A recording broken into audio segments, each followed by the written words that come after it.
Golden Radio Hour.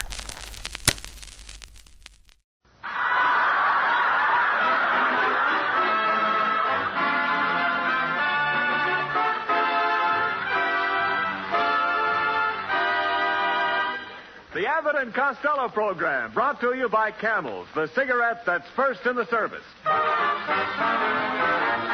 Listen to the music of Freddie Rich and his orchestra. Billy Gray as Little Matilda. Mel Blanc is the famous Leon Schlesinger cartoon character Bugs Bunny. Tonight's guest, Metro Goldwyn Mayer star of The Best Foot Forward, Miss Lucille Ball, and starring Bud Abbott and Lou Costello.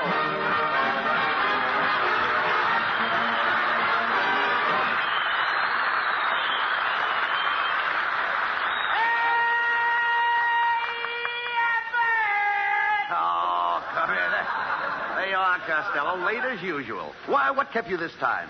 Oh, I was waiting for our new letter carrier, Abbott. Yes? Yeah, and it turned out to be a dame. Boy, did I have trouble with her. And what kind of trouble? She tried to kiss me. Yeah, she kept right on kissing me on the eyes, on the nose, on the chin. Wait a minute. Why didn't she kiss you on the lips? Well, she's new at the post office, and she can't find the right zone. The right zone. There you go again, Costello. I can read your mind like a book. All I can see is women, women, and women. Where did you turn to page 4? You'll find some girls. There, girls. Girls, girls, girls. Every night you're out late with girls. Last night you were out with 2. Yeah, but I only caught 1. No. Boy, was she beautiful. I met her down at the Lone Palm, King Johnny's joint. Oh. Was she a gorgeous aircraft worker? She was? What a fuselage. A fuselage. That little aircraft worker did something to me, brother. No kidding. I took her in my arms. I felt the pounding in my chest. You mean your heart was beating? No, she forgot to turn off her riveting machine. Now, see here, Costello. You'll have to stop this. Either you stop going around with all these girls and talking about them all the time, or we're through. I didn't know you felt that way, Abbott. Yes. All right, I promise. I won't look at another girl if I live to be 1,000 years old. Hello, my fat little sugar man. How time flies. Gee, Connie, you look cute tonight. Do you really think so, honey? Yeah. Now I know what they mean by the solid south. All right, Costello, look. Don't get it, eh? No, all right, look. If you're so anxious to go out with girls, why don't you pick out some nice girl like Connie Haynes here? Connie won't go out with me. Yes, I will, Mr. Costello. I had a fight with my family tonight, and I want to disgrace them. See, what did I tell you, Abbott? There's no use. I'm surprised at you. Did George Washington give up at Valley Forge? He had a tough time. Never mind. Did Paul Revere give up? No, but Paul Revere had a horse he could depend on. Well, you've got me. I'd rather have the horse. Well, Mr. Costello, I'll go out with you on one condition. If you all get me a pair of nylon stockings. A pair of nylon stockings? That's a deal. Now, don't be silly, Costello. You can get nylon. Who can't? I can get 1 pair, 2 pair. I can get 12 pair of nylon. That OPA hears everything.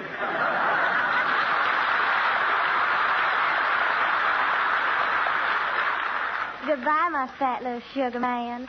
I'll see you at 8 o'clock tonight with the nylons. Gee, Abbott, I guess I talked too fast. Where am I going to get a pair of nylons? I want to go out with Connie Haynes. Well, why don't you be smart? Be nice to Mrs. Niles. That's right, Costello. My wife has a pair of nylon stockings. Now, wait a minute, Niles. You mean a dame with those ugly legs spends money for stockings? Well, now, what do you expect her to wear? Hip boots. Hip boots. I heard that remark, Costello. Oh, well, if it isn't Mrs. Niles in the flesh. And I use the word loosely. Oh, you funny man. And I use the word physically.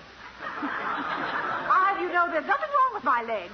Why, I was once a ballet dancer. I used to kick my leg way up in the air. Yeah, and on the way down, you'd catch it. Now, look, why do you fight with Mrs. Niles? Her legs are very attractive. Are you kidding? She's so bow-legged, every time she runs, she looks like an egg beater. Am I insulting you? My legs are perfectly straight, Costello. Look at them. They're just like arrows. Feathers and all.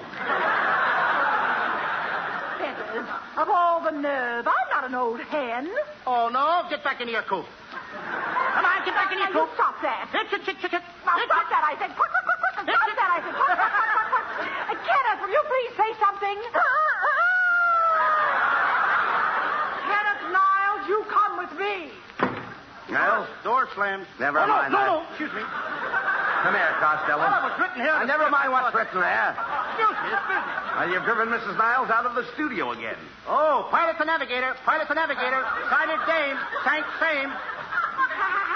I think that's very funny, but I'm only 3.5 years old. It's little Matilda.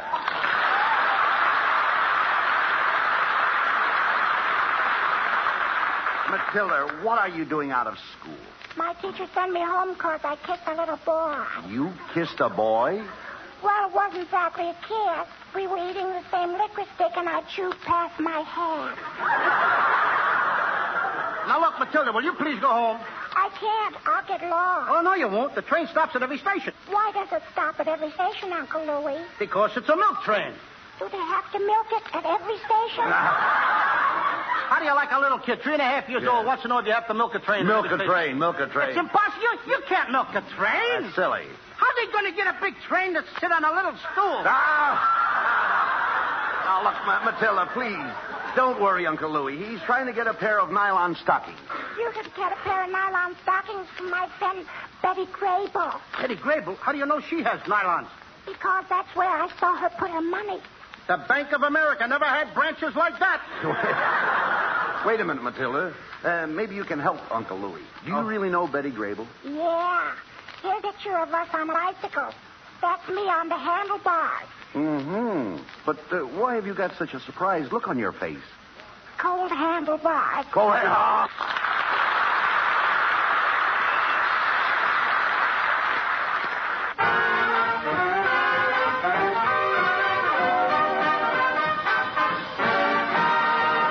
And now back to Abbott and Costello and their search for nylon stockings.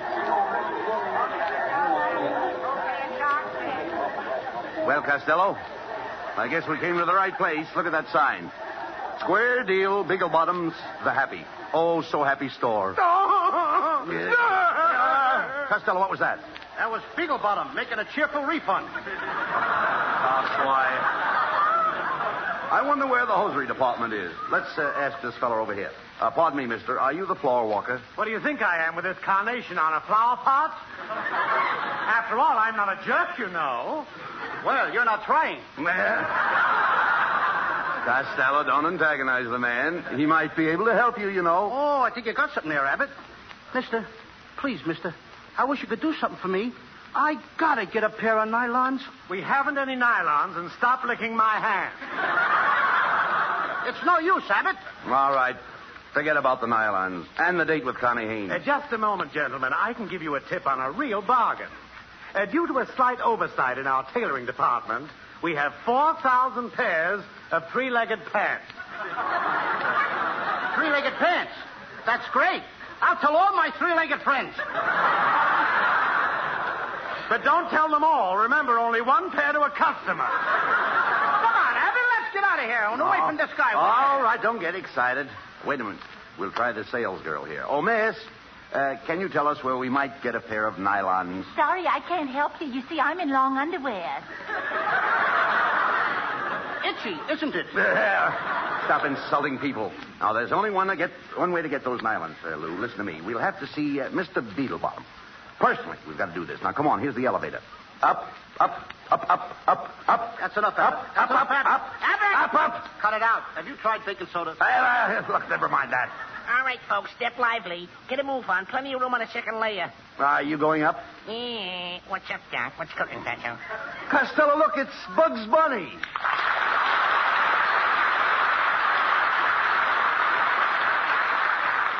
Hey, Bugs, what are you doing running an elevator? Well, I'm replacing a woman. That's essential, Doc. Come on, stop wasting time. Get us up there. Okay, Doc. Going up. Go up too fast for you, Pacho? No, I always wear my pants at half-mast. Bugs, will you please let us out? Okay, Doc. 8th floor, chewing gum, chocolate bar, sweet cream, butter, T-bone steaks, and other picture postcards. Yeah, but I'm going to murder this rabbit. No, don't pay any attention to him. Now, we've got to see Mr. Bigglebottom about those nylon stockings. There's his secretary. Pardon me, miss. Can we see Mr. Bigglebottom? Okay, did you have an apartment? An apartment? No. Then where did you want to see him about? I want to see him about some nylon stockings. Oh, Nurlons are having a big sale in just a moment down that second aisle. Oh, thanks. Come on, Herbert. What kind of talk is that? Well, stop talking like that. Hurry up. We'll miss the sale. Here you are, people. Here you are. Nylon stockings. Nylon stockings. Hey, you over there. I'll take a pair. For selling. I'm buying. I must be from Nancy's. Hey, Costello, stop fooling around. Look up at that sign there. One pair of nylons goes on sale in less than a minute. Hey, but there's 500 women ahead of me. Oh, what do you care? Go on. Squeeze through. Oh, just a minute, young man. You can't squeeze in here. Okay, babe. Let's go outside. Hey, you. Watch how you're talking to my mother. She's a pistol-packing mama. What are you, one of the blanks? Quiet, Costello. Is everybody quiet? Everybody quiet, please. Quiet. We are about to put on sale one pair of nylons. Remember, only one pair. The first one to get to the counter will receive the nylons and free medical attention. All right, get ready now.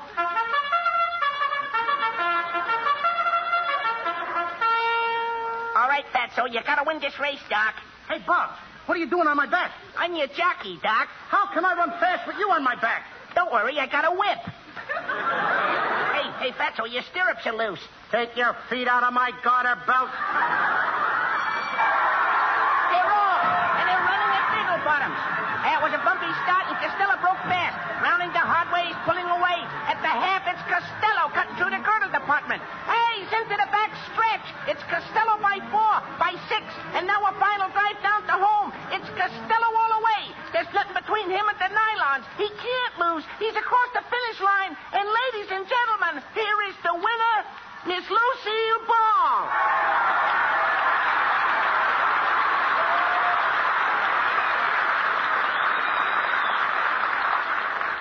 Hey, what's this gang about Lucille Ball? Come on, you. Give me those stockings. Hey, Costello, take your hands off that girl. It is Lucille Ball. Yes, and you won't get the stockings by wrestling with me.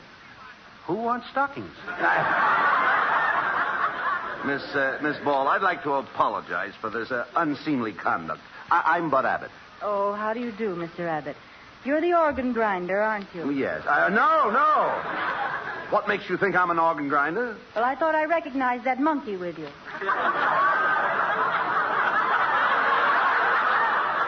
Now, wait a minute, kid. Costello. Who's the monkey? I mean, after all, I'll unfinished speech. Costello. Costello, come here. Shh, quiet. Now, you've got to play up to Miss Ball if you want to get those nylons. Remember, you can catch more flies with sugar than you can with vinegar. Who wants flies? I ain't got enough points. Wait a minute. Look, Miss Ball, it's very important for Costello to get those nylon stockings. My cue, thank you. Yes. Yes, and you don't need them, Lucille. Who don't need them? Name me 2 good reasons. What are these 2 things I'm standing on? Chopped liver? Abbott, you're on. Costello, just a minute.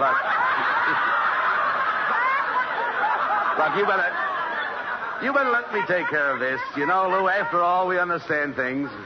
Women are putty in my hand. Yeah, but who wants a handful of putty? Shut up. I'll have you know that I've got the savoir faire. You ain't even got coffee. Shut up. Hey, look, Lucille, why won't you give me those nylons? Give you the nylons. You've got a lot of nerve. You're nothing but a cheap panhandler. You're not even a man. Oh, yeah? Oh, now there's a great ad lib. Come on, look at the sheet. That's all. Read what's on there. Well, I think I'll take the nylons home. So long, slug. See you in the slot machine. Well, you fix things fine, Costello. What are you going to do now? Well, I'm going to dash right out to Lucille Ball's house. Get those stockings and dash right back. Yes, but what if she's putting them on? Pilot to navigator. Cancel that last dash.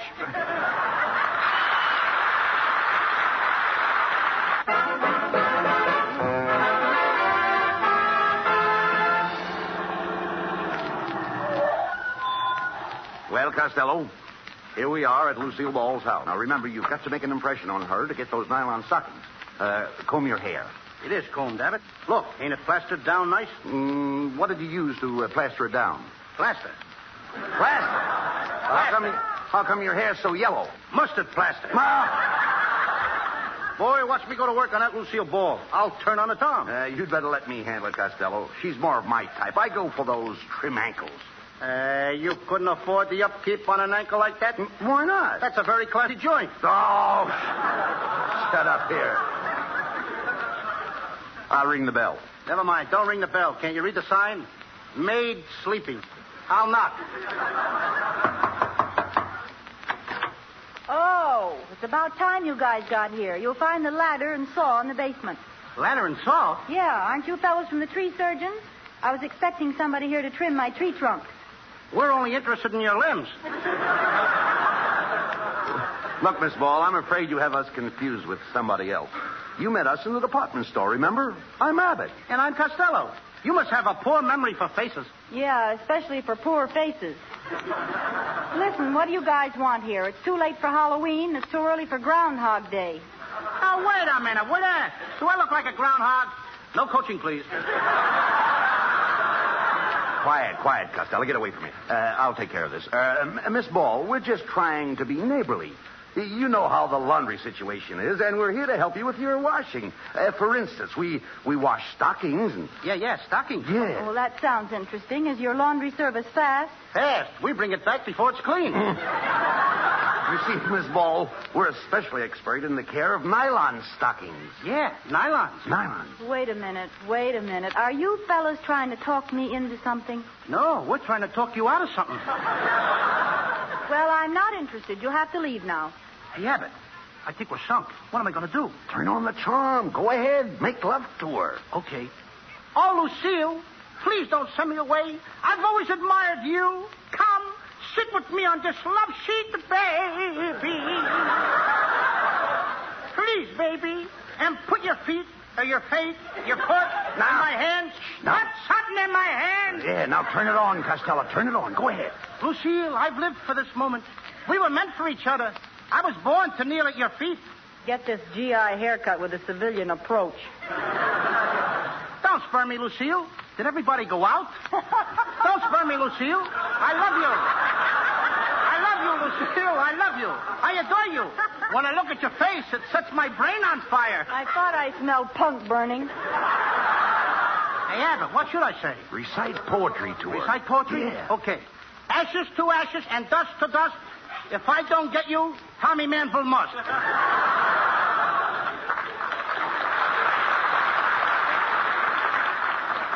Just a second. Who do you think you are, Santa Claus? No, why? Then stay away from my stockings. What are you trying to do, fat boy? Fat boy? Who's fat? Look at my shape, Lucille. Of course, I go in here, then I go out there, and I go in here a little, and then I go out there a little more than I go in here a little. And that's funny, I don't come back in again. Oh, stop being silly, Costello. Everybody knows you're fat. Sure. I was talking to your tailor at Universal. He says he measured you for 2 days before he even met you. Costello. He's right, Funny Costello. remarks. Hey, kid. Look, Lou, why don't you stop all this nonsense? The best thing to do is put your cards on the table. Come on. Okay, Abbott. It's this way, Lucille. I promised a pair of nylon stockings to a girl. And if you give me your nylons, I'll let you work in my next picture.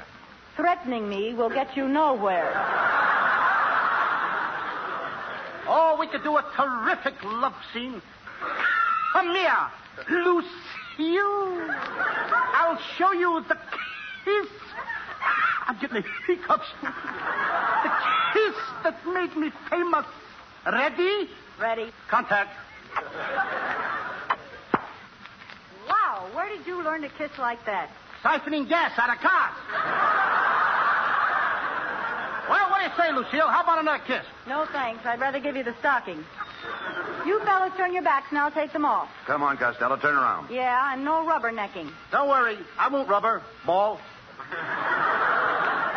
I thought it was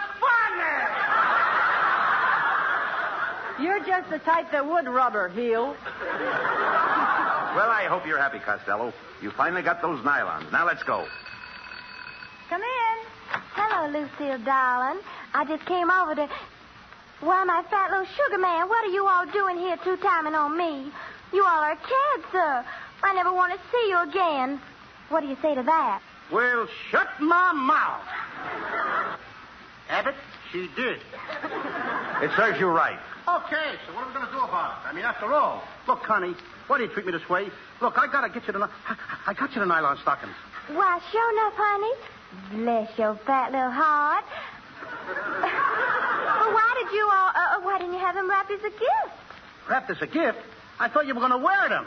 Shucks, no. I'm giving them to Lucille Ball. Lucille Ball? Wait a minute. Then who have I got a date with tonight? Not with me, sugar. And not with me, Shorty. That's all.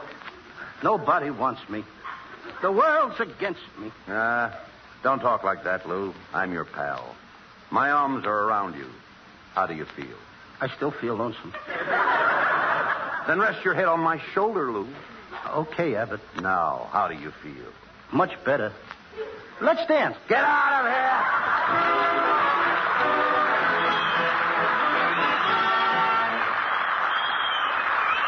Abbott and Costello will be back in just a moment.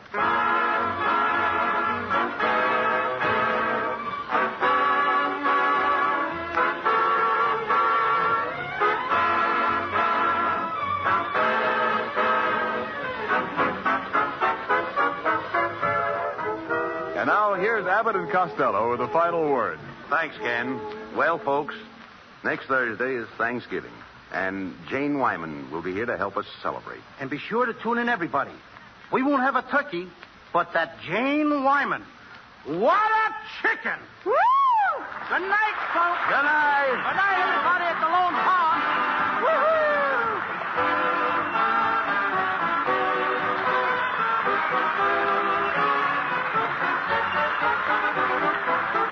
This is Ken Niles wishing you all a very pleasant good night from Hollywood.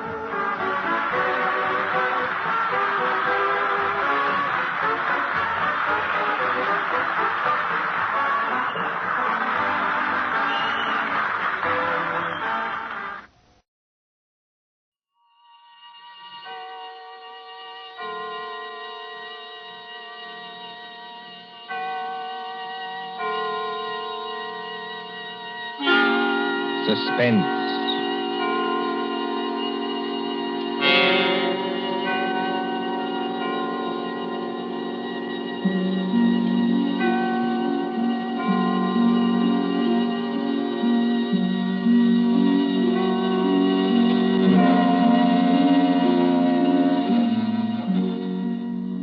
The thrill of the nighttime, the hushed voice and the prowling step, the crime that is almost committed, the finger of suspicion pointing perhaps at the wrong man, the stir of nerves at the ticking of the clock, the rescue that might be too late or the murderer who might get away, mystery and intrigue and dangerous adventure. We invite you to enjoy stories that keep you in suspense. For Suspense, tonight we present The Lord of the Witch Doctors by John Dixon Carr.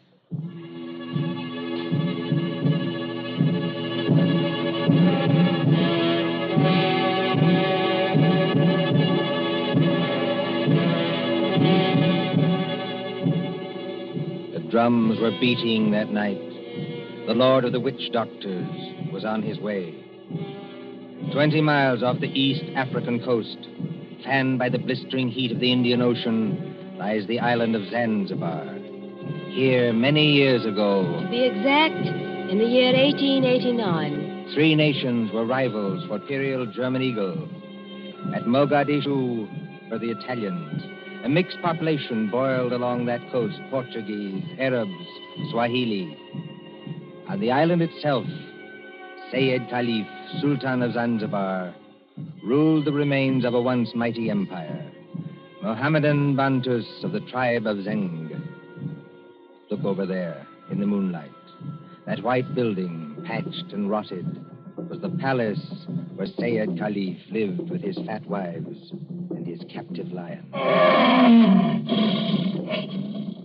Not far away on the hill overlooking the harbor stood the British Residency.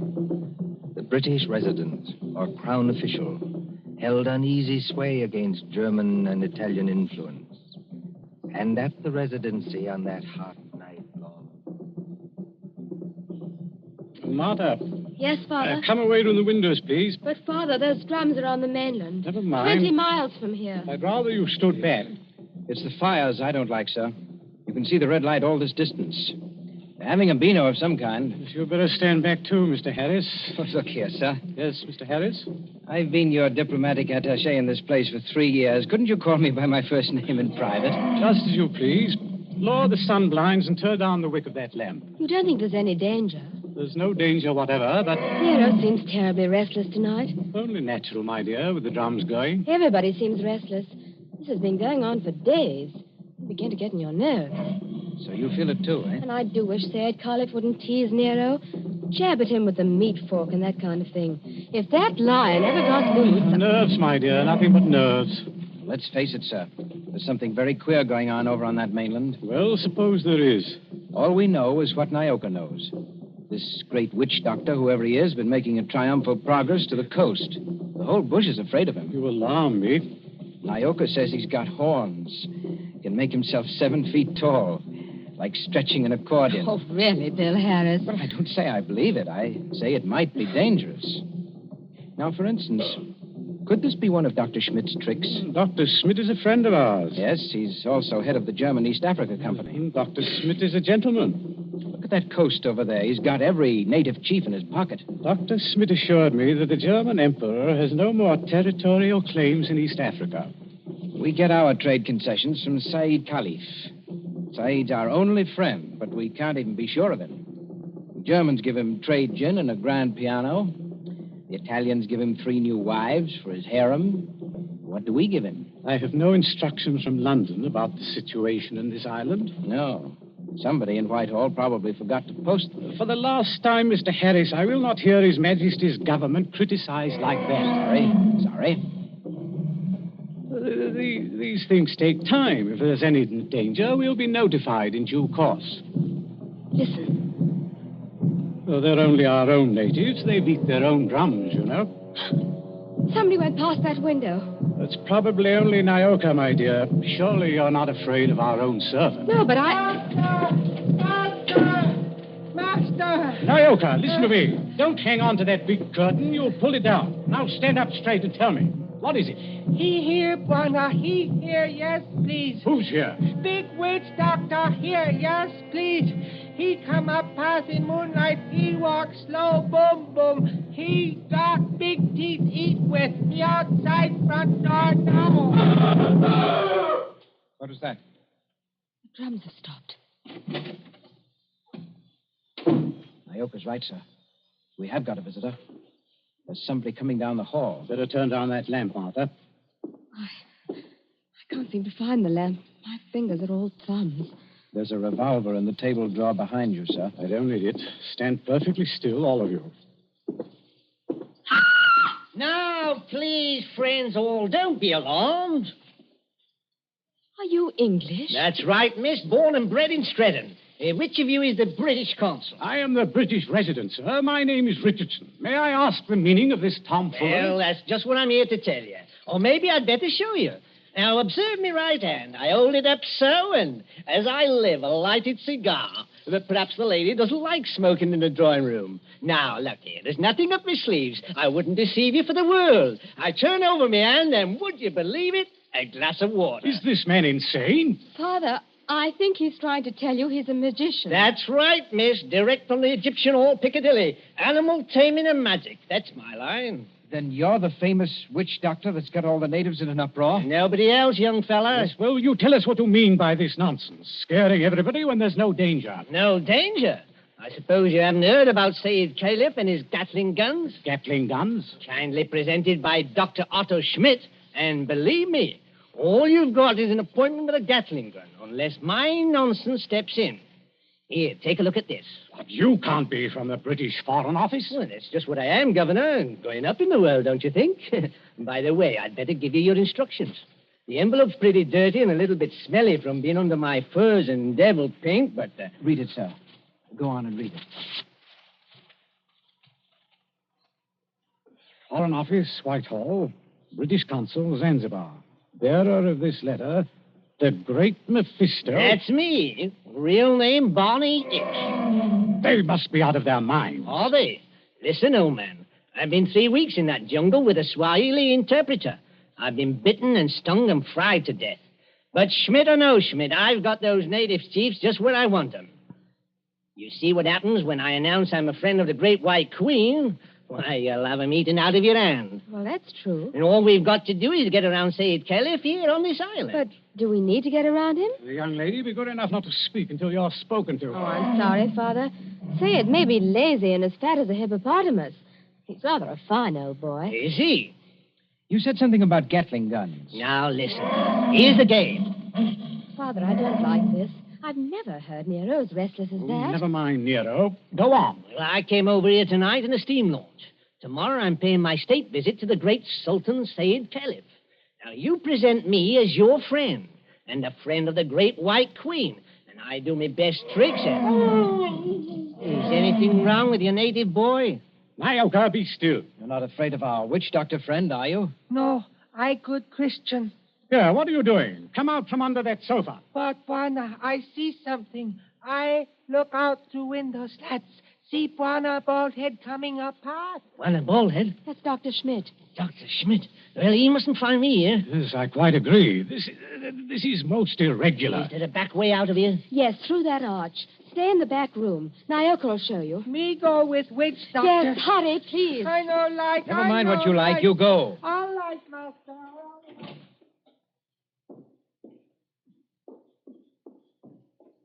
It's all right. They've gone.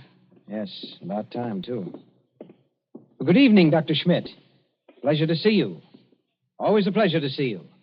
Ah, my friends, I wish I could say it was such a pleasure to see you. Isn't it, Doctor? This at any time but now. Do not mistake me, I beg of you. No, it is that confounded lion, Nero. Always I say it will happen, and now it has happened. What about Nero? My friends, I regret. He has made his kill. He has tasted blood. What's that? You permit that I sit down and take off my sun helmet.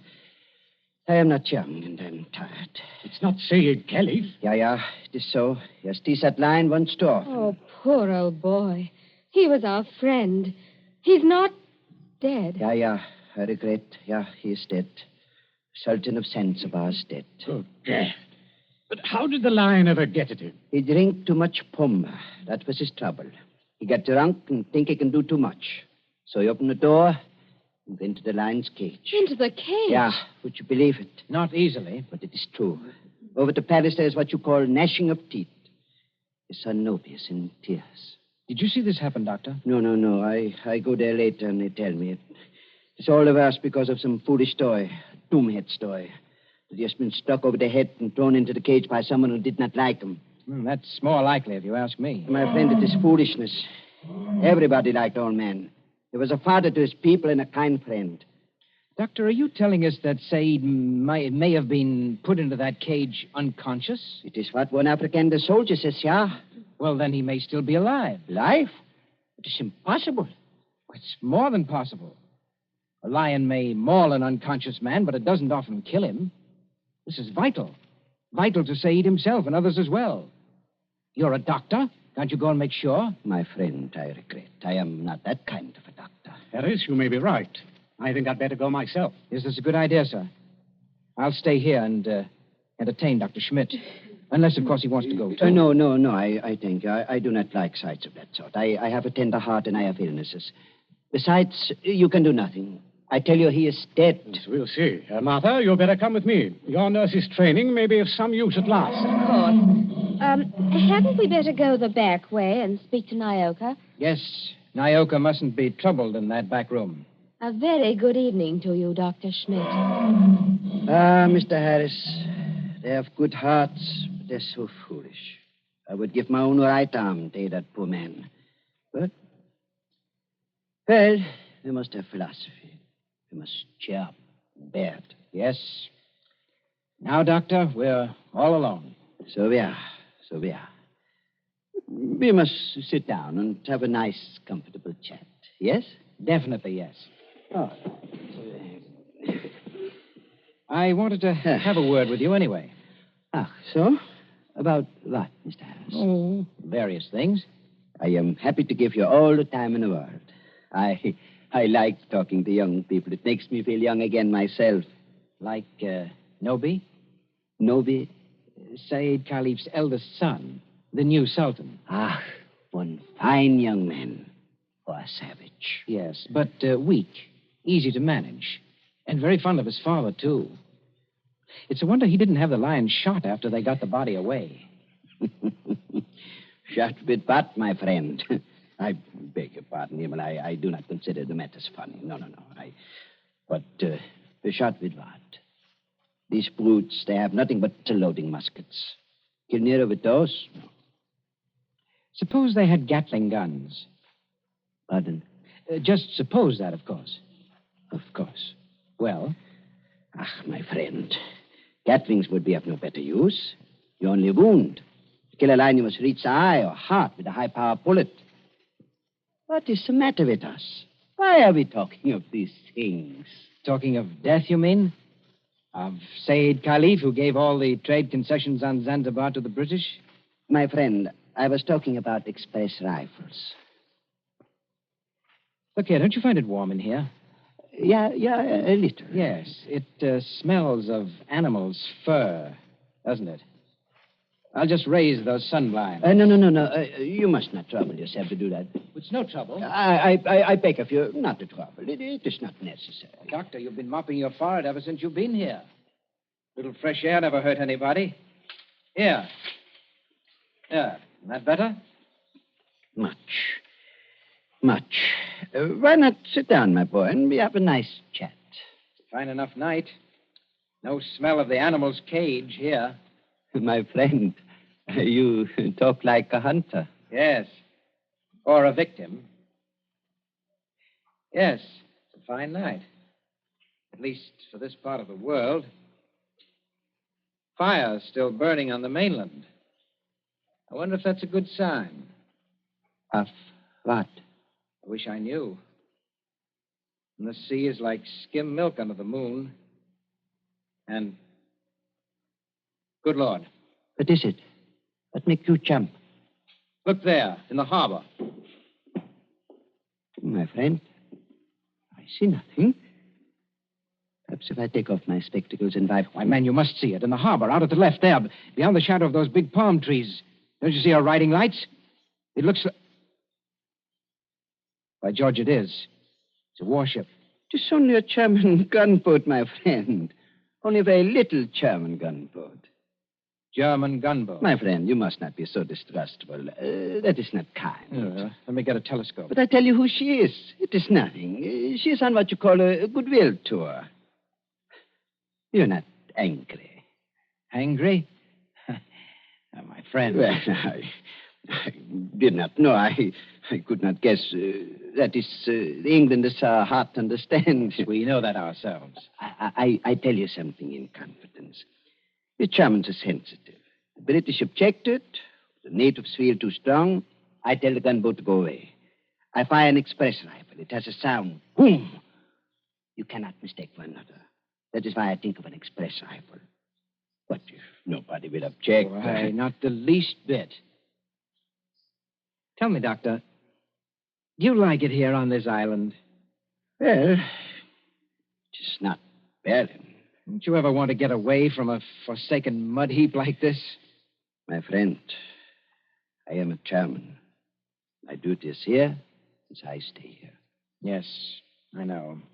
Between ourselves, that's exactly my position. But you are young. That's not the point. It's the importance of the job. The British don't rule Zanzibar. We hold the trade concessions from Said Khalif, and our residency has to protect them.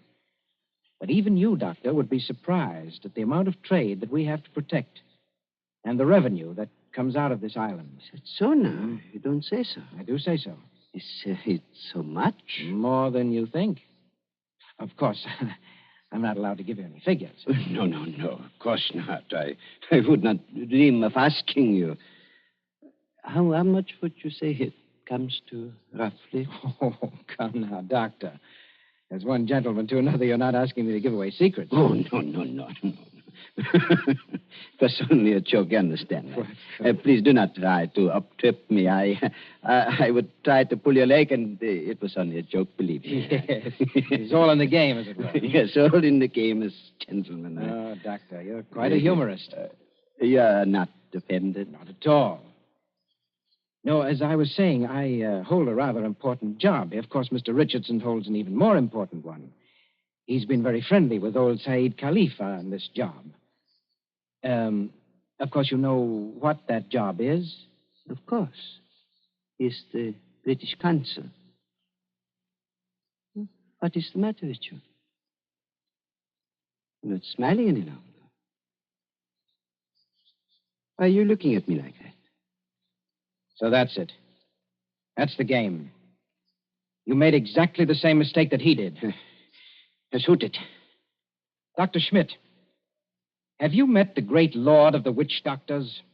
The maker of spells and the tamer of lions? I am a good Christian. I pay no attention to what natives say. I do not believe in witch doctors. No, neither do I. Not in this one, at any rate. What one? The witch doctor who came here tonight and said that he was on a mission for the British Foreign Office. He's an imposter from the word go, and you're working with him. Oh, don't upset your chair like that, Dr. Schmidt. Because if you fall on it, you may hurt yourself. I have not hurt myself, young man. Oh, yes, you have. The fellow who came here tonight addressed Mr. Richardson as the British consul. That might have been a slip of the tongue. But then you see the letter on the table there? I have eyesight, I thank you. That letter is supposed to come from the Foreign Office, and it calls him the British consul, too. I heard it read aloud. The Foreign Office may make mistakes, but they don't make mistakes like that. That letter, Doctor, is a forgery. It was forged by a German, and probably by the German who calls himself Barney Hicks, or the Great Mephisto. He's in the back room now. No, he's not, Governor. He's standing in the doorway behind you now. Yes, I thought I heard you. But don't turn around to look at me. I'm just warning you. Have you got anything to enforce that? Yes. I've got a 500 express rifle that could smear you all over the opposite wall. Karl, was du abgeben tust? No, Und der keinen... Well, if you fellows are going to shoot me, I wish you'd speak English about it. Karl, I beg of you. No. Don't fire that rifle. Exactly. You see, Carl, I'm turning around. This is all very... now, Karl. You see what the doctor means, Carl?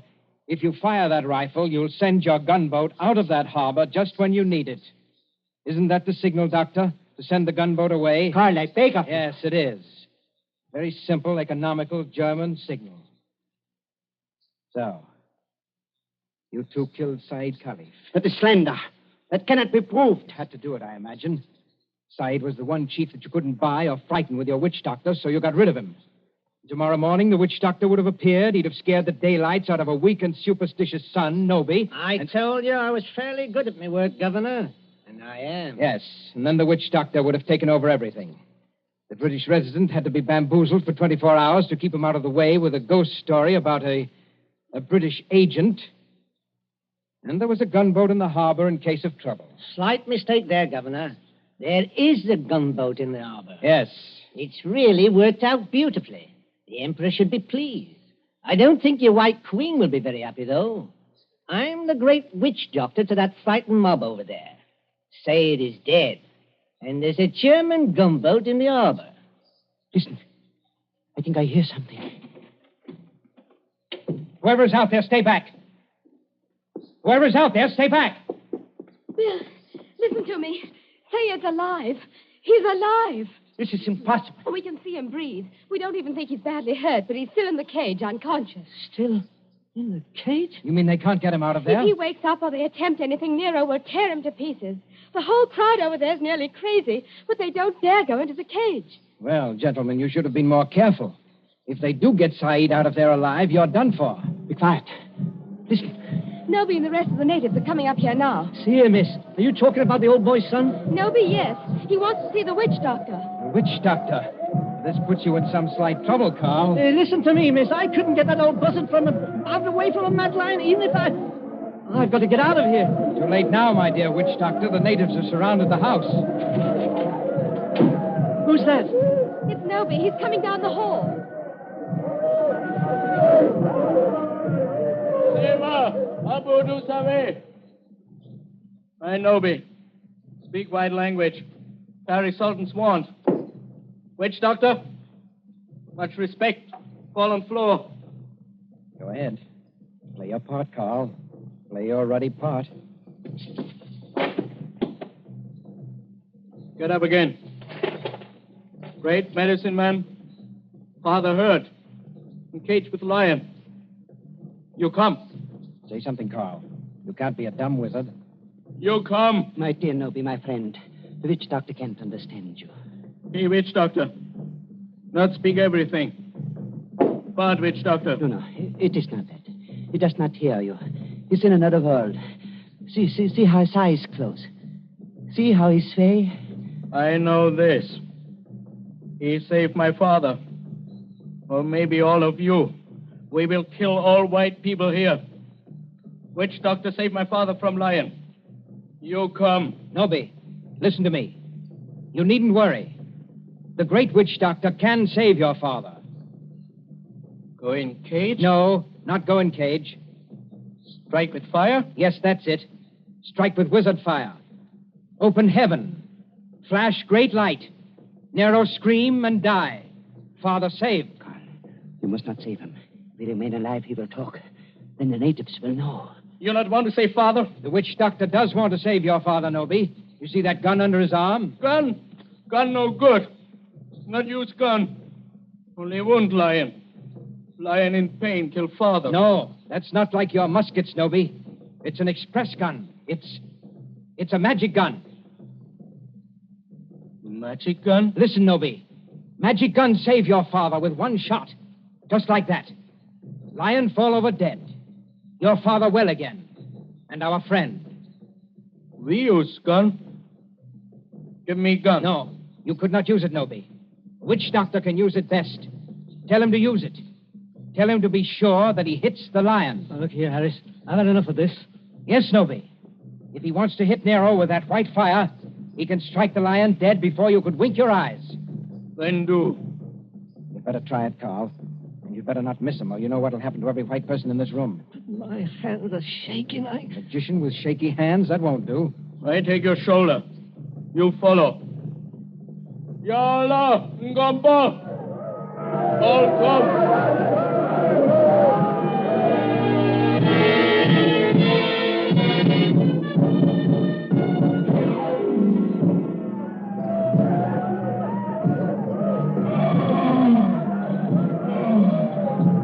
There is cage by palace door. All court over river, bright as day. 1,000 torches, all make light. Now do. Now do. See how quiet they get when Nobi raises his hands. They're praying. So are we. Won't do it. You better. I told you that. They're out of hand now. If you miss, you're no witch doctor. And if you had any thought of hitting Saeed instead, just imagine what they do to you. I can't see. These torches blind me. You do. I think the old man's moving. If he stirs, the lion will kill him. You know what that means. That's right. Up with a rifle. My hands are shaking. Be careful of your sights. It's a point-blank shot.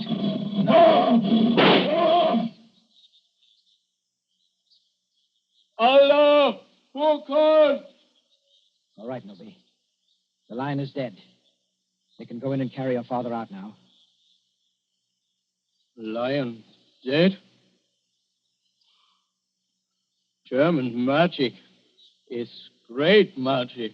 Yes, Nobi, it is. But English magic is greater. English magic better than German magic? Yes, Nobi, and I'll prove it. Turn around. Look out towards the harbor. I stand here. I wave my hand, like this. Nothing up my sleeves. I wouldn't deceive you for the world. I wave my hand towards the gunboat in the bay. The gunboat sails away. English magic, Nobi. English magic.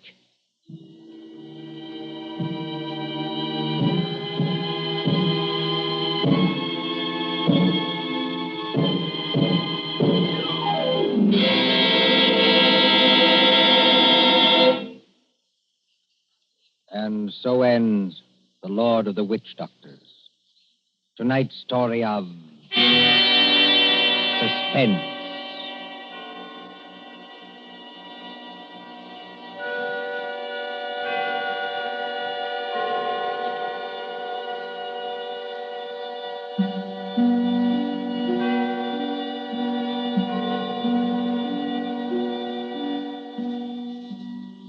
Next Tuesday, when CBS again brings you Suspense, our story will be The Devil in the Summer House.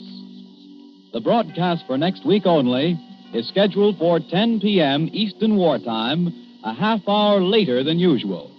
William Spear, the producer, John Dietz, the director, Bernard Herrmann, the composer-conductor, and John Dixon Carr, the author, are all collaborators on Suspense.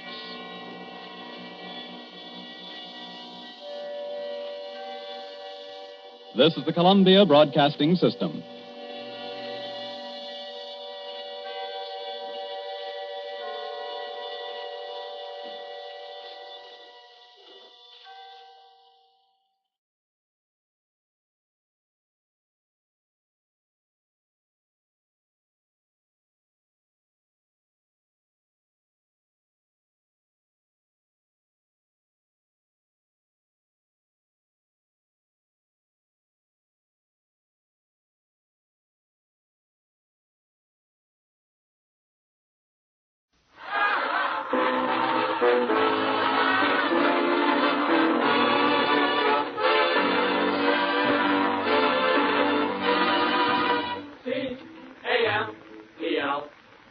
Camels, the cigarette that's first in the service, presents the Abbott and Costello program. With the music of Freddie Rich and his orchestra, the songs of Connie Haynes and the Camel Five. Tonight's guest, Miss Claire Trevor, and starring Bud Abbott and Lou Costello.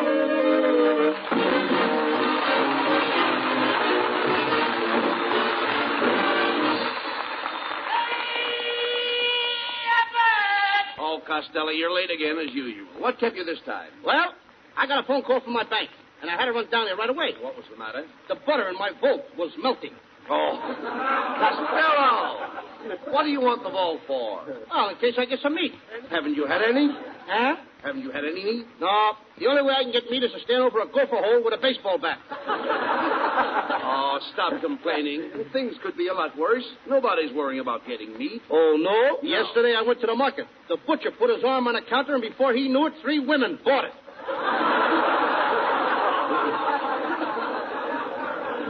Well, if you're so worried about nourishment, why not take vitamins like I do? Now, vitamin A gives me sunshine. Vitamin B gives me energy. Vitamin C gives me calcium. I take vitamin W. What does that give you? Wow!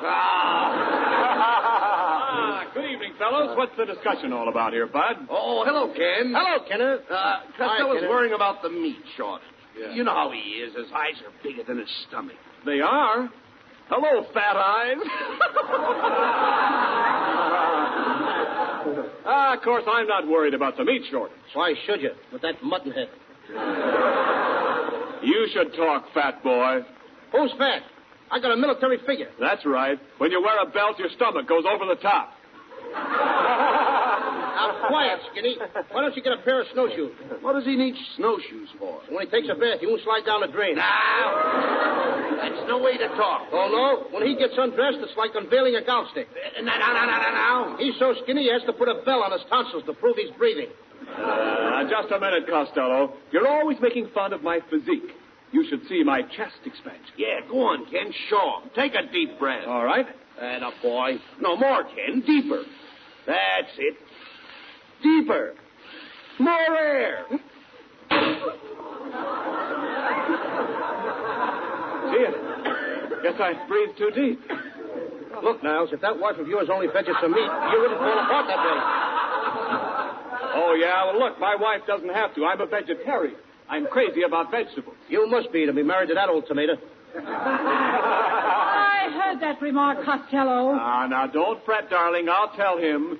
Costello, I'll have you know my wife is a striking woman. And you got the black and blue marks to prove it. Now, Costello, you'll have to admit that Mrs. Niles has a winning smile. Yeah, and a losing face. Oh, is that so? I'll have you know my picture has been on many a cover. Magazine or manhole? Oh, you behave yourself. I ain't doing nothing. Now, be nice. How dare you talk that way? Why, men throw their hearts at my feet, flowers at my feet, gifts at my feet. What have your feet got that you haven't got? Now, wait a minute. This isn't getting the meat problem solved. You see, Mrs. Niles, before you came in, we were discussing the meat shortage. Oh, that doesn't affect me. I get my meat by the pound. Next time you pass the pound, get me some. I do not eat dog meat. You don't, huh? Here, Queenie. Come on, Queenie. Please, now stop that. Here, Queenie, come here. Did you stop that right away, or Oh, Costello, please. Will you behave yourself? Leave Mrs. Niles alone. Now, don't tell me what to do, Abbott. I'm going to get some meat if I have to go out and hunt it myself. Come in. Hello, Costello. I just overheard that you were going hunting, and I thought I'd drop in and say hello. I'm the game warden up in the woods. My name's Boone, Mr. Boone. That's it. Boone, Boone. Boone. Hiya, Boone. I know your sister, Bab. It's a very good idea to go hunting with me. Everybody's there to meet, even old Mother Hubbard. Old Mother Hubbard went to the cupboard to get a dog a bone, and when she got there, the bone was there. So she ate it. My name's Boone, Boone. Boone, Boone. Was your mother ever frightened by a broken record? I know a poem, too, Boone. This little piggy went to the market. This little piggy stayed home. This little piggy got roast beef. She knew the butcher. Tell us, Mr. Boone, are there any restrictions on hunting up in your woods? Well, you can't go shooting all the animals. You see, they have just as much right to live as I. Even more.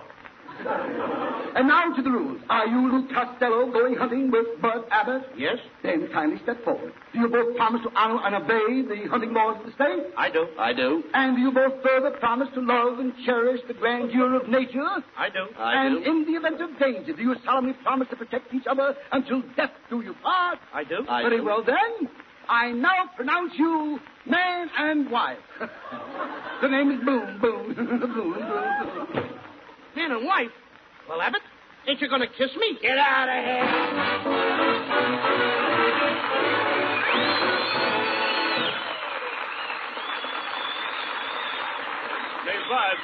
Bud Abbott. Whoa, don't go away.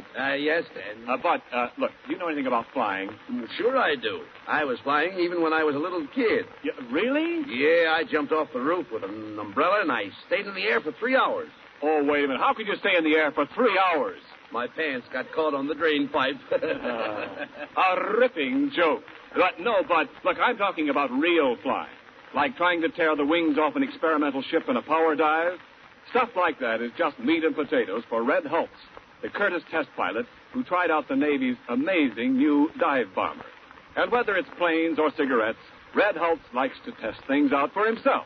He said, quote, I picked Camels after I'd smoked them long enough to know that they were the only brand that suited me best on all accounts.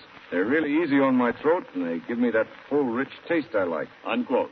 Yes, with men in all the services, Camel is the favorite, according to actual sales records in post exchanges and canteens. You're in good company when you smoke Camels. You're joining thousands of men and women who have been smoking them for more than 25 years. Smoking Camels, the cigarette we believe more people have been smoking longer than any other. Loyalty like that proves Camel's character, the thing that makes you like Camels more with every pack you smoke. You can find out about character for yourself in your T-zone. T for taste and T for throat.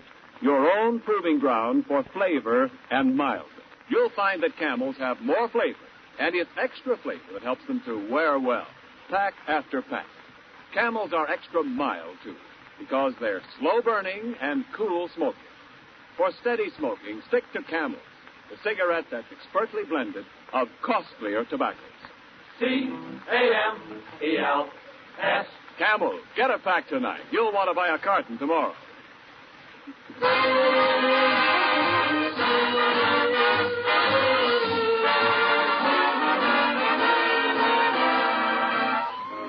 Freddie Richards Orchestra and the Camel Five introduce the title song from Dick Powell's new picture, Happy Go Lucky. Can this be me feeling so happy-go-lucky?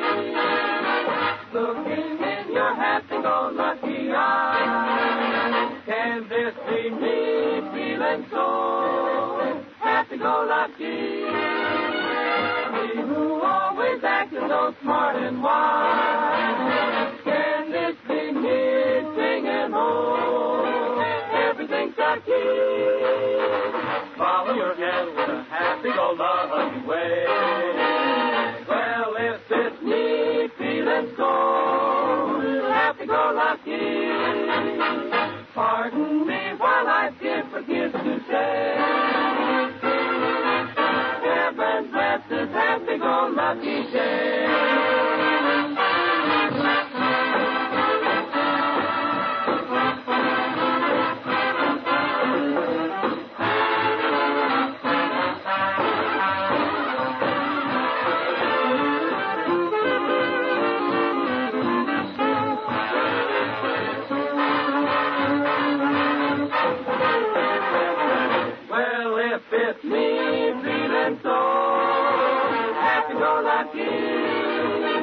Pardon me while I forget to say,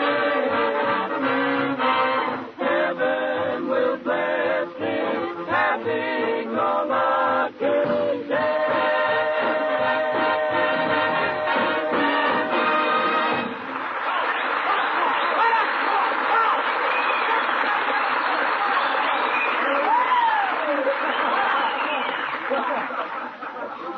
Well, here we are, Costello. The Pine Tree Hunting Lodge in the heart of the North Woods. How you ought to be able to shoot plenty of meat up here. I don't know, Abbott. It's too cold up here. Let's get back to town. I want to get my spine defrosted. Oh, don't be silly. This is invigorating. It isn't cold. It isn't cold? Certainly not. I just saw a squirrel going down the road wearing a silver fox. Oh, come on. What's the matter with your eyesight? That's nonsense. And right behind him was a rabbit wearing earmuffs. Oh, now, Lou, come was an on. Abbott. Come on, Costello. Abbott. Somebody, I don't know. Never mind that. Oh, next page. Come on. Well, come on, let's get our things unpacked. Did you bring my red hunting jacket, I hope? No.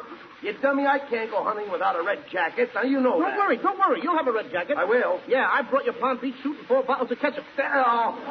Well, anyhow, I sent for a guy to take us hunting. I wish he'd get here. I'm dying for a piece of venison. Venison? Sure, that's deer meat. Wouldn't you like to shoot a buck deer? I haven't got a buck, honey.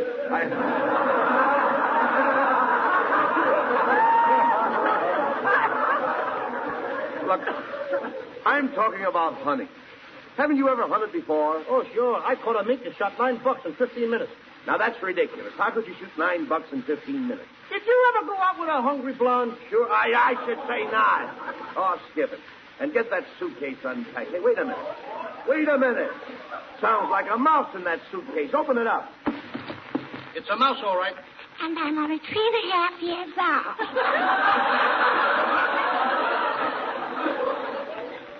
Hey, it's that kid again, ain't it? Yeah. Oh, boy.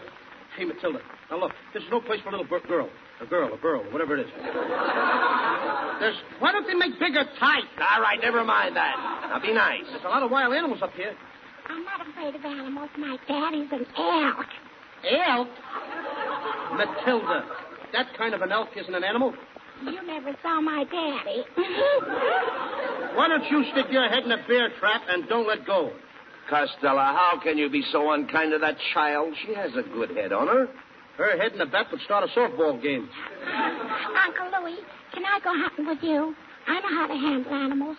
Once I grabbed a cow by the horn. Now, Matilda, behave. A cow hasn't any horns. No wonder I got milk. Matilda, how can you be so stupid? No, Costello, Matilda's just a child. Her brain is developing. Yeah, too little and too late. Uncle Louie, I want to go hunting with you. I want to pull a bear's tail. No, you don't. If you pull a bear's tail, it will bite you. No, it won't. And why not? bears don't bite with that end. Look, Matilda, will you do us a favor, please? Just run along and don't bother us now. The guide is going to be here soon to take us hunting. And Uncle Louie and I have to unpack. Well, before I go, Uncle Louie, can I do my animal impersonation? Okay. Anything at all. What is it? It goes like this. Kiss, ouch. Kiss, ouch. Kiss, ouch. Wait a minute. What's that kiss? Ouch. That's two porcupines necking. Will you get out of here?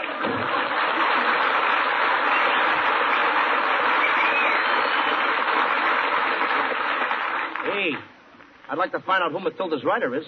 Not bad. What's the matter now? For a minute, that kid, I thought I was 103 and a half years old. 103 and a half. Hey, wait a minute. That must be the guide now. Come in. Howdy, fellows. I'm your hunting guide. Hey, Abbott, it's a dame. Shh, quiet, certainly. Don't you recognize her? It's Claire Trevor.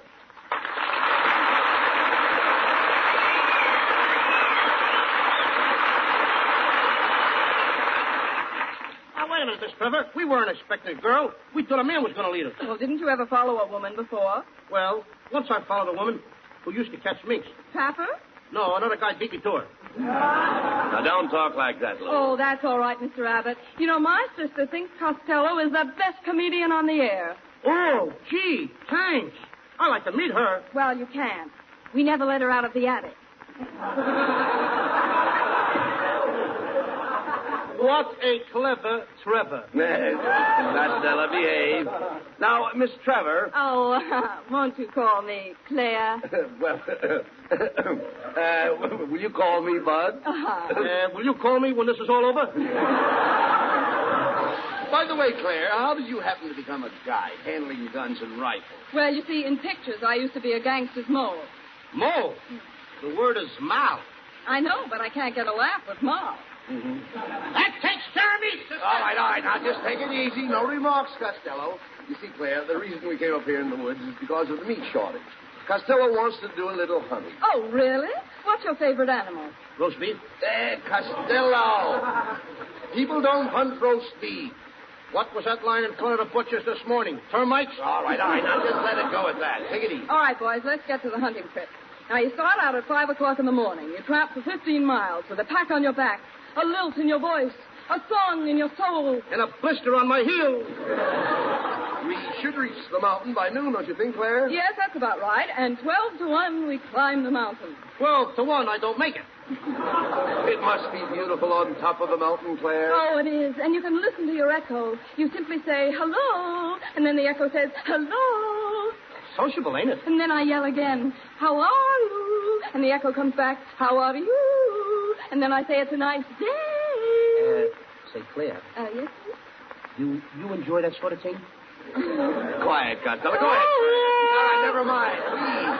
Happy New Year! Merry Christmas! No, nothing of the kind. You know, echoes. Huh? Echoes. Maybe Claire enjoys them, maybe you don't, so just keep quiet. Go ahead. I like eclairs.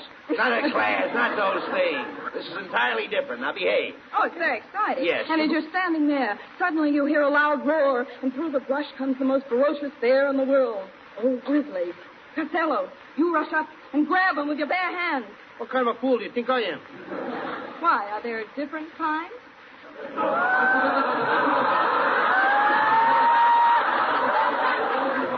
Costello, what would you do in the face of such danger? Why, I'll do what I did once before. What do you mean? A bear was coming at me. No. I picked up my gun. You did? And with one bullet, I shot him in the foot and knocked all his teeth out. Now, wait a minute. How could you knock all his teeth out if you shot him in the foot? He was biting his nails.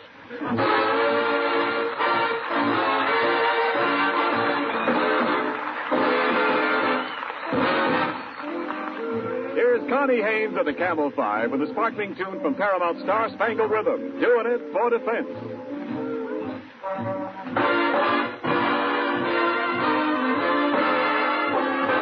Mr. Bones, get this right. I'm your date for tonight. But when I hold you tight, I'm doing it for defense. Months and months you've been drilled. Now it's time you were thrilled. Start from here, then we build. I'm doing it for defense. If you kiss my lips and you feel me respond, it's because I just can't afford a bond. If you think you carry grand, brother, relax.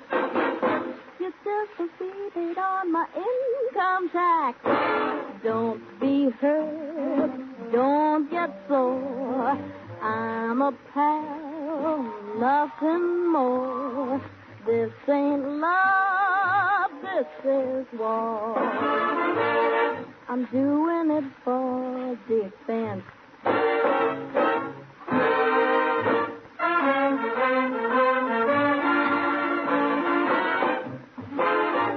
Don't be hurt, don't get sore.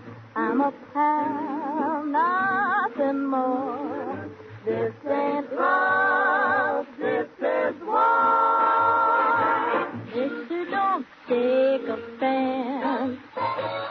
Doing it at my expense. For all of Uncle Sally's strength, I'm doing it. Sister, for defense.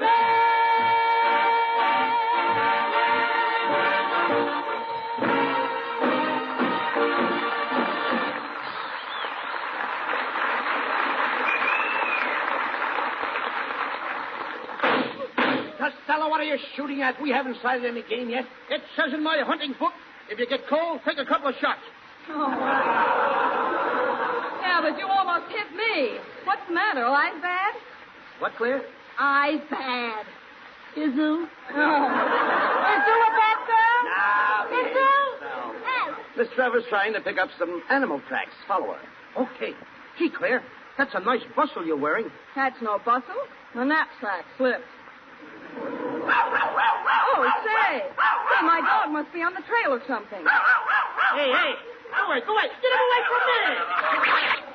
Be careful of that dog, Costello. It's an Airedale. I know. I can feel the air.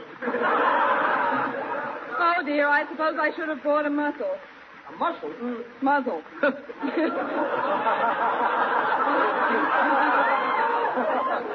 So you should have brought a muzzle. Why, do you bite too? Yeah. Oh, stop these remarks, Costello.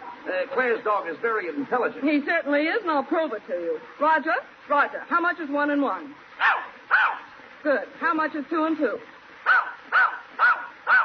Hey, what a smart dog. Hey, Roger, what time is it? 5:30.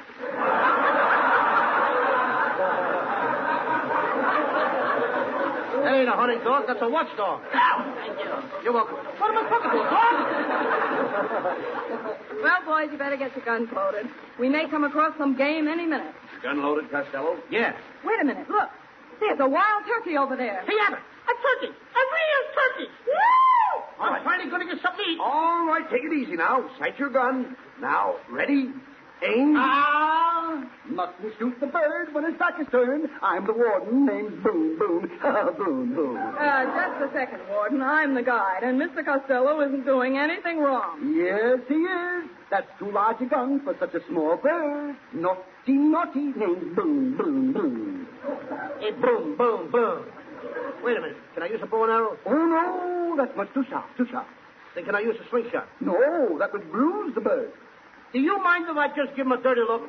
Hey, wait a minute. There's a whole flock of ducks getting up out of the water. Oh, yes. You stand in the middle, Costello. In the middle? And let you two shoot over me? Yes, and I'll take the high bird. And I'll take the low bird. And I'll be in a hospital before you. Say, Claire, isn't that bear tracks over there across the stream? Yes, I think so. Go ahead, Costello. Jump across the stream. Okay. Hey, help! The water's cold! It's like cold! My hands are freezing! Put them in your pocket. Okay. That's no good. I keep going down. Will you help me? I'm drowning. I'm going down for the 5th time. 3 times is the limit. Then I just set a new record. Here. Give me your hand. Here, I'd better carry you across. All right, dear, but if you try to kiss me, I'll call for Mother. Oh, goody. She's getting a girl for me. Quiet, boys. Look, see how these bears' tracks go right into that cave? I think we'll find our grizzly inside. Yes. I see 2 eyes shining in the dark. Step aside, Abbott. I'll get him. Come on in there, you old grizzly. I'm going to shoot. Come on out. Don't shoot. I'm only 3.5 years old. This kid can get in my hair more times. Matilda, what are you doing in this cave? I went in there to catch this little pussycat. It's a whippersnapper. No, no, little girl. That's a skunk. That's what I said. A whippersnapper. Listen, Matilda, you better get out of here. Go on back to the cabin. But what if I meet a very ferocious animal? He'll have to take care of himself. Go on, beat it. Hey, boys, come here. You know, I think the bear's already been in this cave. Here's a piece of fur off his coat. Coat? You mean a bear wears a coat? No, you dummy pelt. Hide. Why should I hide? He means hide. Hide. The bear's outside. Well, let him stay outside. We don't want him in here. Oh, come on, let's get moving. We've got to find our grizzly before it gets dark. You know, there's another cave about 10 miles from here. 10 miles? Yeah, well, let's walk fast. Well, here we are. We surely got here fast, didn't we? Yeah, well, we had to. This is only a 5-minute sketch. Oh, say, listen. There's something over there. Look. It's a wolf.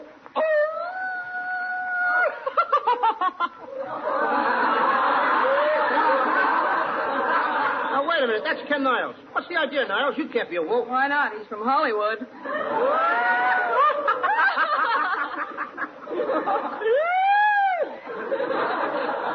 Hey, what's going on here? I thought I was going to do some hunting. Oh, Costello, look. There's a little beaver down in the stream. Isn't he cute?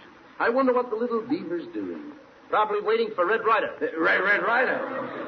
Why don't you try some beaver meat, Costello? Okay, hand me my gun.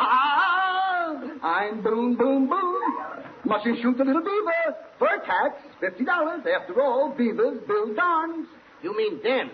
Swearing tax, $40. You better pay, Costello. $40. Don't make me laugh. Laugh? Amusement tax, $20. Hey, Abbott, hand me my gun. Oh, don't shoot. Remember, I'm the game warden. Boom, boom, boom. Oh, you were the game warden. Costello. Oh, that was a terrible thing you did. Yes, Costello. Now you're in real trouble. You said it. I don't know how to cook a game warden.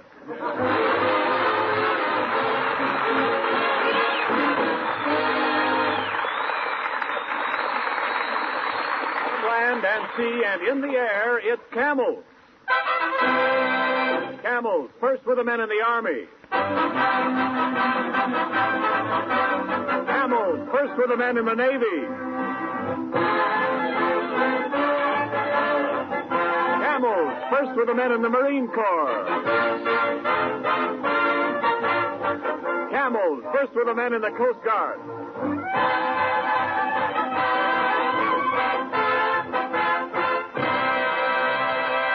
Yes, with men in all the services, Camel is the favorite, according to actual sales records in post exchanges and canteens. Remember that, whether you're buying cigarettes to send to men in the service or to smoke yourself. Camels have the flavor, extra flavor, that helps them to hold up pack after pack, no matter how many you smoke. And Camels have the extra mildness, slow burning and cool smoking that go with costlier tobaccos expertly blended. For steady smoking, stick to Camels. Your throat and your taste will tell you. C-A-M-E-L-S. Camels, get a pack tonight. Send a carton to that fellow in the service. And remember, you can still send Camels to Army personnel in the United States and to men in the Navy, Marines, or Coast Guard, wherever they are.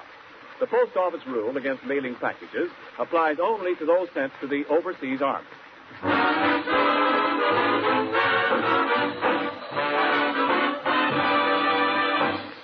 Before we hear from Abbott and Costello again, here is an important announcement from our government for every young woman between the ages of 18 and 35.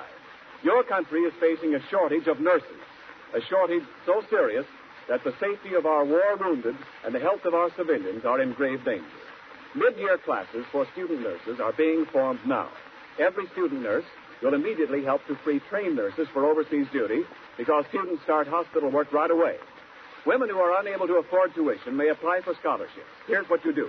If you are a citizen between 18 and 35, graduated from high school and in good health, write today to Student Nurses, Box 88, New York City. And now, here's Bud Abbott and Lou Costello again. Thanks, Ken. Ladies and gentlemen, next Thursday night our program will be broadcast from the Navy Receiving Station at San Pedro, California. So, to Captain Feineman and his staff, and to my fine friends, Chaplain Bennett and Lieutenant Commander Myers, thanks for the invitation, and we'll all be seeing you next week. And our guest will be Betty Hutton. So good night, everybody. Good night. Remember, Camel presents 4 great radio shows each week. The Camel Caravan tomorrow night, Bob Hawke on Saturday. Monday night it's Blondie, and next Thursday night, Abbott and Costello with Betty Hutton. Claire Trapper, who appeared with us this evening, will soon be seen in Columbia Pictures' forthcoming Technicolor film, The Desperados. And now this is Ken Niles reminding you to hear the Camel Caravan tomorrow night and wishing you all a pleasant good night from Hollywood.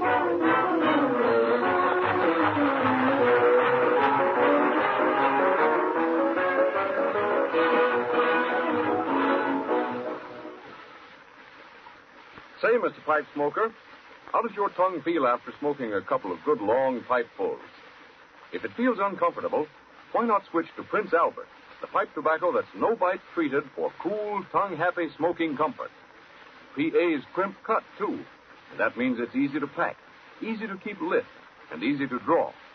And remember, there are around 50 mild, rich-tasting pipefuls to every handy pocket package of Prince Albert. Try PA for Pipe Appeal. It's the National Joy Smoke. This is the National Broadcasting Company.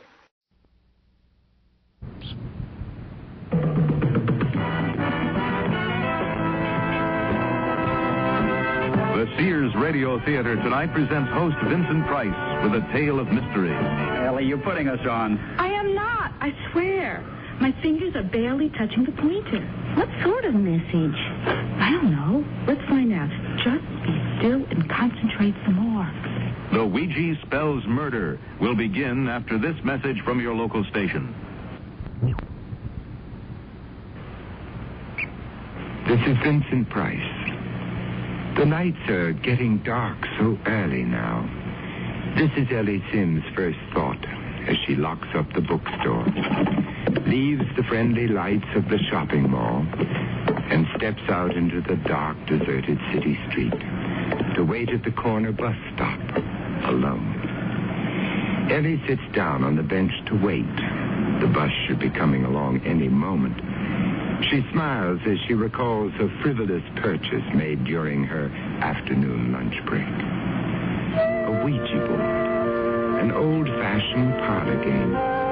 She imagines her grandmother once whiled away slow, sunny afternoons, sitting at a lace-curtained window with a friend, the Ouija board between them on their laps, their hands poised delicately on the pointer as they asked it to spell out the answers to blushing questions. Tell me, Ouija, do I have a favorite beau?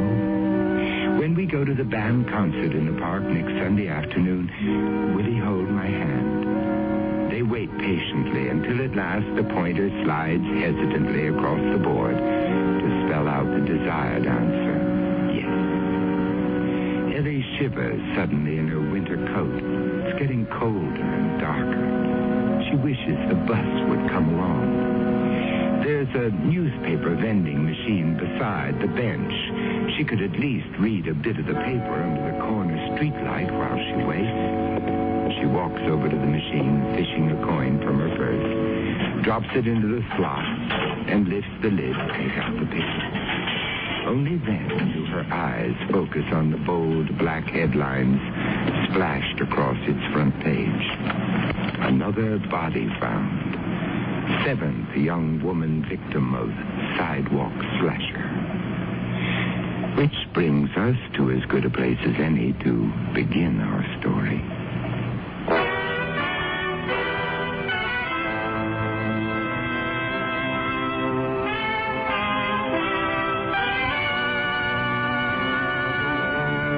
Sears Radio Theater, a new adventure in radio listening. Brought to you 5 nights a week by Sears, Roebuck and Company.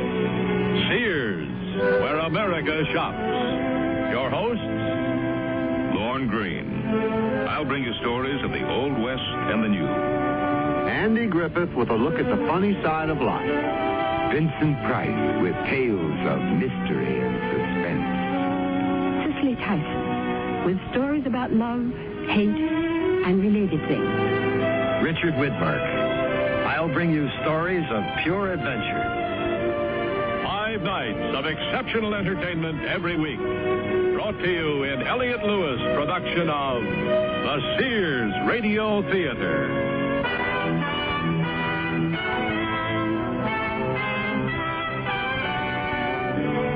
Our story, The Ouija Spells Murder, by Shirley Gordon. Our stars, Louise Heath and Joan McCall.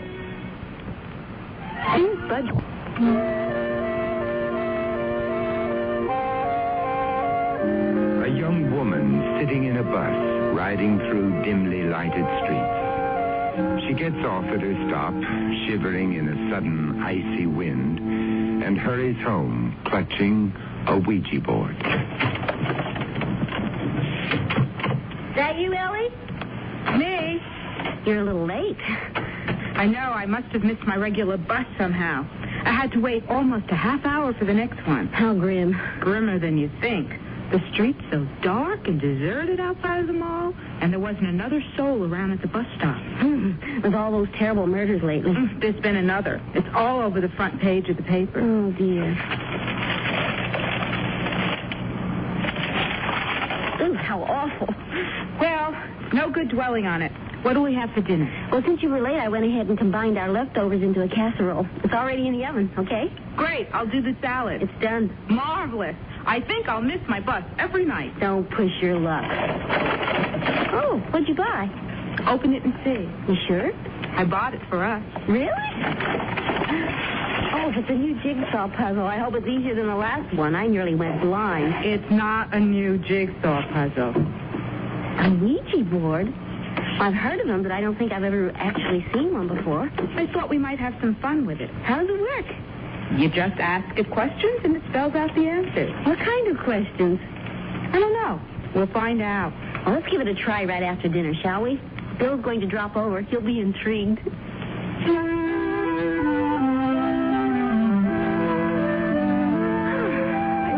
you sure this is what our grandmothers called entertainment? Nothing's happening. Our grandmothers had more patience.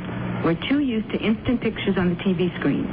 Maybe you're not asking it the right questions. I'm asking it, is my boss going to give me a raise? That's the right question as far as I'm concerned. It says to start out with simple yes or no questions. A simple yes is all I'm asking for, Ouija. But you have to give the pointer a little push in the right direction. But that would be cheating, and it wouldn't be any fun. Oh, come on, Ellie. You don't really think that thing's going to start moving by itself, do you? No, but... Well, I don't think you should know that you're pushing it. I think you have to keep concentrating hard until your subconscious starts pushing it. All right, then. I'll just sit here and quietly munch on my cheesecake and let you two concentrate on concentrating. Good. Come on, Ann. Close your eyes. And this time, let's really stay absolutely still and keep our minds focused completely on the pointer. But I have been concentrating as hard as I can.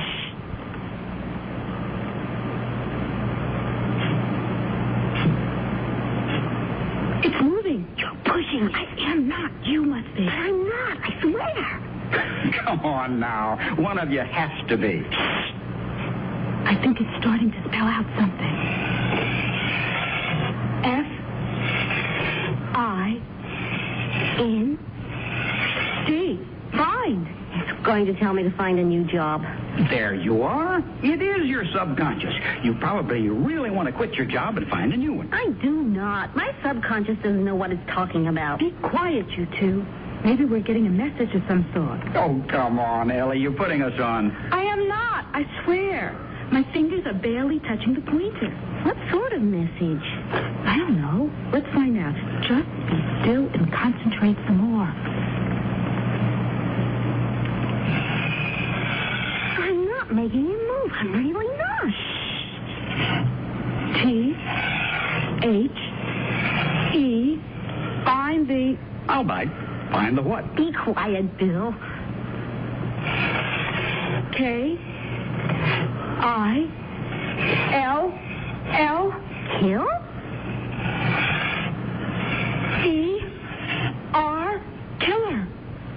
Find the killer. I was only asking it about my job. Now, that's funny. What's funny?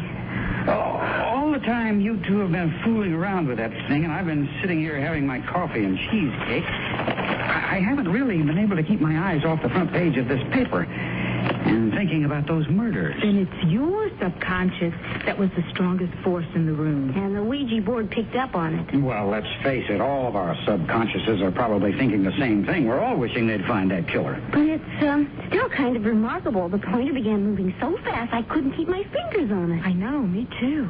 The power of the subconscious. I'm not going to knock that. Let's see if it'll spell anything else, okay? All right. But I think I'd better watch my thoughts. Let's all be quiet and concentrate. On what? The murders? I'm trying not to think about them. Concentrate on whatever message the board has for us. Do you have anything more to say to us, Ouija? Oh, Ellie, really? Next thing you know, she'll bring home a crystal ball. Shh, both of you.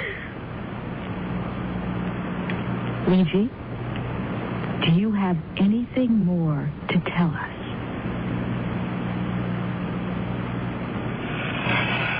G-O-T. God, no, wait. It's moving back to O again. G-O-T-O. Go to Bill. Don't look at my subconscious. You do. C-L-O-U.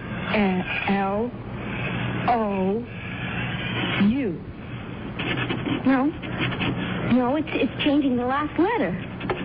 To a V. C-L-O-V. E-R. Clover. Go to Clover. What does that mean? I haven't the slightest. How about Clover Heights? A new housing tract? What made you think of that?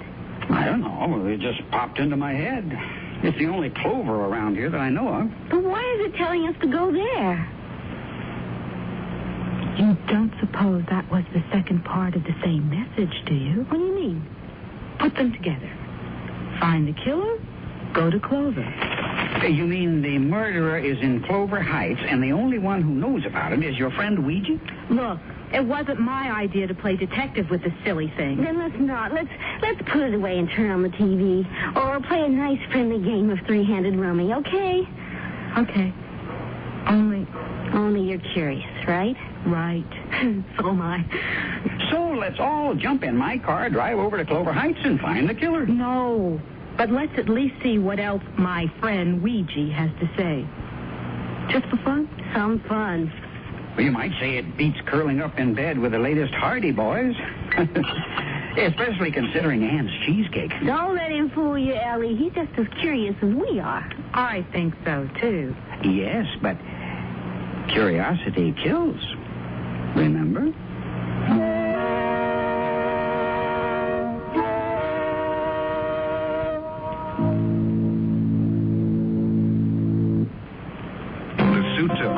If you could own only one, is on sale at Sears. The $119 four-piece vested is now $89, a $30 savings. The suit, contrasting slacks, and reversible vest make 6 different outfits. The four-piece vested suit. It should be the suit you own. On sale for $89 until February 24th in larger Sears men's stores. Style, send satisfaction. Sears men's store. Prices and dates may vary in Alaska and Hawaii. Painted and love it during Sears Home Center sale. If your walls need a facelift, Sears has something to lift your spirits. $4 off every gallon of Sears Fashion Flat and Semi-Gloss Latex paint. Plus, save $100 on a 1-horsepower safety-shrouded compressor, now just $249.99, complete with air hose, air chuck, and 12-gallon tank. So paint it and love it during Sears Home Center sale till February 24th at most Sears retail stores. Prices and dates may vary in Alaska and Hawaii.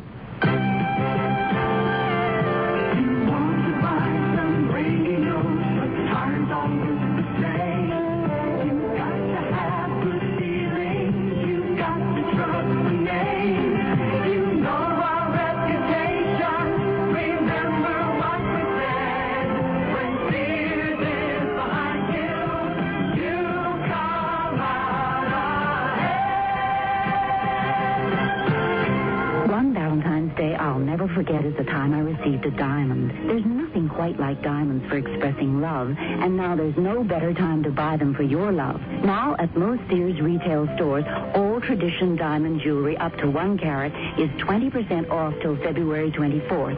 That's 20% off diamond solitaires, pendants, earrings, bracelets, stick pins, and fashion rings. So give her a diamond from Sears, and she'll remember this Valentine's Day forever. Dates may vary in Alaska and Hawaii.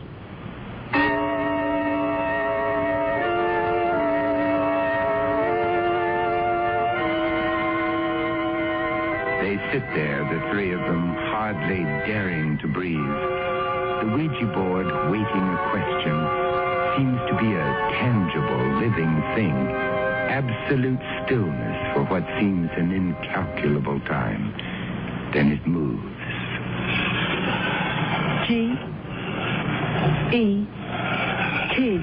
Get. P-O-L-I. Oh, sure. C-E. Police. Get police. So now we're going over to Clover Heights, find a policeman, and tell him our Ouija board says the killer is around there someplace, and all we have to do is find him. Find the killer. Go to Clover. Get the police. That sounds like what we're supposed to do, all right. You have to tell us more than that, Ouija. Clover Heights is a big area. And we don't really even know if Clover means Clover Heights. Yeah, Ouija. You gotta stop being so vague. Where exactly are we supposed to find the killer? Oh, you thought we were kidding. But it looks like it's going to answer you. This better be good. The pointer's moving so fast. But it isn't spelling out anything. Seems to be very agitated. Oh, maybe I hurt its feelings. Sorry, Ouija, old boy. Hey, it's starting to spell something now. S-K-O-L. Skull. Well, now we know what the Ouija is. A thirsty Scandinavian. And he has a point. Why don't I fix us all a nightcap? Wait. It's spelling something more. S-K-O. Skull again. Ouija wants a double. No. It's circle back to O again. It's S-K-O-O-L. School. Do you think it means S-C-H? School, spelled phonetically? Is there a school in Clover Heights? Yep. Right smack in the middle of it. The school was there to begin with. They're building the housing development around it. Now, that's something I didn't even know. Neither did I, and I would also think that even my subconscious would know how to spell school. All right. Assuming that school, however you spell it, is some kind of, well, let's say, legitimate clue, what does it mean? That the killer is hiding out there? Maybe. I don't know. Let's see if the board is going to tell us anything more. I'd almost just assume it didn't. Put your hands back on the pointer, Ann. I can feel it beginning to move already.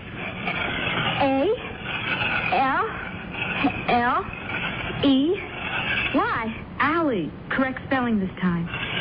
There's more. H-O-U-S. That's all? No E? But it must mean house. Phonetic spelling again. School, alley, house. We could drive over and see. See what? If there's an alley by the school. And if there's a house by the alley. And if there is? Well, the board said we should get the police. Oh, man, now I know I need a drink. The paper says the police are desperate for clues. I don't think they mean that desperate. But we can't just ignore all this information. I doubt that what you have would be classified as information. But according to the paper, the police are even following up on every crank call they're getting. Now, that's a classification you might qualify under. Look, all I know is I'm much too stimulated right now to just go to bed and forget all this. So, why don't we take a drive over to Clover Heights and just look around? All right. I think you both could do with a little fresh air. And if we can find a cozy bar afterwards, I could still do with that drink.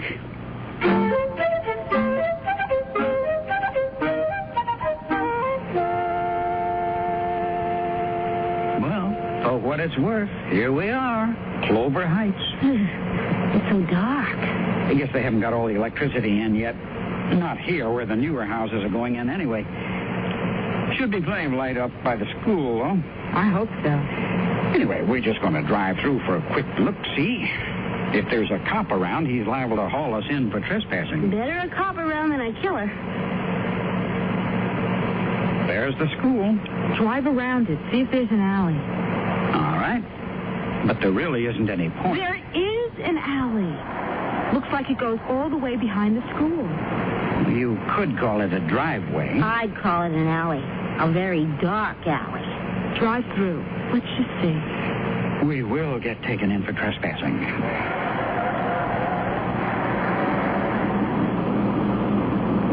So, what are we proving?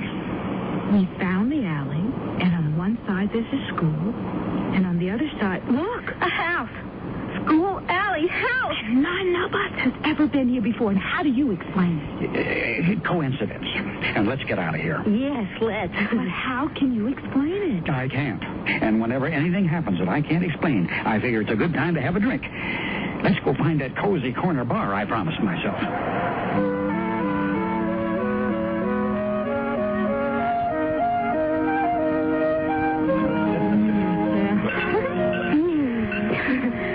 Good to be inside where it's warm, at least.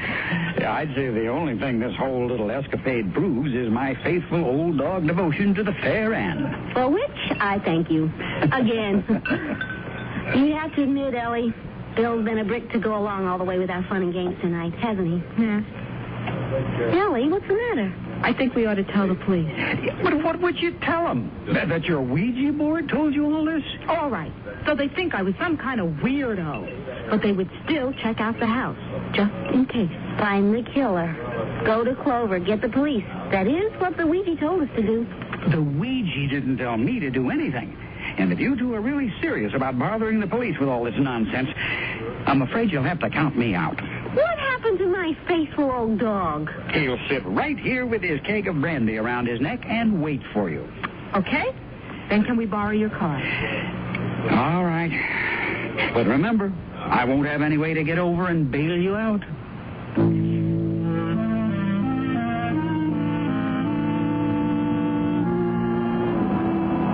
There's the police station. I noticed it on our way into Clover Heights. Now that we're here, I'm not sure I have the nerve. The worst they can do is take us for a couple of crimes. I know. But the paper did say they were desperate for clues. So it's our civic duty, right? Right.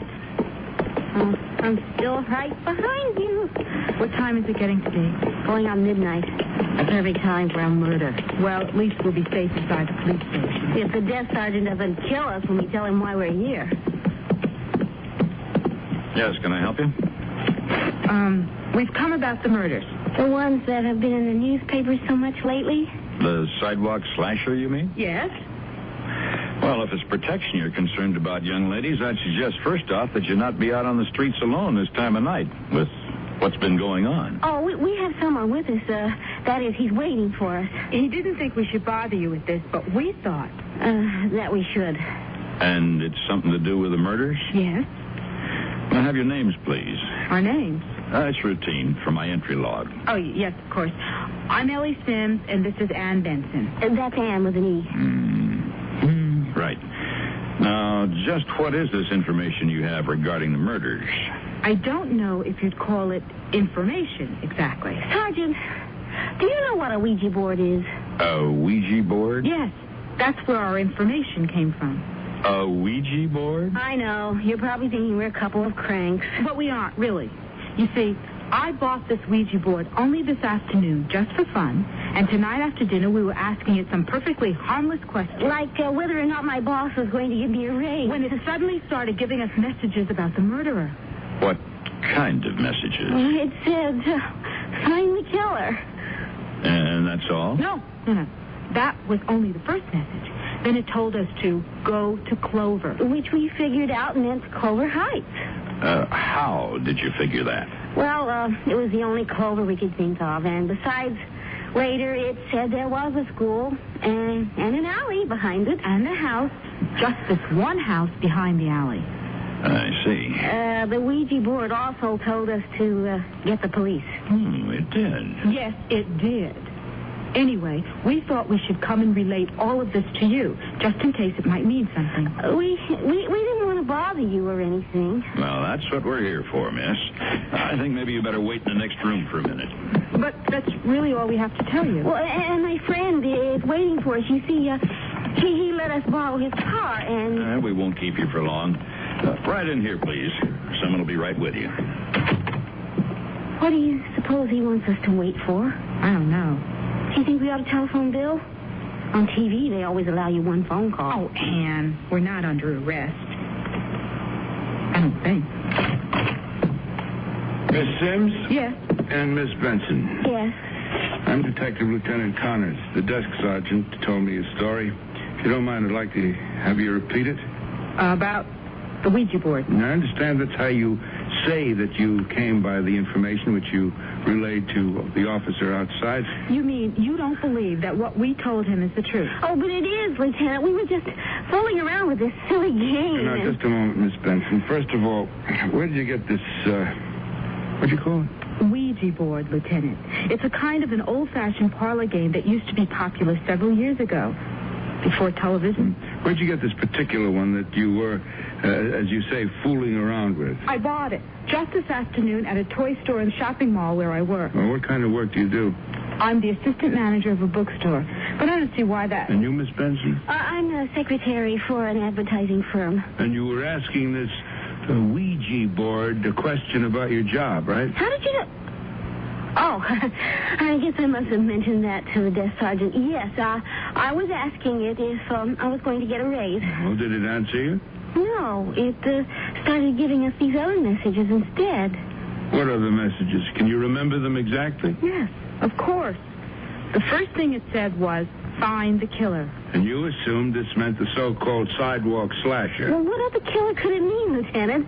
Those awful murders are all we've been reading and hearing about lately. And I just brought a newspaper home with the story of the latest murder on the front page.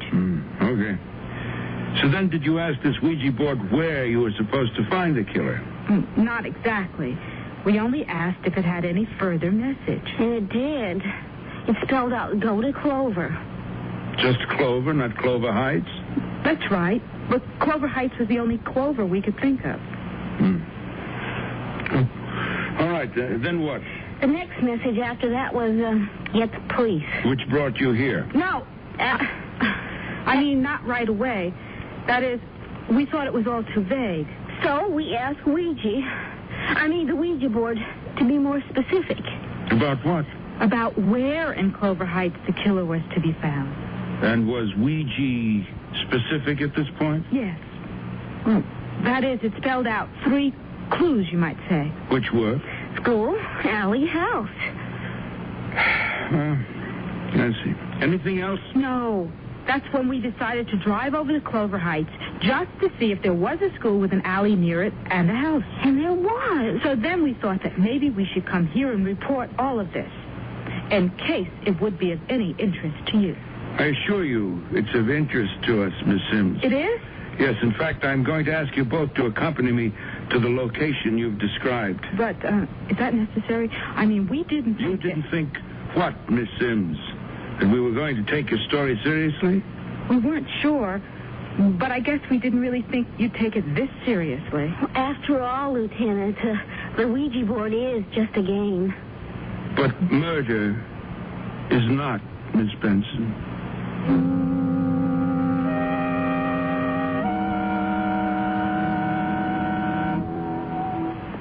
Sears Radio Theater will return after this message from your local station.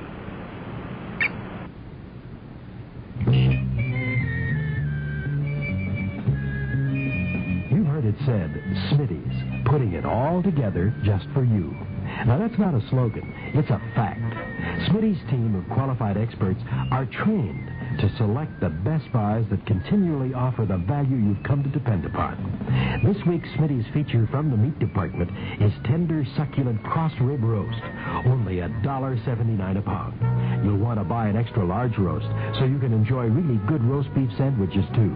Another great meat buy this week at Smitty's is Cudahy Bar and Smoked Picnics, only 79 cents a pound. And while you're at the meat department, choose some tasty fish for another family treat. You'll love the fresh Dover sole fillets. This week, only $2.99 a pound. See why more people prefer to shop Smitty's. You'll enjoy the selection and Smitty's low prices.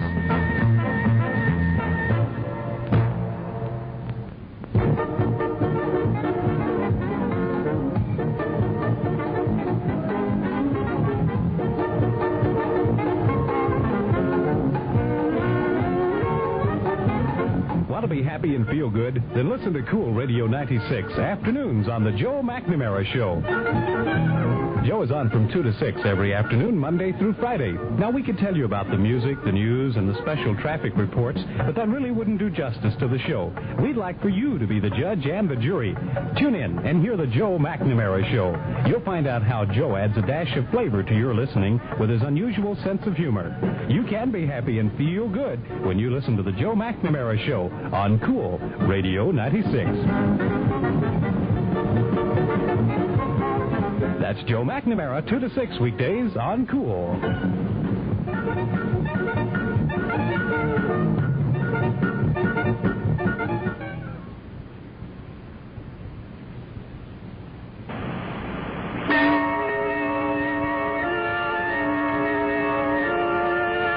Vincent Price again, and here's the concluding act of The Ouija Spells Murder.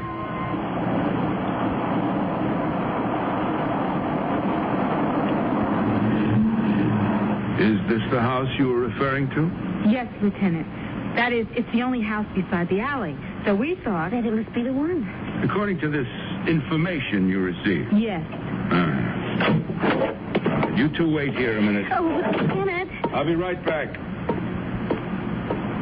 Oh. I didn't even want to come anywhere near this alley again, even escorted by a detective. Funny. When we drove through here with Bill, he kept saying he felt the presence of a policeman. Poor Bill. He's going to be so worried about us. Whatever we're here for shouldn't take too long. What are we here for, do you suppose? To wait while Lieutenant Connors checks out that house, I guess. Do you think he doesn't believe us? About the Ouija board, I mean. I don't know. But he seems to be taking our information seriously. However, he thinks we got it.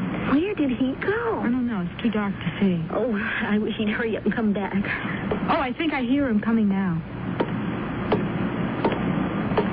Are you sure it's him? Quick, lock your door just in case. I can't find the lock. Neither can I. Oh, Lieutenant, it is you. Oh, it's so dark out there, we couldn't be sure. The house is vacant. I'm going to look around. You both better come with me. Yes, I don't want to sit out here in this alley any longer. Neither do I. But I don't much want to go inside that house either. This way. We don't have any choice.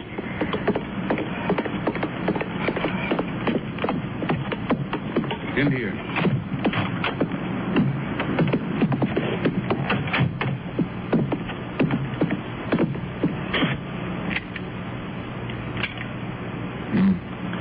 Electricity isn't on. I have to use my flashlight. Can't see anything. This isn't one of those new houses, is it? Built as a small caretaker house at the time of the school was put up. I wonder how long it's been empty. I'm not sure that it is. What do you mean? A sleeping bag rolled up in the corner over there. Nothing more than that, just a bedroll. I suppose he's here, right now. Well, we'll find out soon enough. Hold on. Let me check out this closet.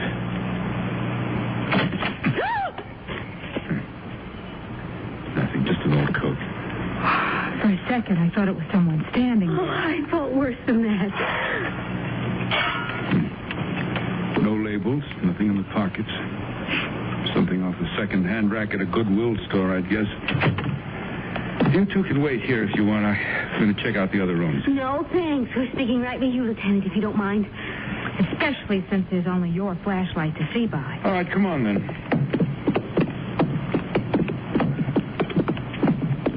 No sign of anyone.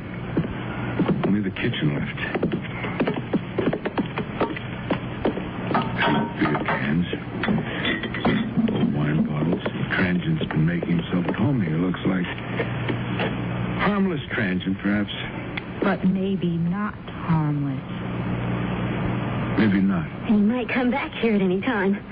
It's possible, with the coat and the bedroll still here, but more likely he's sleeping it off in a drunk tank someplace. But you are going to try and find him and question him, aren't you, Lieutenant? After all, he could very well be the killer, couldn't he? You mean just as your Ouija board indicated, right? I know it sounds unlikely to you, Lieutenant No, Miss Sims, it doesn't sound unlikely to me at all. That is, the transient who's been shacked up in this house could be the killer.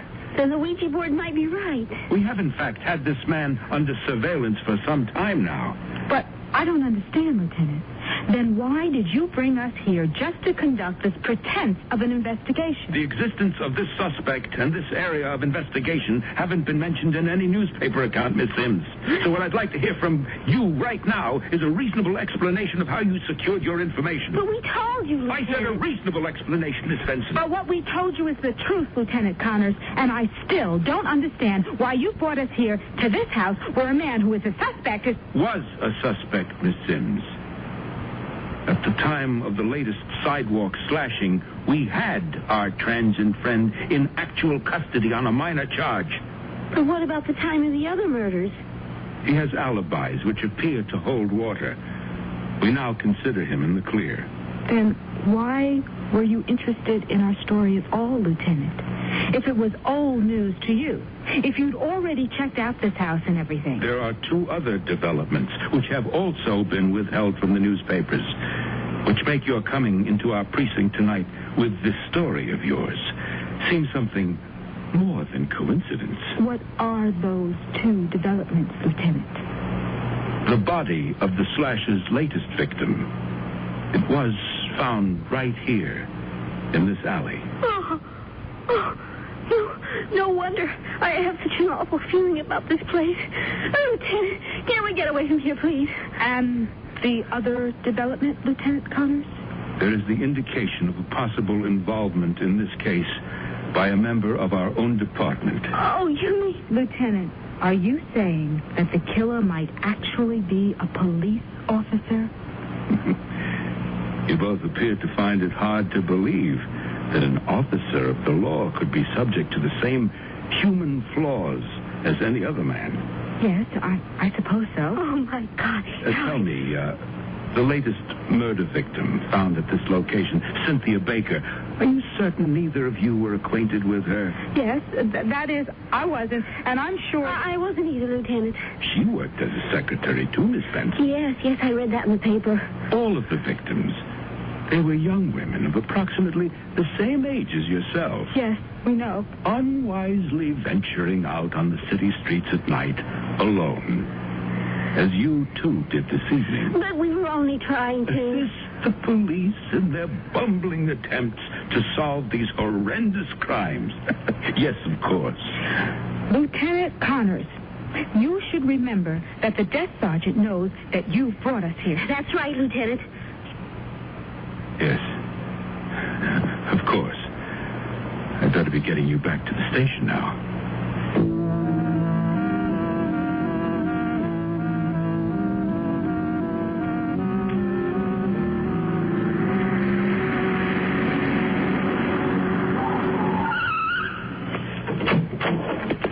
You'll have to go in for a minute. The sergeant will need you to sign his report.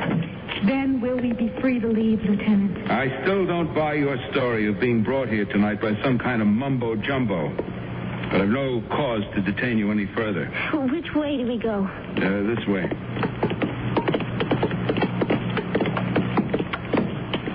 Now, that door over there leads from the underground garage into the station.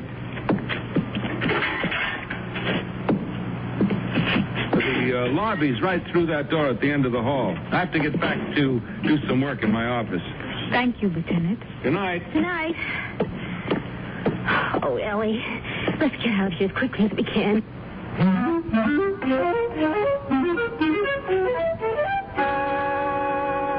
Oh, Miss Sims, Spencer. Lieutenant Connors just buzzed me from his office. You're to sign my report. Yes. And then I'd suggest you both get right home and in off the streets as soon as possible. Don't worry, we will. Good night, Sergeant. Now, take care now.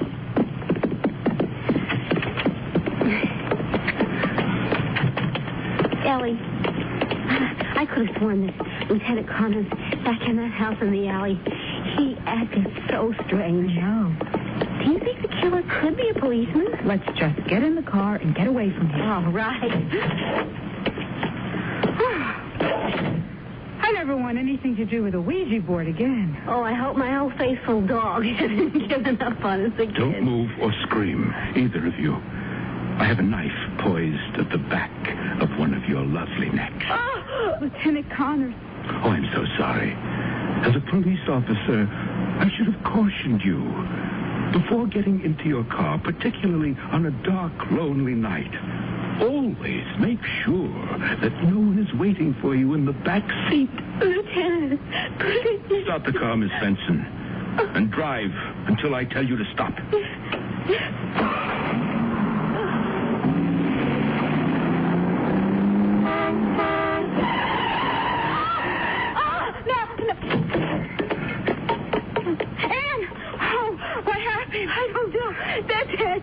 It's the work right in front of us. Oh, thank God it scared off the lieutenant. Ann, Ellie, are you all right? Oh, Bill, how did you get here?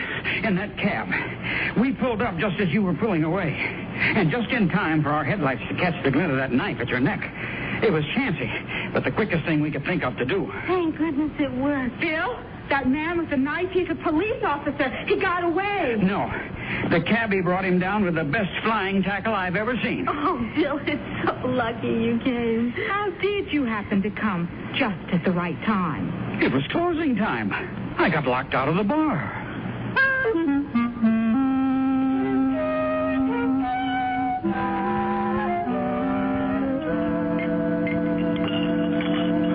Well, I hope you two have learned your lesson from this.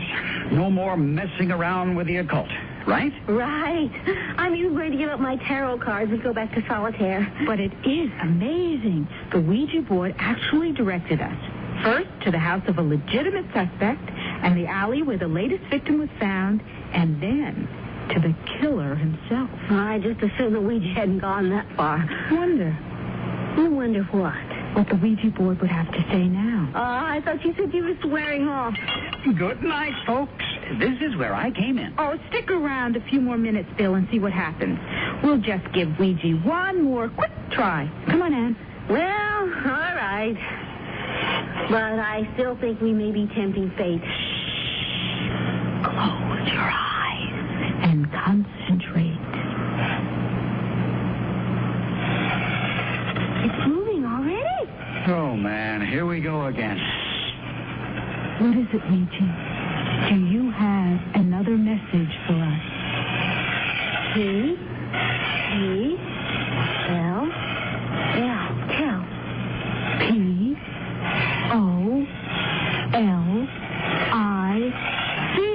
Police. Tell police. No. No more police tonight. Wait a minute, Bill. This might be important. Yes. Maybe we'll need to borrow your car again. B-L-U-C. Blood. Phonetic spelling again, remember? Tell police blood. O-N. On.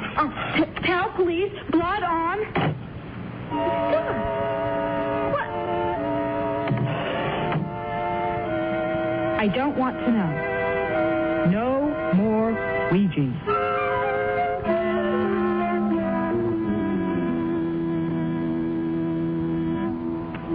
I love to eat. But it takes so long to cook. That's why we both love our new Kenmore microwave oven from Sears. I can cook a 5-pound roast medium rare in just 30 minutes, or 3 strips of bacon in 3.5 minutes on a paper plate. Bake 2 potatoes in 8 minutes, and cook vegetables faster than boiling them in water. That means less time in the kitchen. And more with you. Fast, clean, cool cooking with Sears Kenmore microwave ovens, all with automatic defrost. Choose the right model for your kitchen from the many styles available at most Sears retail stores. Sarge, this is Officer Murray.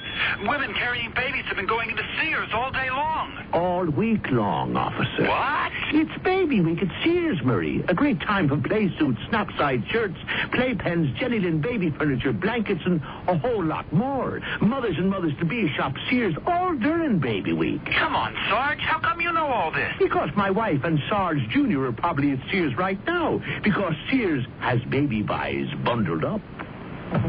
Can't believe you owe the IRS that much? Well, when things just don't add up, you can count on a Sears desk calculator to help you add up what you don't owe. Add, subtract, multiply, and divide, then read the figures two different ways. 12-digit display or tape printout. There's a two-memory system that helps these multi-step problems. Plus, its many extras make it a great time saver.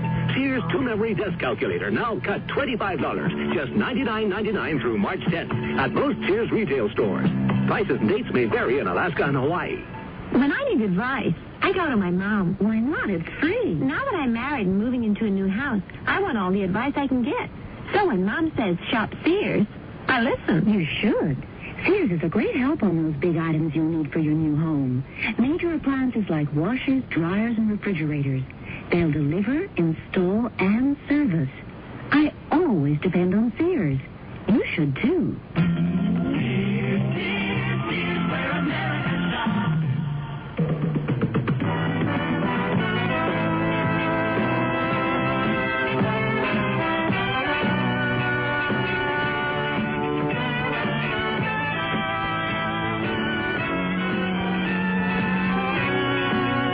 You've been listening to Sears Radio Theater, brought to you 5 nights a week by Sears Roebuck and Company.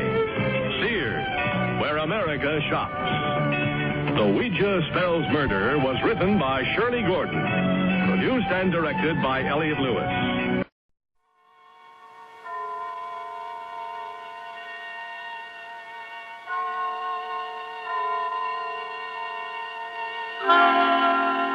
Suspense.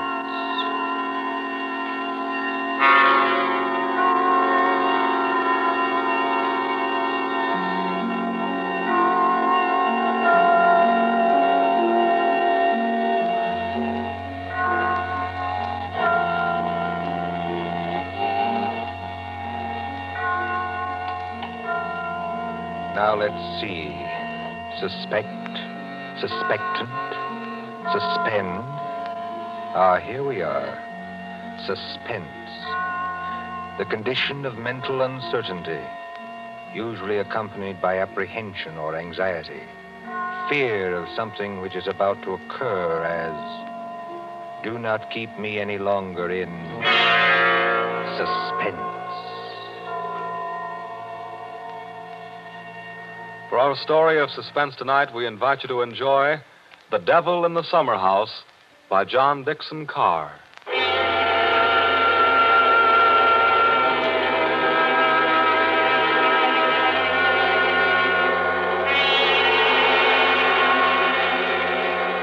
Somewhere along the Hudson, perhaps not far from Terrytown, there is a modest house in its own grounds. Behind it, in a spacious garden, stands a summer house of evil memory. More than 25 years ago, a man shot himself, or at least died, in that summer house. They found Major Kenyon with a scorched bullet hole in his head and the weapon beside him. But we are in the present now. The latticed summer house has grown heavy with vines, and only the other evening 2 men came into that garden at twilight, over the shaggy grass, as a storm was brewing along the Hudson. 2 men, the lawyer from New York. Who's there? And Captain Burke of the homicide squad. Easy, my friend, easy. I was just going to ask you the same thing. My name is Parker. I'm an attorney. You're not Captain Burke. Yeah, the very same and no other. I thought I recognized you, Mr. Parker. Must be something important to bring you so far from New York at this time of night. I was in Tarrytown anyway. I thought there'd be a housekeeper here, but I don't see any lights. You've got business here? Yes, in a way. Have you? I don't know. I'll tell you better after you tell me what brought you to a place that no one has lived in for 10 years. Tell me, Captain. Did you ever get an anonymous letter from a dead man? Did you? No, I can't say I did. The letter's anonymous. How do you know the man's dead? Because they're all dead. Every last one of them. Dead and under the ground, where they can't be hurt any longer. Look. There's the summer house where Jerry Kenyon used to work. There are the windows of the library And the dining room. Looking toward it. Confound this lightning. Makes the windows blaze, don't it? Jerry Kenyon hadn't a care in the world. Yet he shot himself. I'll show you the letter. Now, look, Mr. Parker, I couldn't read anything in this light. But if we can get inside the house Certainly we can get into the house. I was the family attorney. I've got the keys. Why should a dead person send me a letter?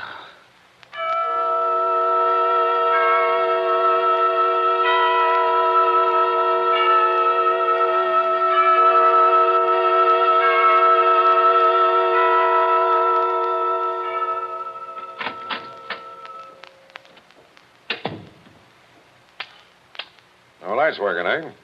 But you got a flashlight, I see. Came here prepared for anything, eh? This is the library. There were always candles on the mantel. Yes, there they are. Have you a match, Captain? Yes, I'll light them. That's better. Same old heavy furniture. Same old thick carpet. Same old globe map. Now, Mr. Parker, this letter that you were talking about. Yeah. Read it. Hey, wait a minute. This thing is dated November 2nd, 1918. That's right, and be careful of that paper. You see how old it is? But it was mailed yesterday. From where? I don't remember. I didn't keep the envelope. Read it. Dear Joe. In case you didn't know it, I'm Joe. Dear Joe, if you want to know how Major Kenyon really died... But we know how he died. It was suicide. Are you sure it was? Whoever wrote this letter doesn't seem to think so. If you want to know how Major Kenyon really died, look in the third drawer of the desk in the library. Press hard at the back of the drawer. Yours very truly. It's not signed. That's right. Now, you sure you don't know who wrote that letter? This is the first time I've been back in this room, Captain. It was almost a home to me once. There's the chair where Isabel sat on the afternoon it happened. Isabel was Jerry Kenyon's wife. Beautiful woman. There's the door that the maid let me in by that afternoon. You know, Captain, seems to me they're all here tonight. Who? We stand beneath the sounding rafter, and the walls around us are bare as they echo our peals of laughter. It seems that the dead are there. Yet we stand to our glasses steady. You know it? I was in my school reader. How does the rest of it go? Yet we stand to our glasses steady and drink to our comrades' eyes. Here's a glass to the dead already. Hurrah for the next that dies. Excuse me, Captain. I don't know what's come over me talking that way. I was very fond of these people. Are you going to look in the desk drawer? This is a lot of nonsense. Then why are you here, Mr. Parker? Jerry Kenyon was always a happy man. At least that's what I always thought. Big, boisterous fellow. Yeah? He had a good position with Vitatone. You know, the phonograph company. Yeah, sure, I know. But he'd just been made a major in the Army. 1917. There was a war on then, too, if you remember. I remember. To make the world safe for democracy. Old days. Old heartaches. Old memories. I remember that blazing hot day in August when all the windows were up. I remember this room. And Isabel, that was Jerry's wife, sitting in that chair, knitting. I remember...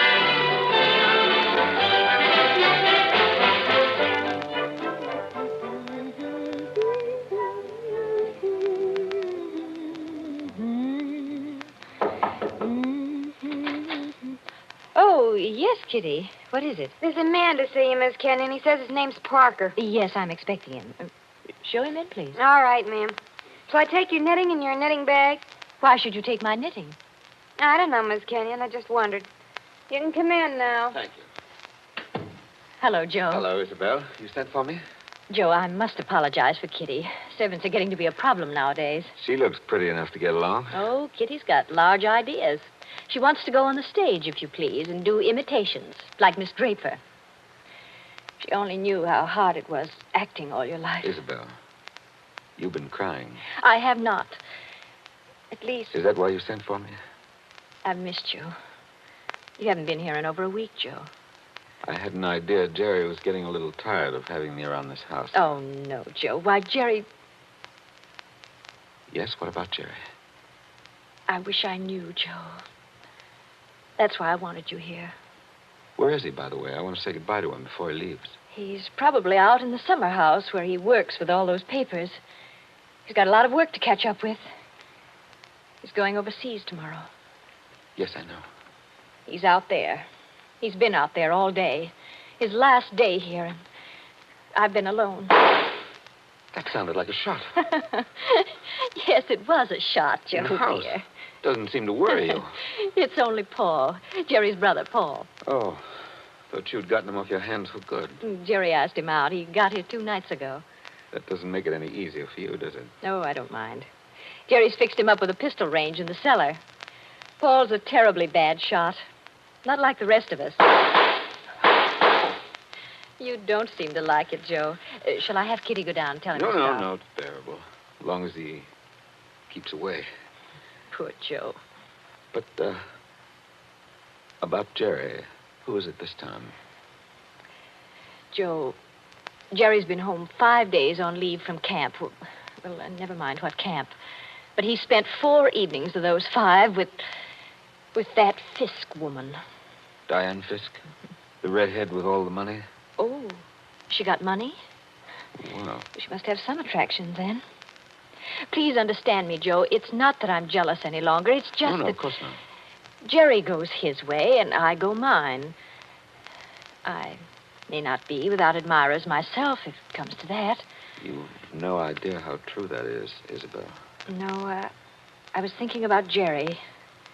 He may not always be lucky. He may meet some girl who's not as broad-minded as I am. And then when he gives her the go-by... Paul must be getting really furious down in that cellar. He's not hitting anything. He must be using a lot of ammunition. Now, your trouble, Joe, is that you're too much of a gentleman.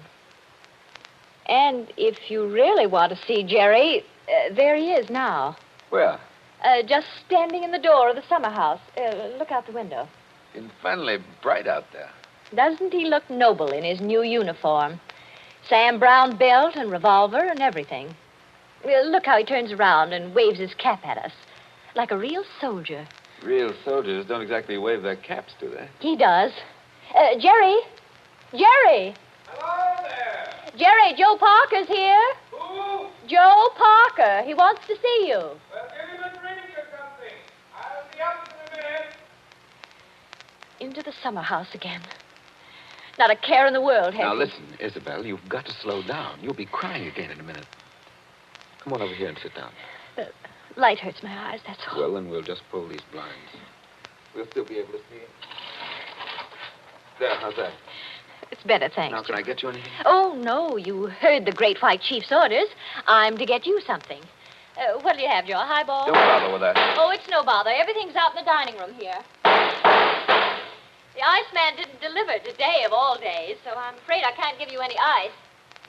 I read in the paper yesterday that we're likely to have automatic ice boxes any day now. Things that freeze ice by electricity or something. Do you believe that, Joe? I doubt it. Listen, Isabel. Here you are. It's not cold at all. It's the best I could do. Thanks very much. What I wanted to say was, couldn't you get that brother of yours to give up practicing now? Hasn't he done his good deed for the day? Yes, maybe he has. I'll ring for Kitty. You don't have to call me, Miss Kenyon. I'm here. Oh, yes, Kitty. What is it? It's only to tell you there's another visitor. This time it's a woman. Lady, Kitty. Call her a lady, please. Well, maybe. She says her name's Diane Fisk. Diane Fisk, that's Jerry. Kitty, tell the lady I'm not in. Lady. She's a fine lady. I don't want to intrude, my dear. I don't want to intrude. Anyway, it's too late, Miss Kenyon. She's coming down the hall now. My dear Mrs. Kenyon. How do you do, Diane? This is a friend of ours, Miss Fisk, Mr. Parker. Oh, now, I don't want to intrude, really, I don't. I wouldn't have intruded for worlds, especially on a day like this. Isn't it awful? But your husband simply insisted, my dear Mrs. Kenyon. He simply wouldn't take no for an answer. I'm sure he wouldn't. Do you know what he's brought from his office as a surprise? No. A phonograph recording machine. He's going to let us use it. So that we can all hear ourselves talk twice. How nice.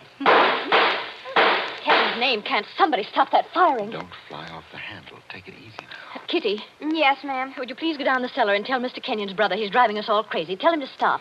Yes, ma'am. My dear Mrs. Kenyon, I do hope I haven't offended you in any way. I know I'm a silly little chatterbox. They say people who have red hair often are. Because at your age, you must find the heat very trying. Don't you think we'd all better sit down? I was very much interested in what Miss Fisk said about a phonograph recording machine. Mrs. Kenyon was just talking about a machine to make ice. Yes. Isn't science wonderful? But I do think it was mean of Major Kenyon to invite me out here and then go and fall asleep in the summer house. Did you say fall asleep? Yes, of course. How did you know? Well, I came up the back way and I saw him in the summer house with his head forward on the table, taking a nice little snooze. That's very queer. Of course, you couldn't see much except in the bright light of the door, but I think I saw him there. I didn't disturb him, naturally. But I think I'd better disturb him. Oh, now, please don't trouble on my account. The fact is, my dear, I don't altogether trust myself in this room. A woman of my age has to conserve her strength, you know. So if you'll just excuse me. Well, of course, if you... Oh, dear, I just can't think what I'm always saying because I have the best intentions in the world, Mr. Barker. But, Parker. Oh, yes, Parker, but I do somehow manage to offend people being so dependent and everything. Except the men, of course. I couldn't offend you, Mr. Parker. Now, could I? Madam, I'm not sure. Well, of course, the person I really came to see was Paul, Mr. Kenyon's brother. He's a little young, of course, but he's joining up next month, and I think we should all do our bit, don't you? He has such a pleasant personality. I think he likes me. Why, if he walked in at that door this minute... Now, how am I ever going to get any place? Someone's always interrupting my revolver practice just when I'm getting to the point where I can... Oh. Why, Paul... Good Lord, are you here again? You're a very untidy object, Paul. Well, it's pretty untidy in this cellar. And dirty. I've got cockroaches on me, so keep away. Did you have a good day shooting? Swell. One of the best. Hit the target? On the only shot that mattered, I hit the target dead center. That sounded like Isabel. I think it was Isabel. Why have you got those blinds down? Get them up. What is it? What's wrong with you? What are you looking at through that window?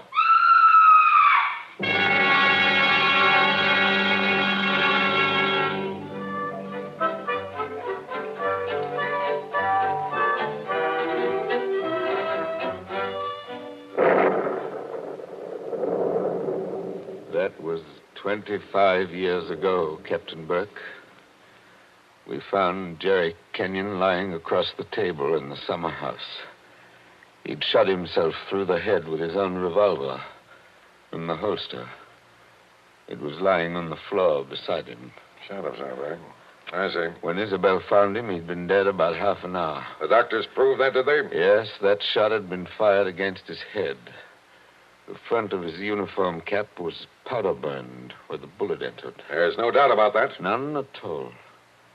We never noticed the real shot Because that young lad was shooting off guns like a maniac in the cellar. Precisely. Now they're all dead. By accident, illness, they're all gone. Isabel Kenyon died less than a year afterwards. I think she died just because she was so fond of Jerry. I suppose you've guessed my little secret. Oh, I think I can sort of read between the lines. You were in love with Isabel Kenyon, weren't you? Yes. Well, these things happen. I never let her see it, you understand? Women know, pretty generally. So, they're gone. The youngest of them. And I'm left alone with old tunes, old ghosts, wondering why the fellow ever killed himself. Why? Why? And this morning, out of a clear sky, I get a letter saying, if you want to know how Major Kenyon really died, look in the third drawer of the desk in the library. But I tell you, we know how he died. Well, aren't you going to do it? Naturally. I've got a key somewhere here that fits the drawer. Now, listen, Mr. Parker. In my father's country, in Ireland, they got a saying that when a man's going to commit suicide... I thought of doing that, too. Then the devil comes in and takes him by the hand and talks to him. They say you can see the devil as plain as I see you just before you pull the trigger. The devil must have been in the summer house that afternoon, then. Oh, no, he wasn't. What do you mean? Major Kenyon didn't kill himself. He was murdered. My dear Captain Burke, the police covered all that at the time. Everybody had an alibi. They did they? Well, think of what I've told you. Isabel and I were together all the time.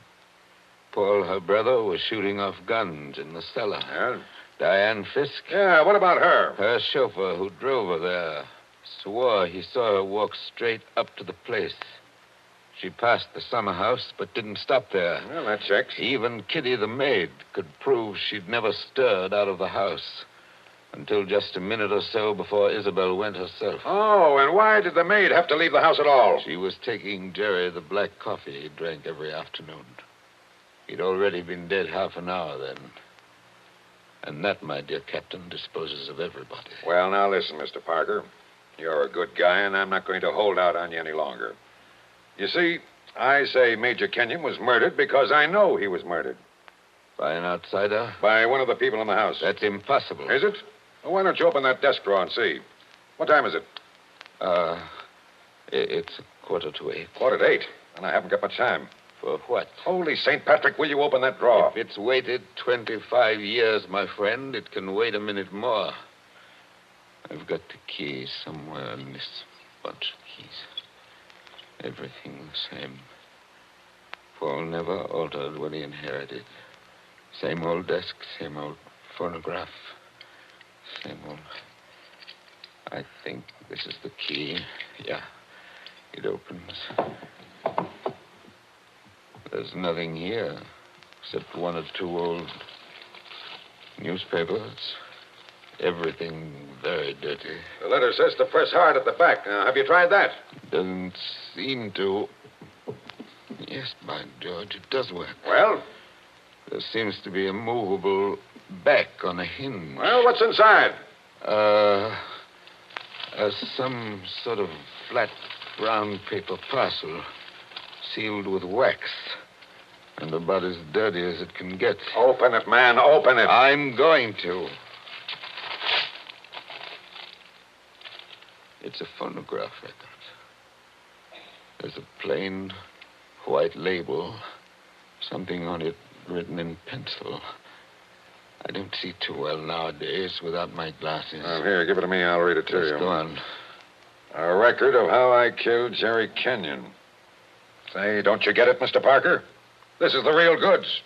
The murderer's going to tell us his own story 25 years later. Be careful. Whatever you do, don't drop it. Well, you seem to be interested enough now. I don't say I'm not interested. I say I can't believe it. You know, when you were talking about the dead coming back and that kind of thing, you sure started giving me goose pimples. But that's just what it is, a dead person. Now, there's the phonograph. Put that record on. Let's hear what the ghost says. Any of them could have made the record, of course. The apparatus was all here. Don't just stand there by the phonograph. Won't it work? Yes, it works. Is it wound up? Yes, it's wound up.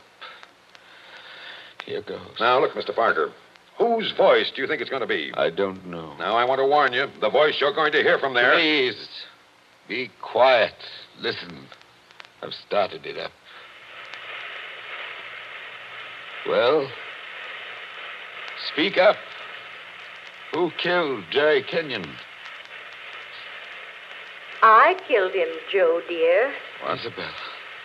I'm sorry about it, Joe, but I had to have you for an alibi. And you were so terribly easy to It's fool. only a phonograph record, man. Don't look at it as if it was alive. You said you and I were always together, Joe, but that wasn't quite true.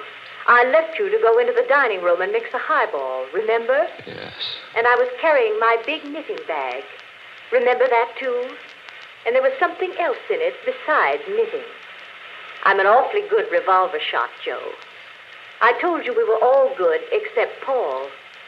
And the back windows of the dining room face the same way as the back windows of the library. Thank you, Isabel. Thank you. Jerry very was much. in the summer house. I made a sign to him from the window, and he came to the door there. In bright sunlight, 50 feet away. True again, Isabel. True Joe, again. don't you know what August heat is in a wooden summer house? Didn't anybody see that no man would be wearing a cap inside on a day like that? Jerry had taken his cap off before he went into the summer house. We saw him do it.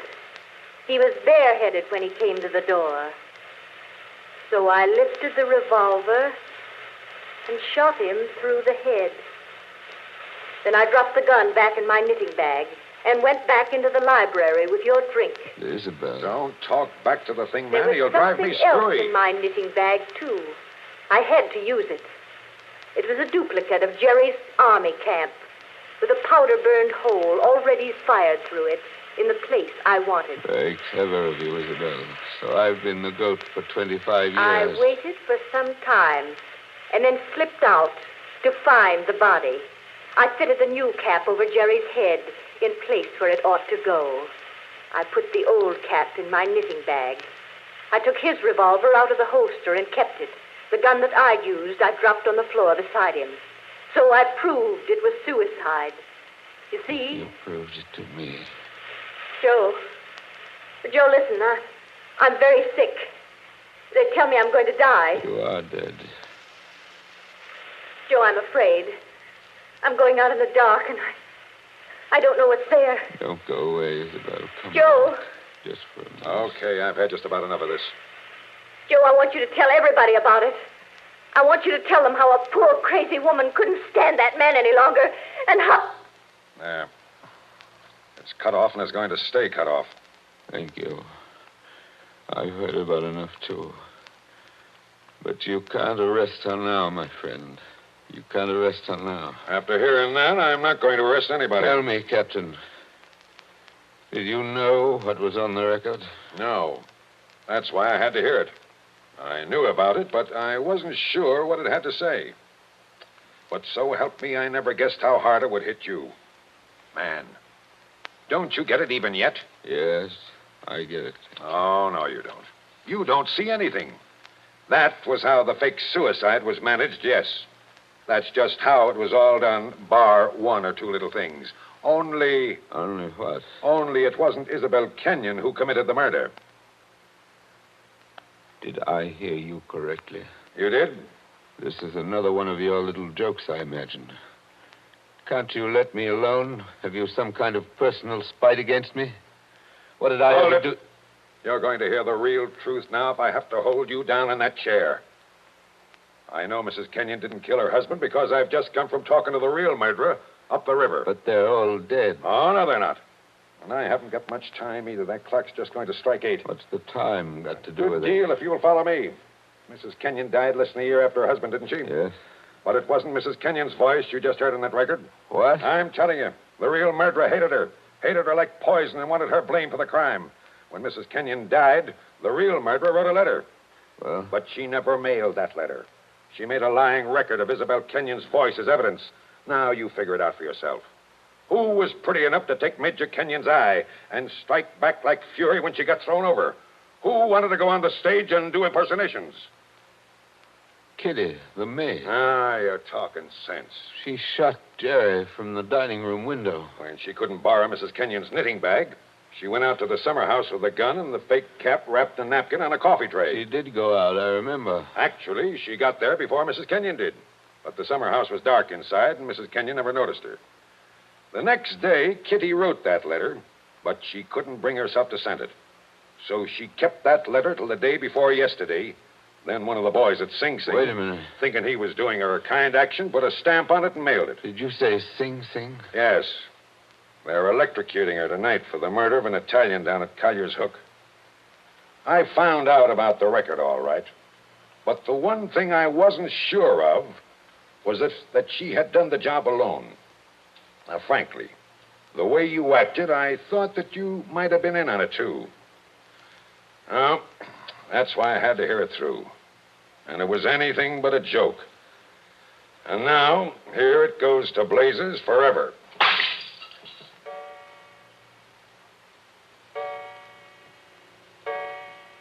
Eight o'clock. Now she's dead.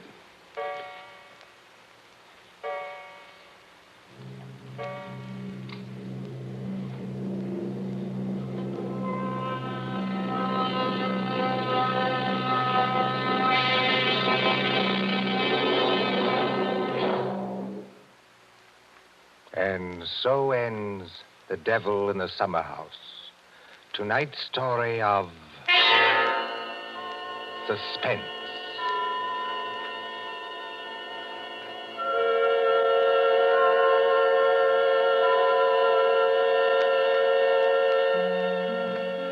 The part of Mr. Parker was played by Martin Gable.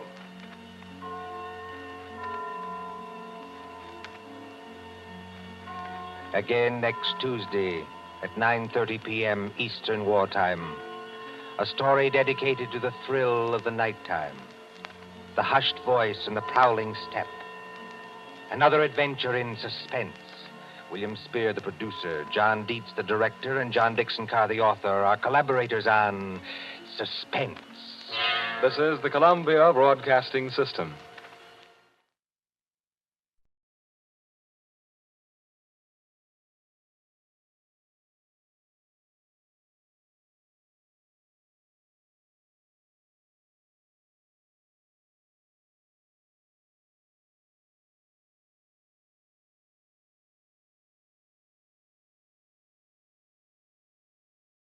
Ladies and gentlemen, we take you now behind the scenes of a police headquarters in a great American city, where under the cold, glaring lights will pass before us the innocent, the vagrant, the thief, the murderer. This is The Lineup.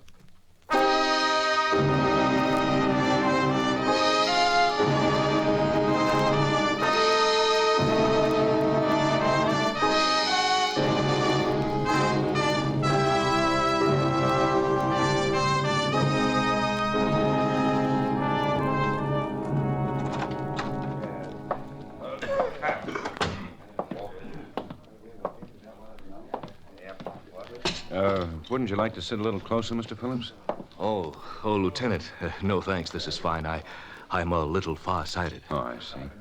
I just spoke to your wife. She's with Mrs. Griswold. Oh, I'm glad. They're quite good friends, you know. Griswold kept pretty much to himself, but she's very friendly. Shame she had to be married to a man like that. He was a smart attorney. Too smart. Well, he certainly wasted it working for men like this Rugillo. Just a cheap gambler from what I've read. Oh, don't kid yourself, Mr. Phillips. He's smart, May too. I have your attention, please? Cigarette? No, thanks. You people out there on the other side of the wire in the audience room, may I have your attention, please? Thank you. My name is Greb, Sergeant Matt Greb. I'll explain the lineup to you. Each of the suspects you will see will be numbered. I've always prided myself on never forgetting a face. Well, let's hope you see with one you'll remember. Well, if he's here, I'll know it. Of course, he was quite a distance away, but as I told you, I'm far-sighted. When I ask for questions or identifications, call out the number. If you're sure or not too sure of a suspect, have him held. The officers who took your name will assist you. They're seated among you. The questions I ask these suspects are merely to get a natural tone of voice, so do not pay too much attention to their answers, as they often lie. Bring on the line. All right, move up to the end of the stage, right up to the end now. Come on, keep it moving. All right, turn and face front, hands to your sides, look straight ahead. Okay, number one, Marvin Peck, open charge. Where do you live, Marvin? Wilton Hotel, 8th and Main. What city, Marvin? We don't have an 8th and Main. Biloxi. Fine way to treat an out-of-town visitor. Where are you staying here, Marvin? With a friend. I don't know the address. Where do you work, Marvin? Biloxi. I'm on a vacation. You came here to see Max Rugillo, didn't you, Marvin? I don't even know Rugillo. In 1949, you were arrested in a raid on a gambling house operated by Max Rugillo. I don't even know Rugillo. The Biloxi police have informed us you work a crap table in a place owned by Max Rugillo. I told you I don't even know. All right, Marvin, all right. Step back. Number two, Fred Tyrrell, open charge. Where do you live, Fred? I live on Eastern Avenue, Sergeant. 463 to be exact. And you work for Rugillo, don't you, Fred?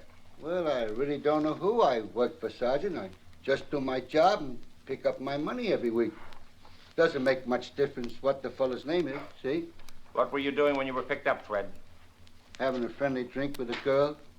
You know, relaxing. How many times have you been arrested, Fred? Well, now, let's see. It's hard to remember just offhand. 4 or 5, I guess. Of course, we all make mistakes now and then, Sergeant. I remember once when I was a kid, my mother told me, Fred... That's enough, Fred. Whatever you say, Sergeant. Number 3, Ben Sampson, open charge. Step out, Benny. Hold your head up. Where do you live? Broadmoor Hotel, 45th Street. Come on, speak up, Benny. 45th Street. Lieutenant. Where you working, I Benny? think... Now, just a minute. Let me be sure. Where are you working? The River Club. Yes, sir, I've I'm been sure. there a long time. That's you know the man, that. Lieutenant. Just answer the I was so questions, Benny. surprised for a Never minute. mind the I guess I didn't dialogue. really Just expect to see Sergeant you. Graham, Yes, Lieutenant. hold number 3 for interrogation.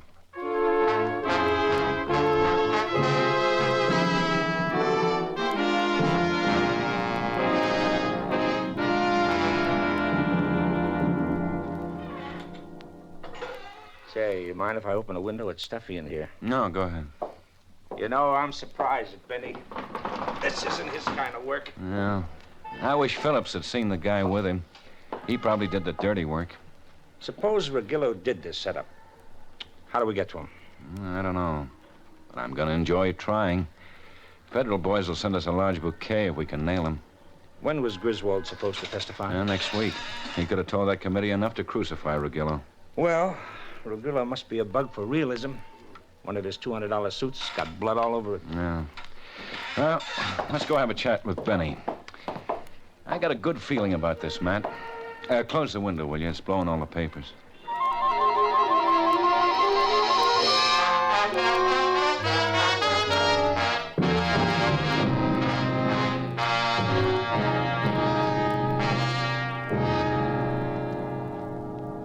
That's enough of that, Benny.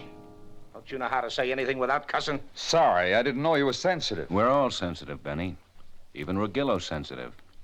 He's not going to like you getting yourself identified. Now, why don't you guys knock off? I got nothing to do with Regillo. I wasn't in no vacant lot. We know better, Benny. That witness pegged you cold. Who was the guy with you? Look, fella, you're wasting your wind. The guy with the shotgun, Benny. Who was he? Or did you blast Griswold? Maybe you have more nerve than I figured you for. We know Regillo wanted Griswold eliminated, Benny. But right now, you're carrying the load. It's a big load, Benny. We can sew you up real easy. Let's have it, Benny. Who was the guy with you? We'll keep Regillo off your back, Benny. Come on, don't be a sucker. You guys work pretty good together, don't you? Only I ain't impressed. I seen it better in movies. This isn't the movies, Benny. Griswold is good and dead. And you're no actor, Benny. Regillo staged this killing, and we know it. Ben. Yeah? Why don't you leave too, muscle man? Go take a flying... What's up? Amster Ross just wanted and says he's got something. Got him in your office. Look, I told you for the last time. One more Man, drop dead. Yeah? I'll be upstairs. Okay. What did you say about me being... Now, what's on the hamster's mind? Says he's got something on the Griswold killing. Oh. Is he sober? Yeah. Look, I don't believe it either. Oh, hi, Lieutenant. Hello, hamster. Oh, you're looking good, Lieutenant. Why, you ain't looked so good in years. What's on your mind? Quit drinking, you know. Just weekends. During the week, I don't touch it. I'm glad to hear it.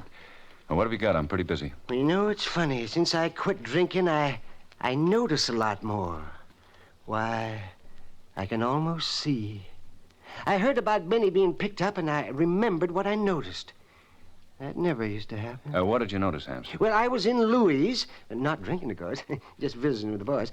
You know, it ain't hard not drinking if you keep talking steady. Get to it, huh? Well, Benny was there having a snort, and there was a guy with him. Remember when I had my own place and you busted 4 bottles of good whiskey and 2 chairs arresting a guy named Vincenti? Well, that's the guy that was with Benny. George Vincenti? Yeah, that's him. So anyway, a couple of hours later, I heard Benny had been picked up. And then when I read why he got picked up, well, I figured... Thanks, hamster. Oh, yeah, sure. You see, I figured you'd like to know. Never paid much attention to things when I was drinking. Yeah, Ben.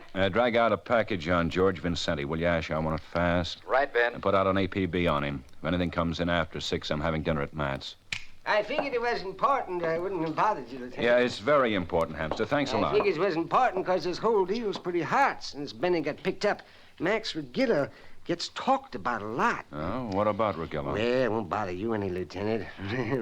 Regilla couldn't bother you. But from what I heard, he wouldn't like you digging around too much in his attic. Since Benny got picked up, he wouldn't like you thinking he had any part of what happened. Oh, not that Regilla would bother you, Lieutenant. He wouldn't bother you. Oh, that Benny's the most irritating little... Oh, hello, Hamster. Hello, sir. Oh, you're looking fine, just fine. You can go now, Hamster, and thanks again. Oh, I'm glad to help, Lieutenant. And don't think you owe me a thing, because you don't. I'm glad to help. Unless you wouldn't mind telling your boys to kind of leave me alone on weekends. Sure. Oh, well, thank you, then. Glad to see you both looking so well. News? Yeah. Benny's playmate was George Vincenti. Remember? Well, that's more like it. Now the shotgun makes sense. I should pick him up tonight. What time do we eat? Oh, about 7. We walk out in the middle of dinner again, Molly'll have kittens. Yeah. Wouldn't you think she'd get used to it after all these years? No, I guess not.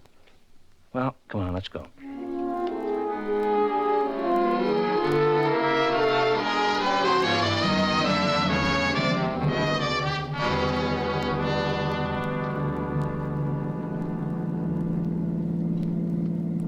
Sure a lot of new houses going up. Oh, yeah. Guy named Aldner's building a new development right near us. There's talk they're going to subdivide the golf course. Huh? This town's sure getting big. Remember when this was just a dirt road? Sure. It wasn't a house for miles. Why, I could have bought 10 acres right in there for Yeah. Look out!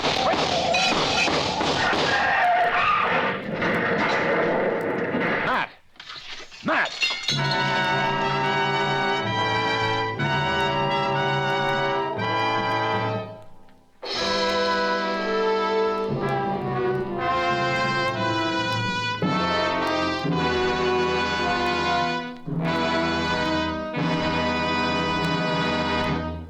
It's the custom for automobile traffic to drive on the left in Japan. Learn this and other distinctive ways of life before visiting or being based in this delightful Oriental nation. The Japanese are extremely polite and neat. Therefore, you are expected to take your shoes off before entering any Japanese home, hotel, or temple. Your stay in Japan or any other country will be far more agreeable, and the people will be much more friendly if you take the time to observe their native customs.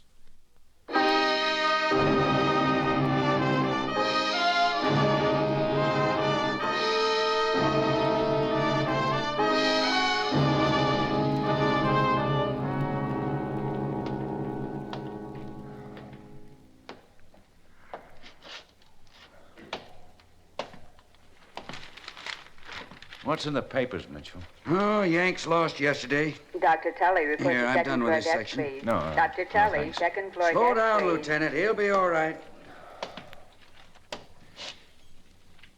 They've been in there an hour. 15 minutes. He'll be all right.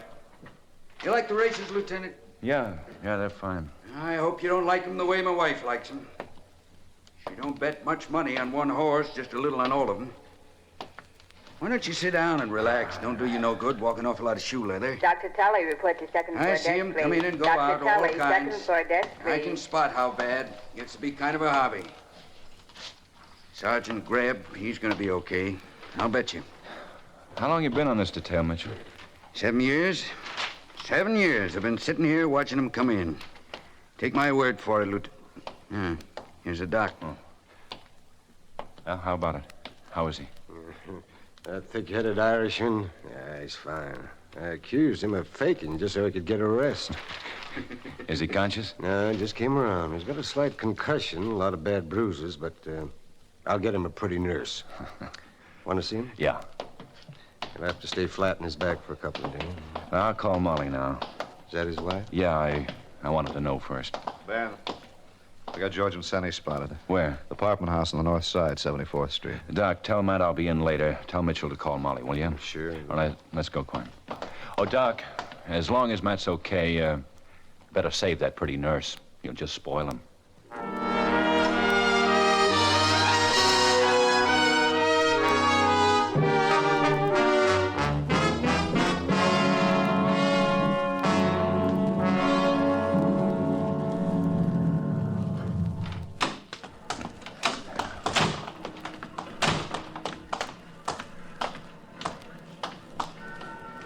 How's Matt? He's all right, Asher. Vincenti's on the 3rd floor, 309.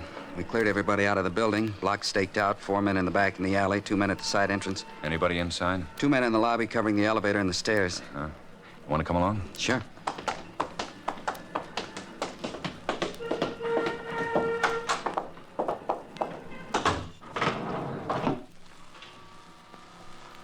Matt's okay, huh? Slight concussion. Yeah, Regillo's playing for keeps.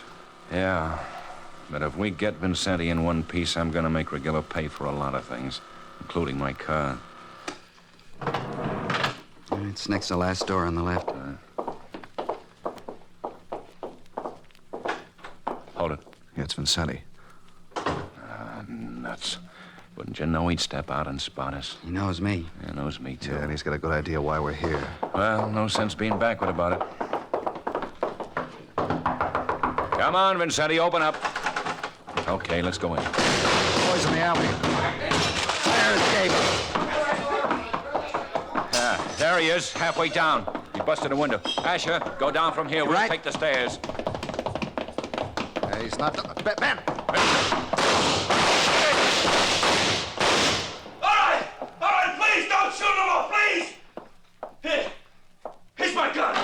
No more, no, don't! You okay, Quinn? Yeah. Now, please, don't! Oh, shut No more up. shooting.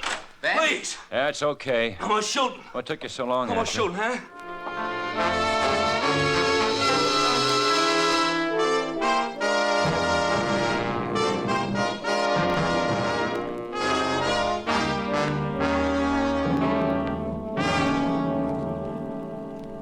How is he? Nervous. And where's Regillo? In his apartment. I got 2 men staked out. Asher in yet? No, he's still looking for the gun. Well, let's talk to Vincenti.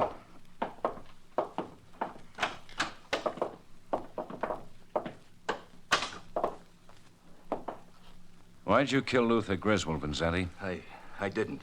Who paid you to do it? Nobody. You didn't do it for nothing? I didn't do it. What'd you do with the shotgun? Look, I don't know what you're talking Luther about. Griswold, Max Rugillo. I don't work for Gillo. I don't even know. Why did you blow up Griswold? I didn't, I tell you. We've got Benny Sampson. He said you did. I don't know Benny Sampson. You're lying. You did a stretch together. I don't know him. You didn't do nothing, huh? Yeah, I didn't do nothing. What did you run for? Well, I got scared and I didn't think. You nearly got dead for not thinking. Okay. Resisting arrest. Lock me up. Resisting arrest, assault with intent, illegal possession. I can think 'em up all day and make 'em stick. Okay, but I didn't knock off Griswold. Benny Sampson says you did. Benny Sampson. I don't even know the bum. I got shoved off the road tonight. There's a cop in the hospital. Well, the town's full of lousy drivers. With shotguns? I don't know nothing about no shotguns. You just don't know nothing. No, I don't know nothing. The word's out that Rugillo wants me dead if I get nosy. Well, that's Rugillo's business and your nose. You and Benny Sampson staked out on a vacant lot. I don't know no Benny Sampson. You and Sampson. Benny staked out on a vacant lot. I told you I don't know blasted Benny. Luther Griswold and ran back and got in your car. I wasn't in no vacant lot. Benny tripped and a witness spotted him. Benny spilled all over the precinct. I'm getting pretty tired of this. Oh, yeah. You're getting awful brave for a guy who was crawling around begging not to get a face full of bullets. Well, what did you want me to do? Keep shooting. I'd have loved it. I want Max Rugillo. Well, then go get him. I want a signed statement that he paid you to kill Griswold. Hey, I thought you said Benny spilled all over. He said you were with him in the lot. He didn't say who paid you for the job. Oh, sure. Where's the car, Vincenti? What car? The car you climbed into after you shot Griswold. Go ahead. Go ahead. You can work on me all night. Make it all week. We've got the time. You don't know nothing. Where's the car? I don't know. Where's the shotgun? I don't own one. You get 5 to 1 anyway. We'll see. Rugillo won't get you off. I'll make this stick. Okay. How much did Rugillo pay you? He didn't. 200? 500? Good professional job. Right up your alley. How much, Vincenti? An all-day sucker. Oh, it's very funny, I was only Vincenti. kidding. I was only kidding. Ben? Yeah? You want to see the shotgun? Yeah. Bring it right in. Hello, Vincenti. Found your car. I don't own no car. Garage on 85th Street. Fingerprint boys are on it now. Here's the gun. Mm-hmm. Where'd you find it? Under the back seat. Want me to run it up to ballistics? Yeah. You look awful, Vincenti. You should get more sleep. Okay, take him downstairs and book him. Right, let's go. Hey, you'll never make it stick. I'll make it stick so good you'll burn in a month. Come on, move. Hey, no, wait a minute. No deals now. You're a cinch. Come on. No, wait a minute. Wait a minute. You want Regillo, don't you? What do you want? A break. I can give him to you if you give me a break. The shotgun, the evidence. You'll get first degree. How can I give you a break? You got weight. You can throw it around. Second degree, huh? I'll try. I don't want to hang. I said I'd try. Regillo paid me. And Benny Sampson? Yeah. He didn't give you no statement, huh? Well, we lied a little. You'll forgive us, won't you? It figured. Let's get a stenographer and then go over and spoil Mr. Regillo's dinner.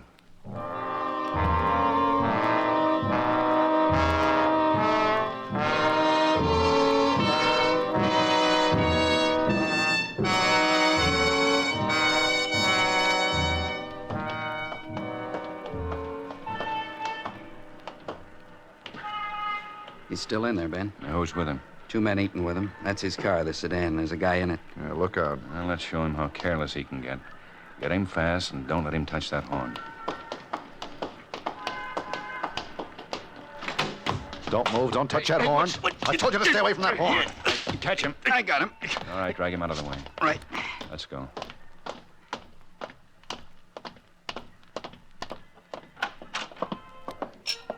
He's over at the 8 down Colvick's place. Oh, yeah. Where's that doll we saw? Is she over there, too?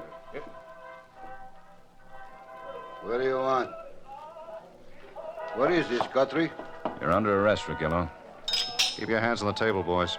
Look, Guthrie, I'm finishing dinner. I'm too full for jokes. I've got Benny Sampson and George Vincenti. So what? I've got a sworn statement. Accessory before the fact. For what fact? Murder. I hope it'll be first degree. Now wipe off your fat chin and let's go. Okay. But you're going to be real sorry, Guthrie. Up, boys. Now just walk out quietly. You want me to shake him down? Outside. I don't want to bother the customers. Just shoot them if they get out of line. Move. Okay!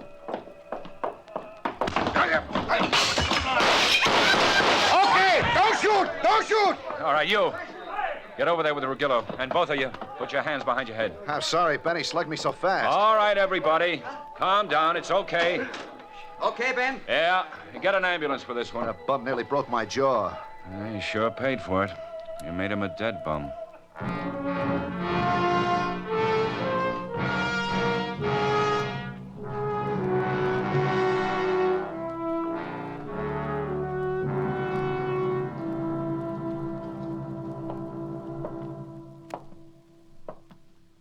Hi. Well, you look just lovely, man. Molly was here this afternoon. Huh? She doesn't think much of your driving. I just left Max Regillo. He's sorry he ever had us run off the road. You got him? With everything. We picked up George Vincenti and his shotgun, and he signed a sweet little statement. Well, I feel better already. Oh, good evening, Sergeant. Hello. And you're Lieutenant Guthrie? That's right. Well, you can stay a few more minutes, but the sergeant will have to take a nap. Oh, I'm not sleepy. Oh, you will be. Just drink this. Oh. Come on. Ooh, That's fine. Now say goodnight to the lieutenant. And if you want anything, just ring. No longer than a few minutes, Lieutenant. How about that, huh? And I told the doc not to... What? Nothing. Man. Yeah? Move over.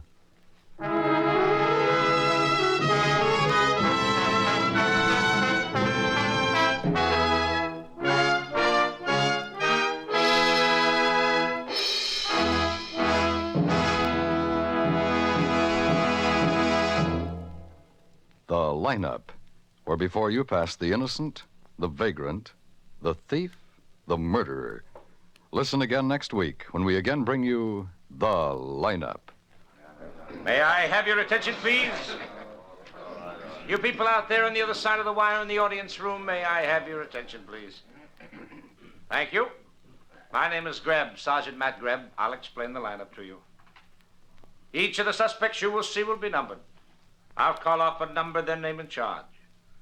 If you have any questions or identifications, please remember the number assigned to the prisoner as I call his name. At the end of each line, when I ask for questions or identifications, call out the number.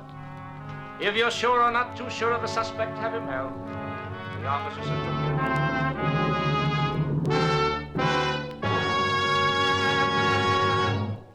The lineup, starring Bill Johnstone as Lieutenant Ben Guthrie and Wally Mayer as Sergeant Matt Grebb, was written by Blake Edwards and Dick Quine, with music by Eddie Dunstetter. The lineup is produced and directed by Jaime Del Valle.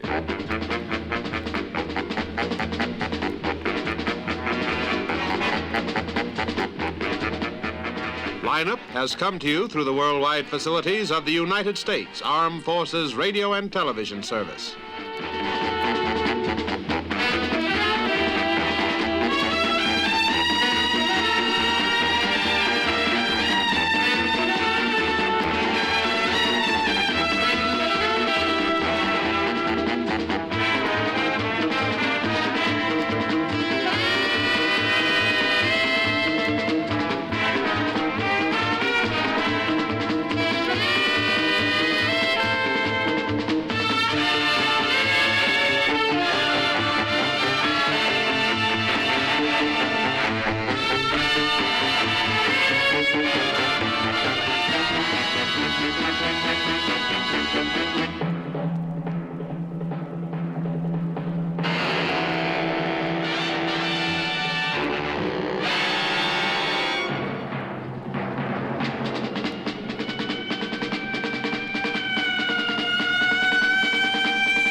I'm Charles Scott King, WNEW News. At 9 minutes past 10, time for the Sears Theater. That's the theme from the Sears Radio Theater. Tonight is a story of adventure with Richard Widmark as your host. What's that? Take your seats. What is it? I don't know, but fasten your seatbelts. The ship is quivering. It may be an earthquake. If this ship falls over on its side, we've had it. Hey! Rain! The sky was clear as we came through. Well, you can see for yourself. It's still clear above the trees. What kind of weather do they have here? The Sears Radio Theater will begin after this message from your local station.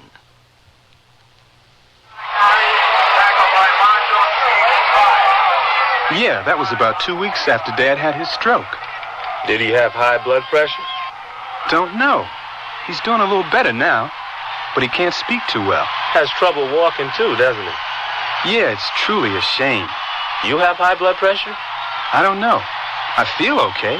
I'm not high-strung like Dad. Whether you're high-strung or low-strung, whether you feel just fine or not, has nothing to do with high blood pressure.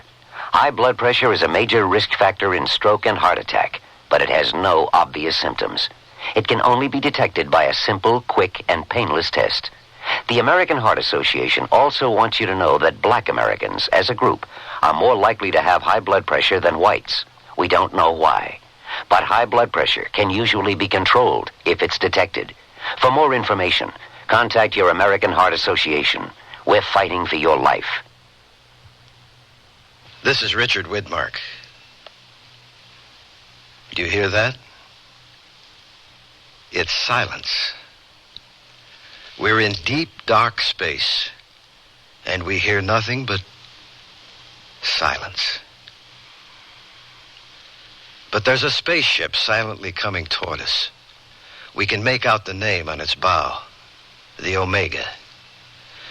And there's a man looking out a forward port. He's in a vehicle that is moving almost with the speed of light. Yet he's as comfortable as if he were in an easy chair at home, chatting with friends. I thought we were supposed to be the first ones up here. We are, Sloan. Then what's all this junk mean? He's right, Austin. There's a lot of space junk outside. Let me see, Stuart. Maybe it's from something we launched earlier, Sloan. Maybe, Ruth. No. No, we haven't sent a ship this far into space before. Somebody sure has, Austin. Look at all the junk. Maybe it came from that planet ahead. That planet's dead as it can be, Commander. No atmosphere around it. No nothing. We haven't seen the other side of it yet, Sloan. But it doesn't rotate, Austin. It'll be as dead on the other side as it is on this. Oh, speaking of dead, I'd better water the algae so we can keep breathing. I'll help, Bonnie. Stewart, try to reach headquarters by radio again. Wilco, Commander. Omega calling Space Agency. Come in, please.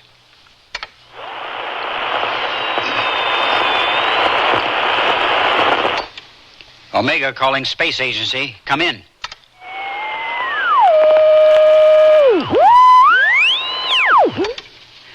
Afraid it's the same story, Commander. It still doesn't work. Stu and I have even been outside, Commander. We've gone over the transmitting system with a fine-tooth comb. The agency isn't getting through to us, Austin. But maybe we're getting through to them. Send in hourly reports anyway, Stewart.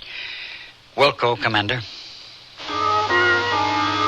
A spaceship with a crew of 5, including 2 women. A radio that doesn't work.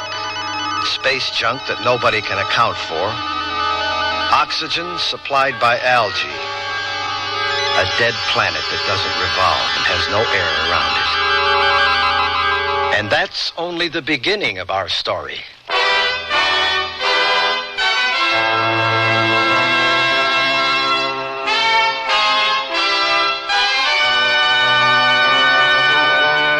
Sears Radio Theater, a new adventure in radio listening. Brought to you 5 nights a week by Sears, Roebuck and Company. Sears, where America shops. Your hosts, Lorne Green. I'll bring you stories of the Old West and the New. Andy Griffith with a look at the funny side of life. Vincent Price with tales of mystery and suspense. Cicely Tyson, with stories about love, hate, and related things. Richard Widmark. I'll bring you stories of pure adventure. 5 nights of exceptional entertainment every week. Brought to you in Elliott Lewis production of the Sears Radio Theater.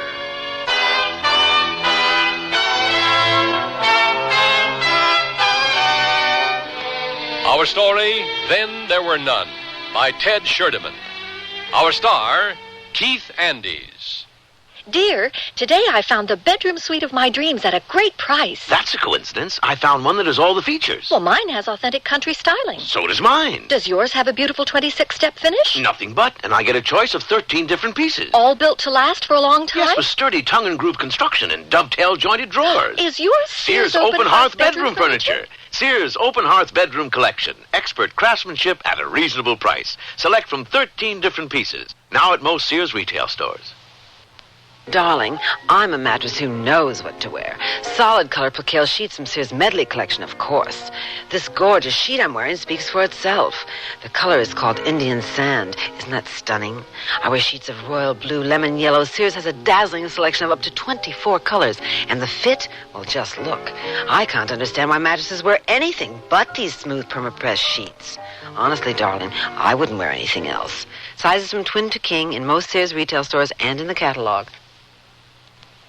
Sears Budget Shop has a vested interest in value. Vested dresses and vested skirt and pant sets in sizes 8 to 18. Styled just right for spring. They're romantic flounce dresses topped by vests. Tunic pantsuits coupled with vests.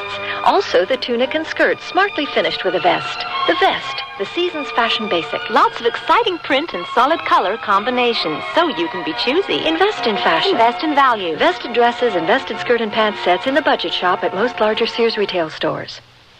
I can't believe they can do it for $19.99. Installed? The aluminized Sears muzzler is only $19.99 installed. And listen to the muzzler promise. Sears promises that the muzzler will last as long as you own your American-made car. Or return it for refund or replacement free. And if Sears installed it, they'll install the new one free. Well, you can't beat that. I think it's fantastic. It's a great promise. The muzzler, just $19.99 installed. Clamps if needed, 99 cents each extra. Sizes to fit most American-made cars. Prices may vary in Alaska and Hawaii at most Sears Tire and Auto Centers.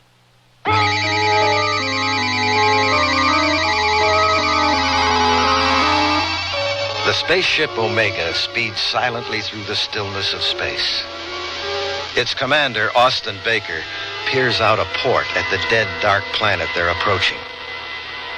His attention is taken by Ruth Beatty as she offers him a pill. Time for dinner, Commander. Here you go. I keep thinking this is an aspirin tablet. I can't get used to just taking a pill instead of having a meal. Yeah, me either, Sloan.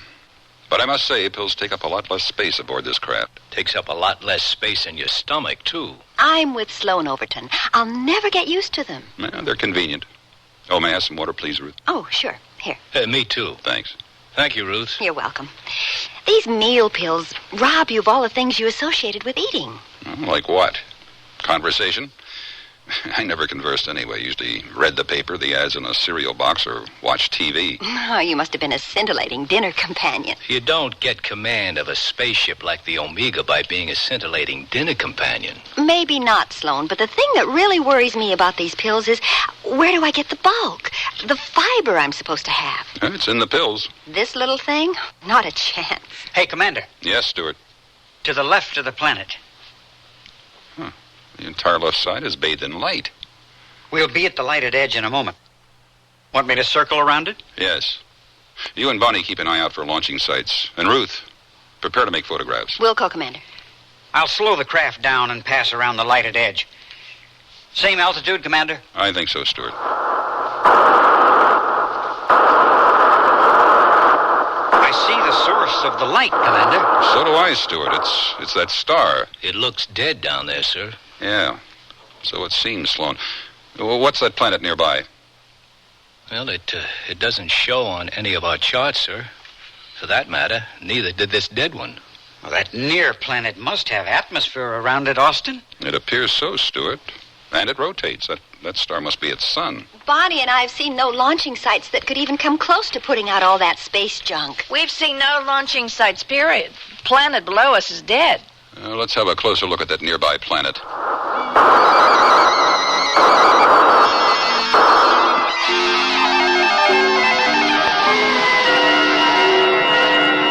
There's a lot of cloud cover, Austin. Yes, Ruth. But through it you can see land masses and long stretches of what appear to be seas. Or water of some kind. And both ends of that planet appear to be covered with snow and ice. Like our polar caps, Sloan.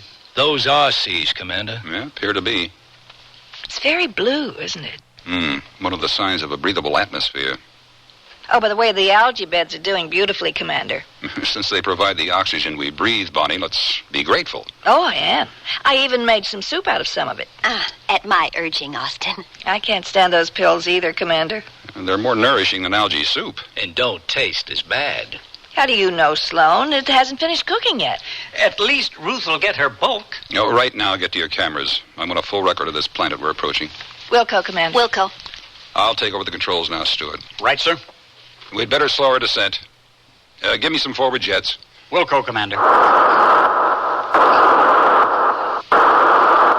We're slowing, but not enough. More, Stuart. That's strange. We're at 100 kilometers now, Commander. I'm trying to hold to that, Sloan. 95, 94, 93. More forward jet power, Stuart. Are we still losing, Sloan? 88, 87. We're caught in that planet's gravity field. 83, 82, 81, 80. I'll try full power, sir. Go ahead, Stuart. What are the readings, Sloan? 75, 74, 73. Kill the jets. Switch to atomic power, Stuart. I'll try to turn the ship. 65, 64, 63. The atomic power is useless. What can we do, sir? The only thing we can, land. Use the power to land tail first. Now, if I can turn this thing... 57, 56, 55...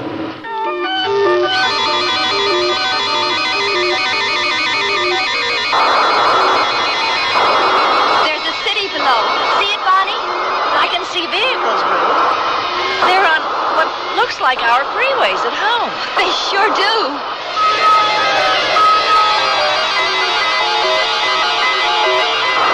Call off the altitude, Sloan. 1 kilometer. In meters, Sloan. 600 meters. 500 500 meters. We're touching down in a forest of some kind, Austin. Let me know when we have ground contact. 200 meters. We must be getting close. The trees are towering over us. 100 meters. Get ready. Ground contact. Close jets. We're still in one piece. We're in a forest. I've never seen anything like it. It towers way above us. And it's so green. Take air samples, Stewart. Wilco, Commander. How come you landed here, Austin? I didn't have any choice, Ruth. We weren't supposed to land on any planet, just observe. I know. We got caught in this planet's gravity field. That's what the commander meant by saying he had no choice but to land. And, thanks to your skill, Commander, we were able to do it. Well, one thing I can say for it. You certainly picked a remote spot. I don't think anyone saw us land. I hope not, Bonnie. Ruth and I saw a city on our way down. We made photos of it. I'll give Stewart a hand, Commander. These trees, they're like our grass, but so much bigger. Do you suppose they give off oxygen? Can I give you a hand, Stewart? Oh, I'm just drawing some of the air into this test flask from the outside. Now, to test it. Write down what I find, Sloan. Fine. Nitrogen, 78.9. Uh-huh. Oxygen, 20.95. Hey, that's good. So far. Argon, 0.93. Carbon dioxide, 0.03. Very good. Water vapor, about 2%. Maybe a little less. Oh, not very humid then, huh? No. There's some dirty stuff mixed up in it. Minute particles of suspended... carbon and sulfur. What we call smog back home. Well, buddy, they've got it here, too. But the air is breathable. Well, Commander Austin Baker will be glad to hear that. Can't think of anybody who won't be. I can't tell whether there's bark on these trees or not. We're up too high in the spaceship to see. Stewart, what did you find? The air is very breathable, Commander. We won't need helmets or oxygen units to support us if we go outside. No life support systems required. None. What's that? Take your seats. What is it? I don't know, but fasten your seatbelts. The ship is quivering. It may be an earthquake. If this ship falls over on its side, we've had it. Hey! Rain! The sky was clear as we came through. Oh, you can see for yourself. It's still clear above the trees. What kind of weather do they have here? It's ended. Stay in your seat, Ruth. You too, Bonnie. All of you. Weird. The ship has stopped shaking. Yeah, I know, Sloan. What do you make of it, Stewart? I don't know. The way that water started coming down, I thought we were in for a big one. I know. Shortest rainstorm I ever experienced. Me too. I guess it's safe enough now to unbuckle the seatbelts and leave the chair. Yeah. You want Sloan and me to look around outside, Commander? We'll have to, sooner or later. The sooner the better, Austin. Take a life support system with you just in case. It's not necessary, Commander. Arms, yes, but we can do without the life support system. All right.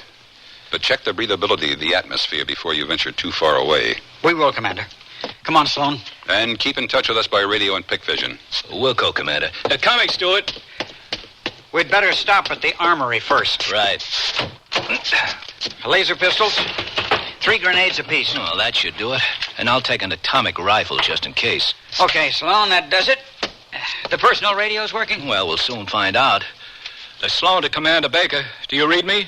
Read you fine, Sloan. And the pick vision is good. Stewart and I are going out now. Right. Now keep in touch at all times and turn back if you're attacked. We want the inhabitants to know we're friendly. Right. We won't use weapons unless necessary. Use weapons only to protect your own lives. We'll go, Commander. Out. Well, Stewart, let's go.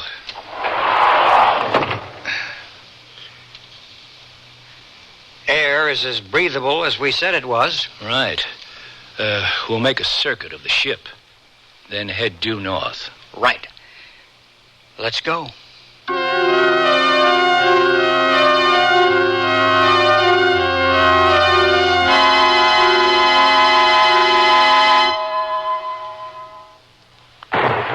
From Sears, passion that fends off the storm, salutes the sunshine. Step out, military flair.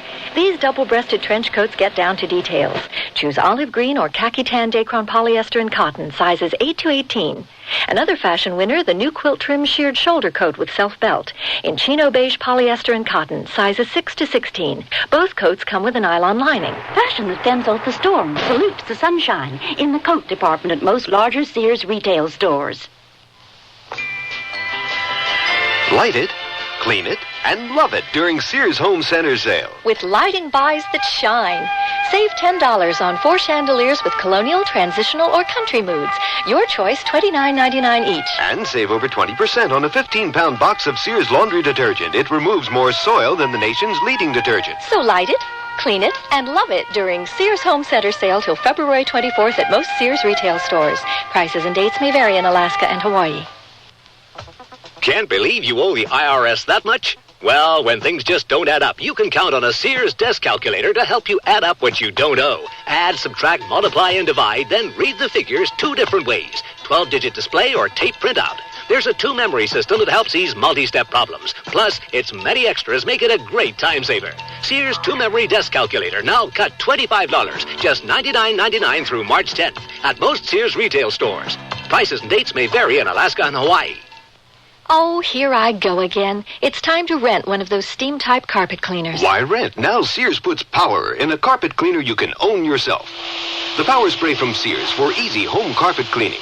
Power Spray sprays hot water into your carpet, then sucks up the dirty water. You can see the dirt you get out. Dirt you didn't even know was there. The Power Spray Carpet Cleaner, a convenient carpet cleaner you can own yourself. Available at most Sears retail stores. Kenmore.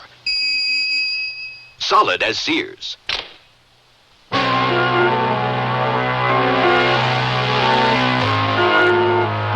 The spaceship Omega rests tail down in a forest of green fronds.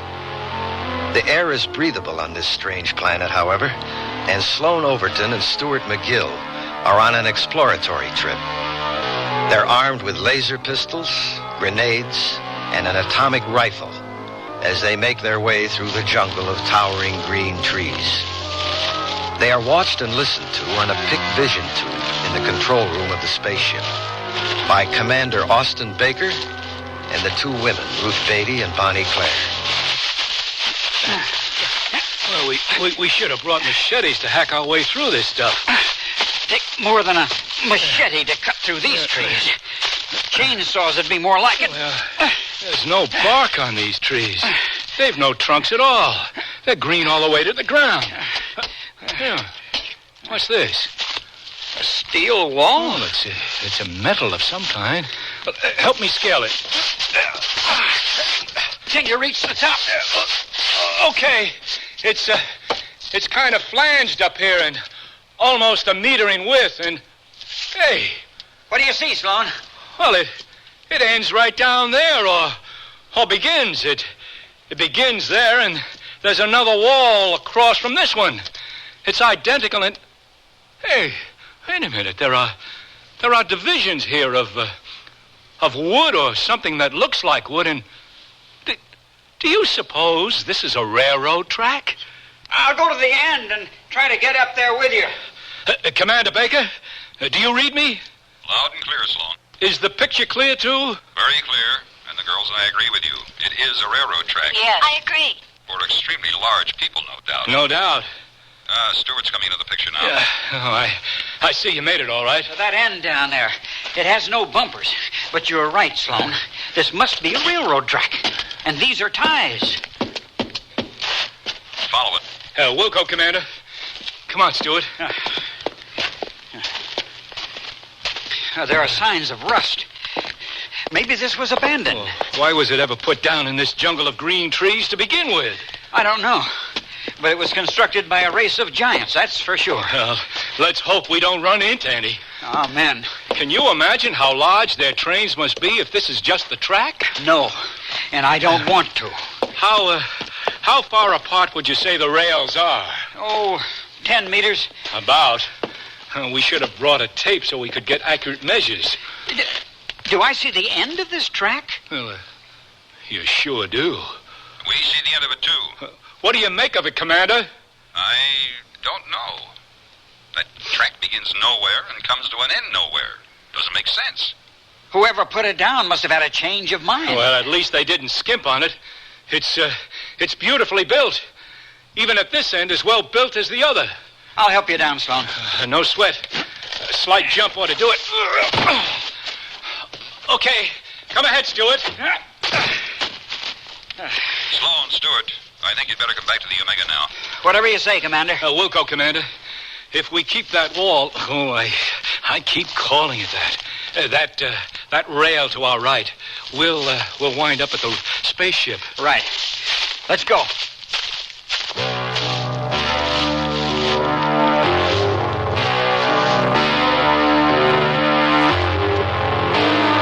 Commander, I made a map of this area, what we've seen thus far. Good, Ruth. I don't know what good that'll do. Well, Bonnie, at least can go in the log to show what we saw right after we landed. Well, it's all I did it for. Oh, there it is again. Fasten yourselves in your seats, girls. Sloan, Stewart, take whatever cover you can. Another quake. It's a clear sky above the trees. Maybe we don't get... I was wrong. We get rain again. That was shorter than the other one. It's real strange. I can't explain it. This ship began to sway like crazy. If it goes over on its side, we've had it. I know, Stewart. The ship is steady now. Yes. Take off the seatbelts. Uh-oh, strap them back on. Here we go again. This weighing, it's making me sick to my stomach. Well, if we fall over, you won't have that to complain about anymore. Well, we've lost the picture. Can you hear me? Stewart, Sloan, come in, please.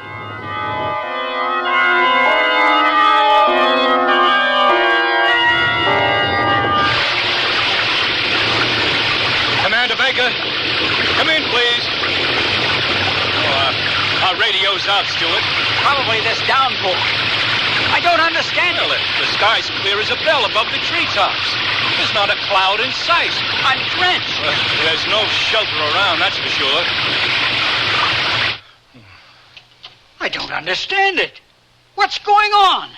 These earthquakes followed by short torrential rains. Oh, buddy, don't look at me for an explanation. I think we better get back to the spaceship. We turn south at the end of this wall, or track. Commander Baker, do you read me? The ship can't hear us. That means the pick vision is gone, too. Oh, meaning the commander can't see or hear us. That's right. Wait a minute. What's that? Where? I thought I saw something moving off to the left. I don't see anything, Sloan. I don't either right now. Come on. Let's keep going back to the Omega.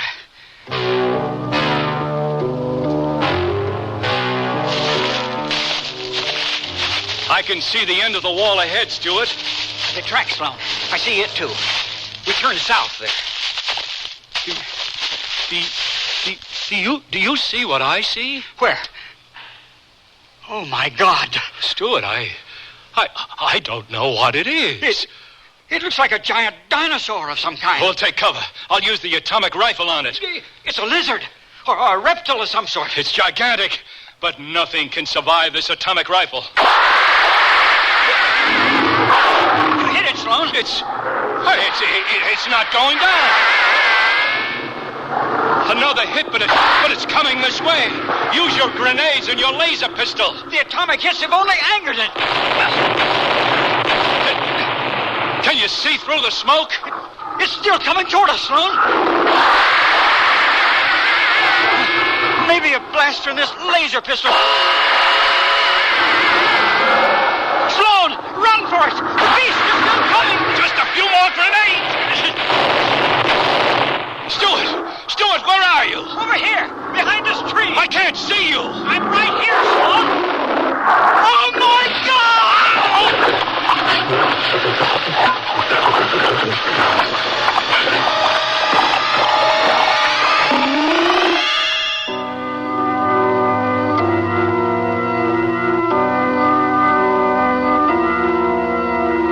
Can you hear me, Sloan? Stewart? I've checked the circuits, Commander. I can find nothing wrong. We still have no sound or pick vision, Ruth. How long has it been now?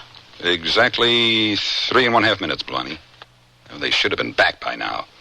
Want me to check the entrance hatch? No, Ruth. Hey, here's our trouble, I think. A fuse blown. Oh, I'll get an extra, Commander. Right away. Wonder what happened. The quakes? Well, maybe. But it's the first time. Here's a new fuse, Commander. Ah, thanks, Bunny. Now to try it. Sloan, Stewart, do you read me? Hey, we're getting a picture again. I hear you, Commander. Am I coming in? We hear you fine now, and we've got a picture, too. Sloane's gone. Gone? Sloan? What happened, Stewart? I don't know what it was. A dinosaur, a lizard, reptile, whatever. It was gigantic. We hit it with everything we had. The atomic rifle, laser pistols, grenades. All they did was anger the beast. It got Sloan? It had this long tongue, and it swallowed him whole. Oh, how horrible. Oh, it makes me sick. We see you clearly, Stewart. Where you are and all. Walk straight ahead and you'll be in the Omega within minutes. I can't see the spaceship from here. But we can see you. Keep walking. I can't stop thinking about Sloan. Keep walking. I am. I can't see the spaceship. Well, it's probably hidden by the trees. Come straight ahead. The atomic rifle, the grenades, the laser pistols, they only infuriated the monster. Keep walking, man. He's in a daze. The atomic rifle is supposed to destroy anything. He said it was a dinosaur. Or lizard. Or a reptile. Whatever. It must have been gigantic to withstand a hit from an atomic rifle. What's he walking into? Stuart, what is that? I don't know. It's sticky. I walked right into it before I ever saw it. Stuart, look out! What is it? Oh, it has 6 legs, shiny black. Look on its stomach. An hourglass of red. I can't get loose from this stuff. Use your last grenade and the laser pistol to defend yourself. Oh, it's like a huge, giant spider. Yeah!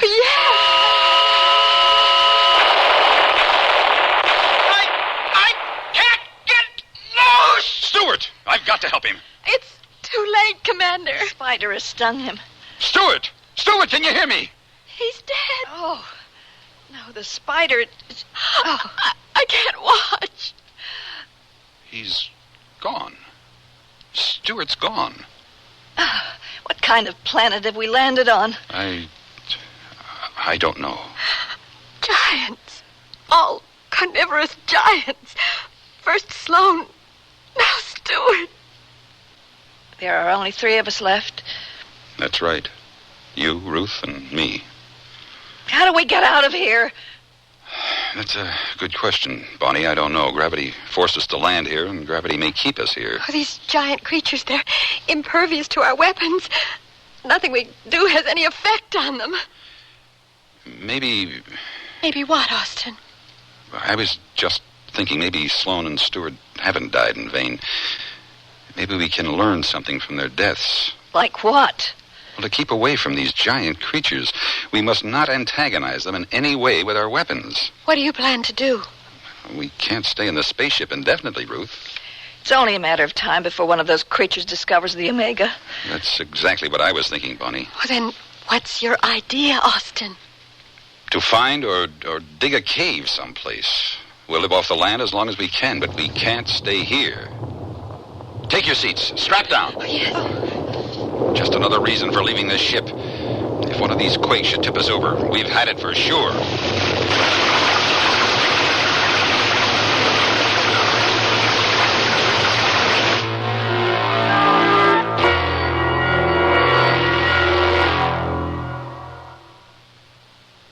Sears Radio Theater will return after this message from your local station. Here's a tip from your Better Business Bureau. Are you looking for a nursing home? Well, here are a few tips. Start by getting a list of the licensed facilities in your area from your local health department.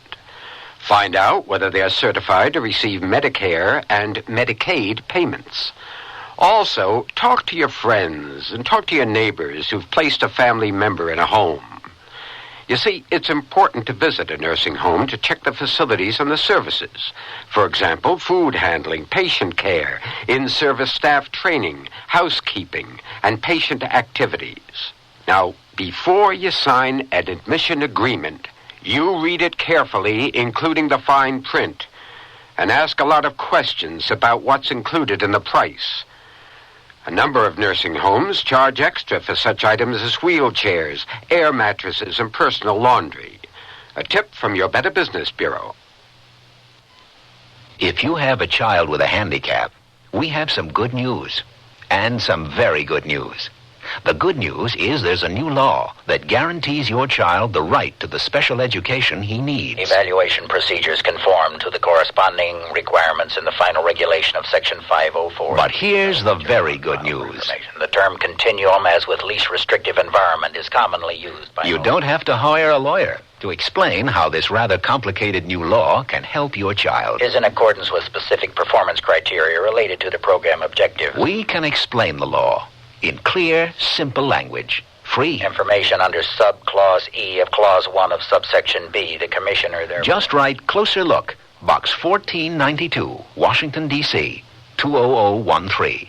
That's Closer Look, Box 1492, Washington, D.C., 20013.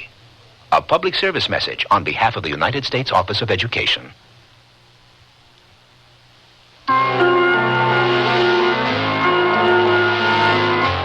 Commander Austin Baker of the spaceship Omega doesn't face an easy decision.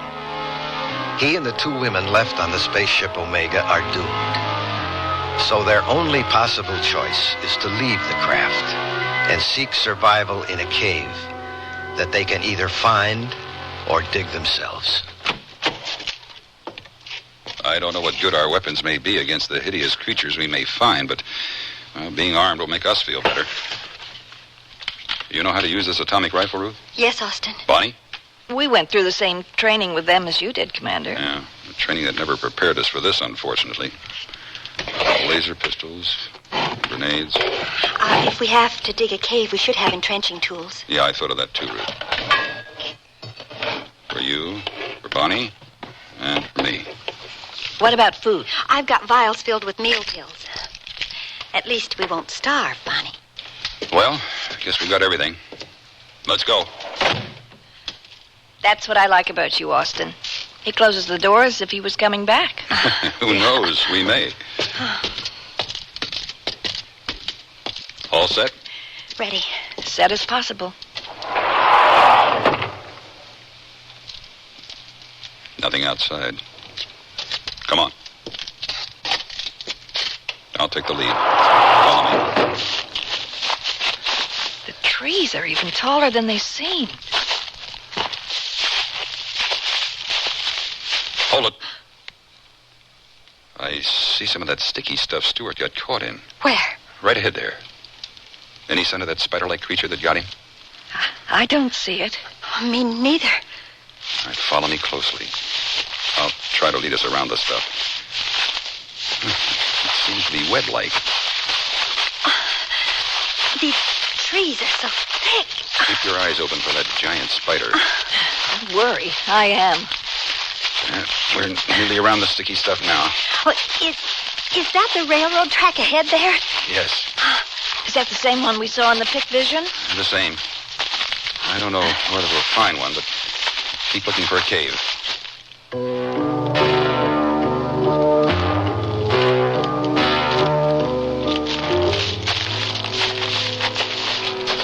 We've been walking nearly an hour, and we're still in one piece. That's something, Ruth. Wait! Cross sound. What are those things in the distance? I don't know, Bonnie, but they're walking in a line. They're following each other. Well, there must be... I've lost count of them. Well, they're huge. Horrible things. Yeah, they're like...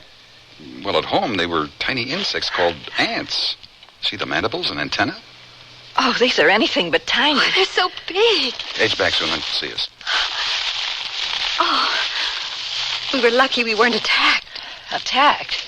Ruth, we'd have been carried back to their nest and fed to their queen. What's this? Wait, it seems to be rubber of some kind. It goes up so high. Why, it's even higher than the trees. Is that material of some sort above the rubber? I think that's a canvas-like cloth. At least it's not alive. And look there. Bonnie, don't go wandering off by yourself. There's round, shiny metal with something through it. Do you know what we found? What? I think it's a shoe, like a sneaker.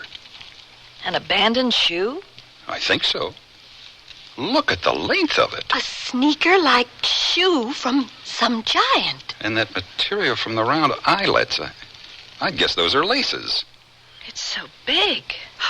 We took photographs of a city on our way down. So Bonnie told me, Ruth. What, you think this is a shoe from one of the inhabitants? That's my guess. It's a pretty good one. I'll buy it. I think we better find a cave before we get stamped on. Oh, I'm for that. Follow me.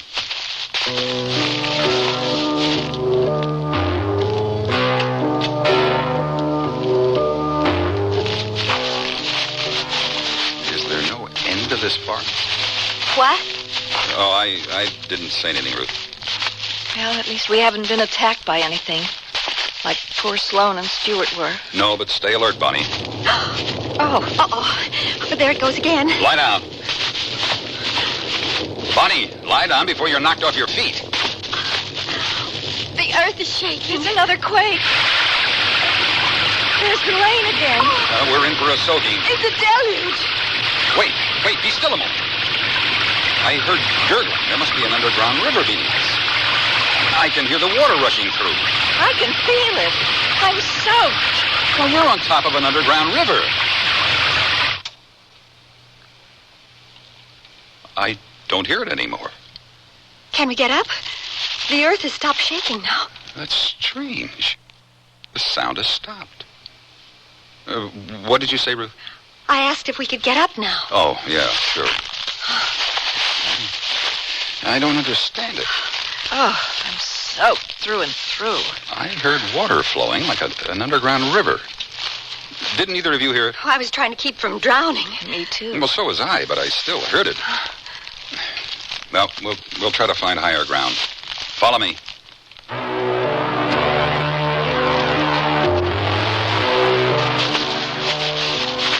The trees are still dripping from that last downpour.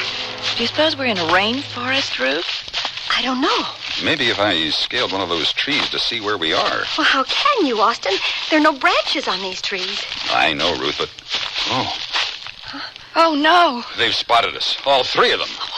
What are those things? I don't know, but they're gigantic. Shiny and black. And look at those mandibles. Like monstrous beetles. Use the grenades first. Oh.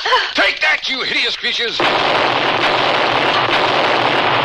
The grenades had no effect on them. Use the... Breathe.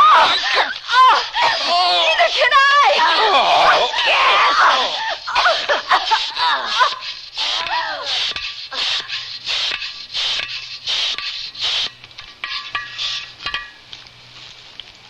Frank, where are you? Backyard, water beetles all over the place. Did you get them? Yep. Well, what the heck is that? Oh, piece of track. Here's that dumb kid's tennis shoe. Doggone it. What else did that boy leave outside? No. Here's another one of his toys. Well, his mother's got some answering to do, believe me.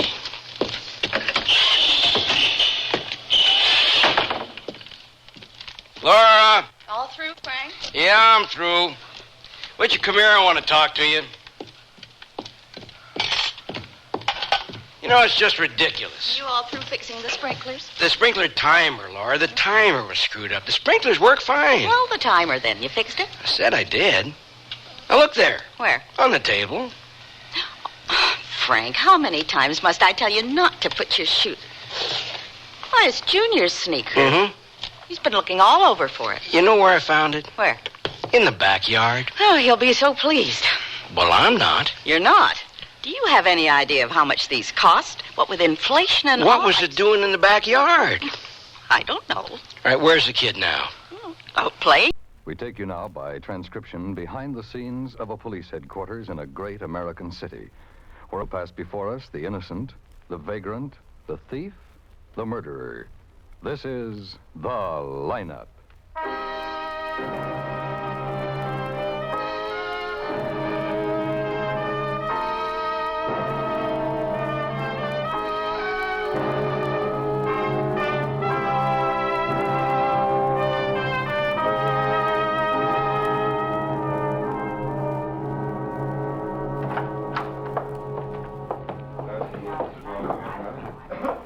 Go ahead, Kenneth. Go ahead. Wasn't this close enough? Well, not quite. The chair right down there. Oh. Go ahead. Don't have to be afraid. Light's on them, not you. They can't see you. All right. Sit down, Kenneth. Yes, sir. May I have your attention, please? You people out there on the other side of the wire in the audience room, may I have your attention, please? Thank you. My name is Greb, Sergeant Matt Greb. I'll explain the lineup to you. Each of the suspects you will see will be numbered. I'll call off a number, their name and charge.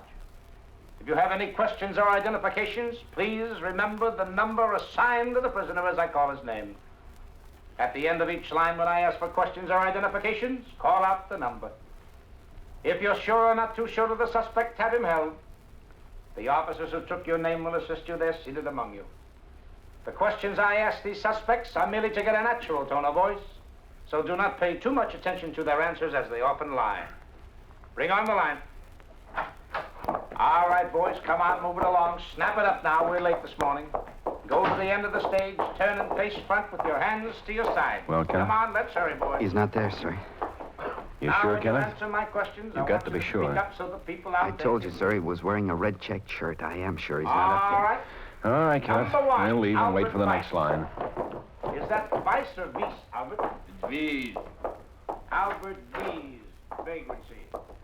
When did you hit town? Well, sit down, Kenneth. We'll wait here. Oh, Lieutenant Guthrie? Yeah? What if this man hasn't been picked up? What if he got out of town or something? Well, we've picked up quite a few. But if you miss this man, well, that's going to make things look awful bad for me, isn't it? That's right, Kenneth. I've been thinking about it all night. It's going to put me in that alley all by myself. If you don't find him, it's going to be all me, isn't it? And then who's going to believe I wasn't in the store and I didn't shoot that guy? Well, he's still alive. If and when he regains consciousness, we'll take you to see him. That's what I'm praying for. He's got to come to. He's got to tell a straight story. He's got to tell you it wasn't me. Well, I hope he does, Kenneth. It'll make it a whole lot easier if he does.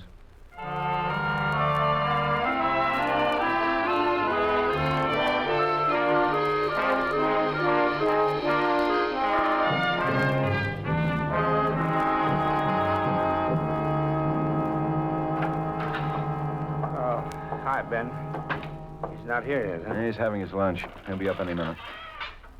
We put 6 lines in front of him this morning, Ben, but he didn't identify anybody. That's right. And he'll look at some more. He's looking for a man with a red check shirt.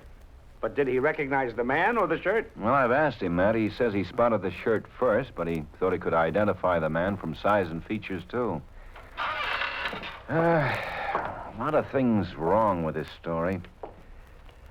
We'll go through it again when he gets here. I'm not saying I believe him, but... Have you seen his record? No, I haven't had time. No, it's on my desk. He got into trouble a few times when he was younger. Then, year before last, he was put into the state school, mainly on the strength of his previous record as a delinquent. Here. He was there for 8 months, sent up without any actual evidence against him. They called him a psychopathic liar and sent him up on the basis of the testimony of others and his previous behavior. Well, he could have been innocent. I suppose so. Well, we'll try to get some more proof, if that's what you mean. That's exactly what I mean. All we've got on him now is location. He was there outside the store that had been robbed. But he didn't have any money on him. Paraffin test last night said he hadn't fired a gun. Yet Wordman was lying inside the store, shot through the spine. Somebody did it, Ben. I'd like to be sure we get the right one. Kenneth Munson, Lieutenant. Oh, yeah, thanks. Come on in, Kenneth. You remember Sergeant Graham? Yes, sir. Hiya, Kenneth. Sit down, Kenneth. Here, right here. I want to go through what you told me last night again, so Sergeant Greb can hear it all. Yes, sir. Now, tell us about how you happened to be in the alley. Well, I was on my way home. It's the way I always take. It's shorter than going around by Langdon. Where were you coming from, Kenneth? From my girl's house. Her name's Rosemary Kelland. Didn't you ask her about it, Lieutenant? Not yet. What time did you leave her house? Well, it's only about 10 minutes away, so whenever the trouble was... 11:30 on the nose. Well, then I left her place about 10 minutes before that, I guess.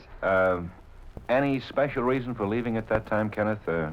20 minutes after 11? No, sir. I don't think I even knew what time it was. We were both sleepy, and I was supposed to go to school this morning. She go to school, too? No, sir. She quit last year. Joseph Wordman closed his delicatessen every night at 11:30. Do you know that? I don't think I ever noticed. You passed by there almost every night, didn't you? Yeah, but I passed a lot of places on the way home. I never paid much attention to any of them. Why should I? You think I'm lying, don't you? Well, we're just going over your statement. Well, I'm not lying. I don't care how bad it looks for me. I'm telling the truth. I should have run away. If I had it to do over again, maybe I would. I even wanted to, but I didn't. If you're honest and tell the truth, things are supposed to work out Now, for you. hold it, Kenneth. That's what I've tried to do since I got out of that school. I haven't done anything wrong. You can ask the probation office. I've got your parole record, Kenneth. It's a good one. But now it isn't anymore. I've been picked up for questioning again. My record would be better if I'd run away, but I didn't. I was coming through the alley and I heard some shots. You were coming from 4th toward 3rd. I was about halfway through. Then this man I told you about came running toward me. I ducked out of sight so he wouldn't see me. When he went by, I noticed a red shirt. Anything else about him? Well, it was pretty dark. He didn't look much taller than me. I don't know about the rest of his clothes, but I don't think he was wearing a hat. Now, that's the truth, but how am I going to prove it if you don't find him? I got the feeling you aren't even looking for him because you got me. Now, again. quit it, Kenneth. Quit it. Well, this is just another job for you. You just want to get it off your books. I know that. You're more interested in getting a conviction than you are in getting the right That's enough, Kenneth. Send him back, man. Right. Come on. Kenneth Munson. See that he gets downstairs, will you? Right. Guthrie. Oh? Well, I'll be out for a while this afternoon, but I'll check with you when I get back. Mm-hmm. Yeah, I know that. But thanks for calling. Yeah. The hospital. Wordman's still alive, then? They don't know for how long. And they don't think we'll ever get a statement out of him.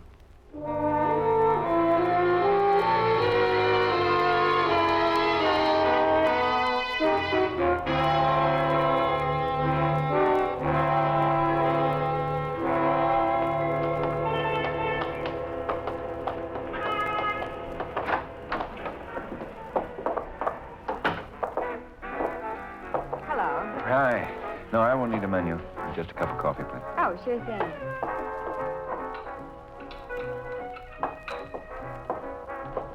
Thanks. Are, you Rosemary Kellen? That's right. Police. My name is Lieutenant Guthrie. Oh, it's about Ken Munson, isn't it? Yeah. He said he was with you last night. I thought I'd come and talk to you. Wait till I get rid of this coffee. Do you think he robbed that place? Well, I'm not sure yet. Do you think he did? No. I don't think for a minute he did. I suppose you feel you know him pretty well? Yeah, sure I do. I've known him for over 6 months. Well, what makes you feel so sure he didn't do it, Rosemary? He just couldn't. He couldn't leave my place and all of a sudden turn into somebody that could walk in and shoot a man. Wordman had turned around to get a gun of his own. He was shot in the back just after he opened the drawer. I don't care. It wasn't Ken. He couldn't have been thinking about robbing some place while he was with me. It's hard to explain. What did he talk about? Well, I don't want to pry into anything that's none of my business, Rosemary, but there's a lot stacked up against him. It may be false, and I can't learn the truth without asking questions. His record doesn't help. His record? Yeah. You know about that, didn't you? No. He didn't tell you that he was sent to the state school for correction the year before last? No. That he's out on 2-year probation now? No, he never told me anything like that. Strange you didn't hear it from some of his friends. Well, I've never met any of them. I guess he didn't want me to. What did he say about himself? That he went to school out west for a semester. In Denver, where he has an uncle. He wanted me to marry him and go to Denver when he graduated. He graduates this year, doesn't he? Yes, in a few weeks. I told you I thought I knew him. But I guess I didn't know him at all, did I? What about the money for the trip to Denver, Rosemary? He said he was going to borrow it from his stepfather, Vern Chris. Ken said he'd promised to give it to him to help him get started. How much? $300. And then with what I have saved, there'd be enough. Well, I'm not sure he didn't rob that place. I'm not going to be sure of anything for a long time.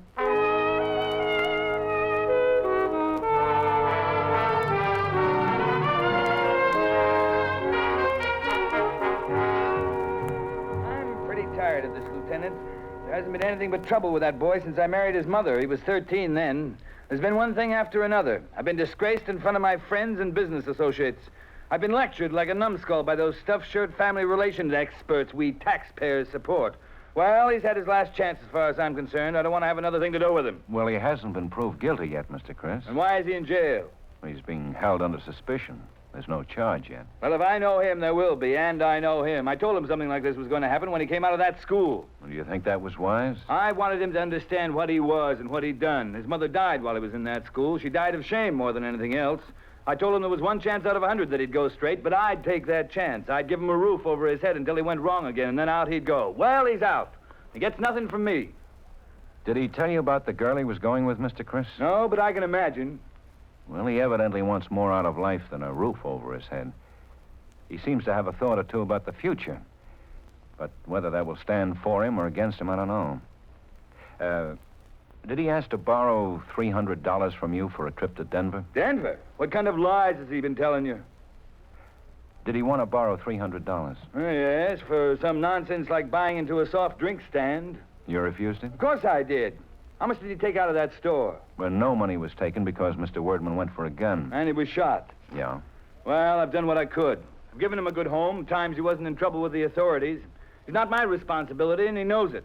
If he's going to yell for help, he better yell somewhere else. I've given him all the help I'm going to. Well, sure you have, Mr. Chris. Sure you have. I'll try not to bother you again.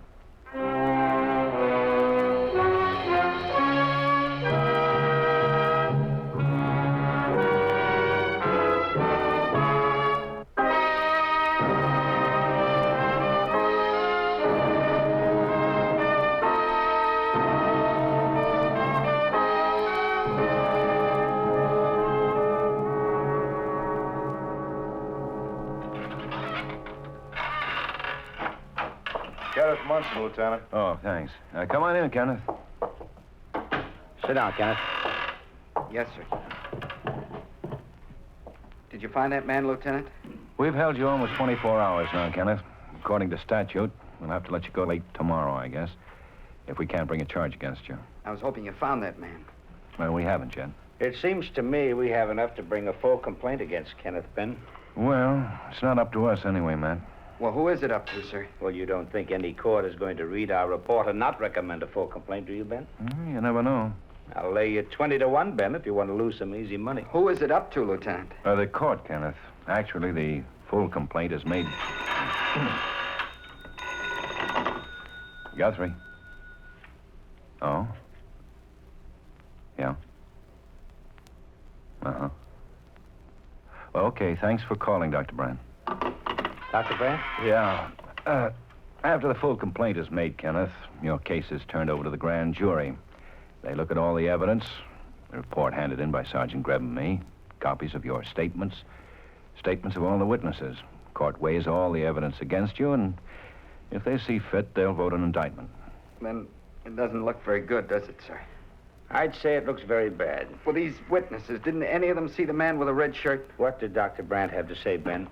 Did Wordman die and turn this into a murder case yet?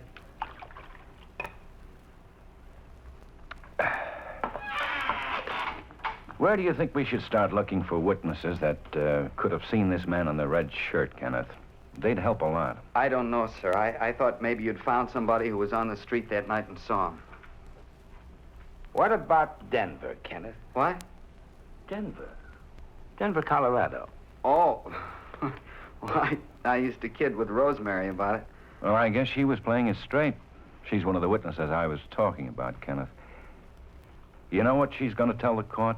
No.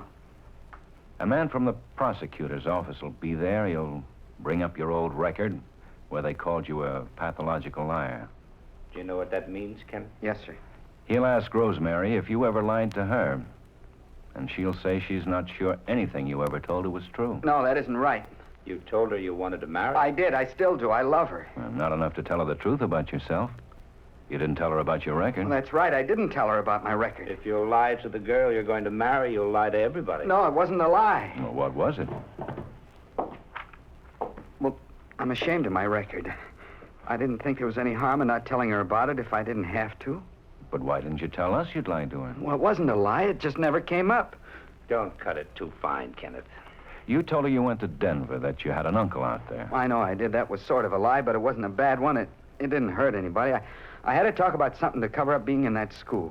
Well, you must have figured we'd tell her the truth. I don't know what I figured. Maybe that she'd cover up for you? I didn't think anything. I knew she'd learn the truth. And if she knew it'd help me and she thought I was worth it, maybe I did sort of hope that she'd cover up for you?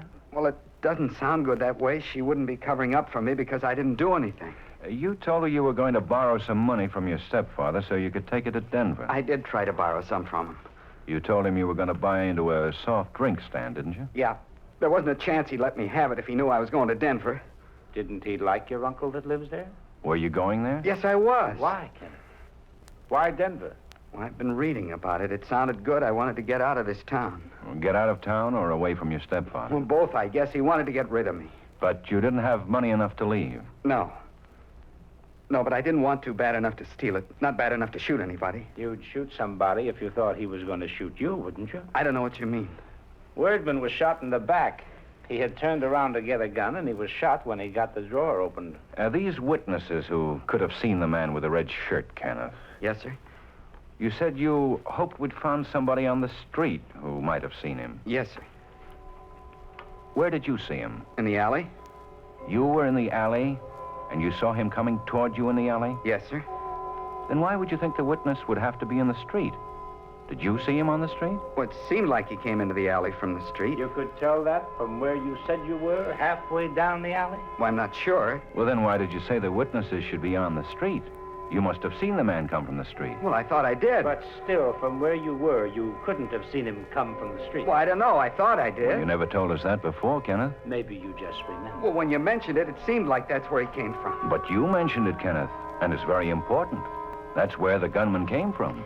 Maybe you know more about the gunman than you're telling us. No, I don't know anything. Maybe he's a friend and you were with him and you're protecting him now. And maybe he wasn't wearing a red shirt at all. Yes, he was. I don't know anything about him except what I told you. He shot Wordman. Then he ran out the front door, onto the sidewalk, and then into the alley, Kenneth. And you're the first one that's told us that. How did you know? I didn't know. I was coming through the alley. I always go home that way, and then I saw this man. You said you heard the shots first. Yes, I heard the shots, and then I saw him. That's the truth. It's the truth.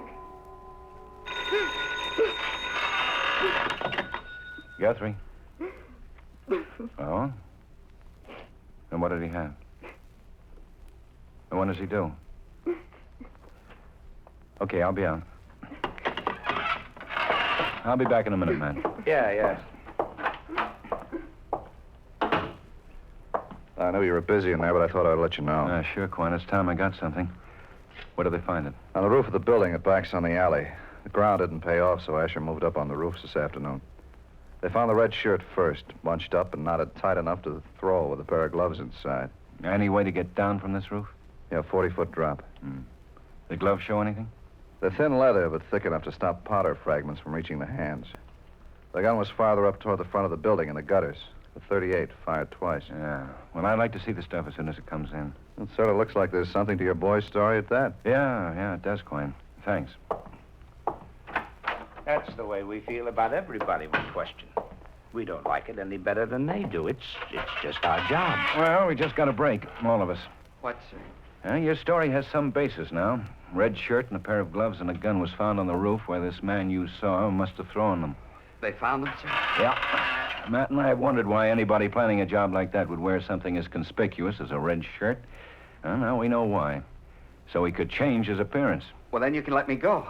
Yeah, there's probably not enough to bring charges against you now, Kenneth. Looks like we can clear up the whole thing in about 20 minutes. How, sir? Well, we got another break. One you've been praying for. Wordman has regained consciousness. We can take you to see him. No. What, Kenneth? I mean, I thought it was all over. Oh, it will be then. Well, I don't want to see him. Why not, Kenneth? Well, I don't have to. It's all over. Well, you said yourself you'd tell us the truth. Well, come on, Kenneth. No. I don't want to. Well, why not? What?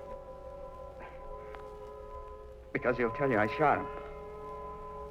Well, you've wasted a lot of our time, haven't you? They told me he was dying, that he'd never come to. But it was worth it. Every minute was a chance to get out of it. Shooting him was worth a chance to get out of this rotten town. A few mistakes, and I never had a chance to do anything good. Now I don't care what happens. Send him down, man. Tell Quine to get a clerk. Come on. I'll see you later, Kenneth. Kenneth Munson. Get him set up to sign a confession, will you, Quine? Okay, Munson. This way. Well, come on, brighten up, Ben. He had it coming. And he's lucky he's not facing a murder rap. He is. Huh? Oh, I hated to do it that way. When Dr. Brandt phoned, he called to tell me Wordman had just died. Oh. But you know, there was no other way to get around that kid's lying.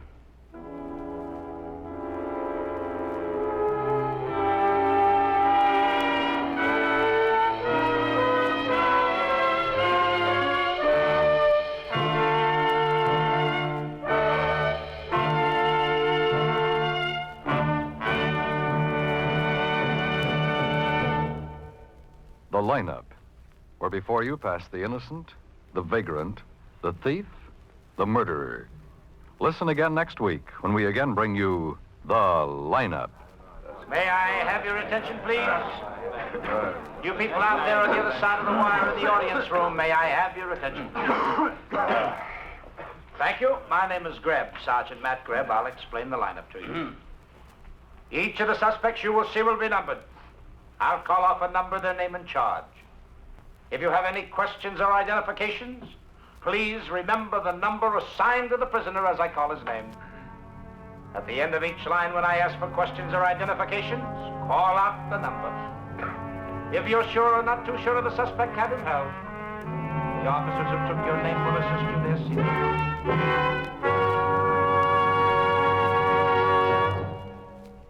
The lineup, starring Bill Johnstone as Lieutenant Ben Guthrie and Wally Mayer as Sergeant Matt Greb, was written by Gil Dowd with music by Eddie Dunstetter.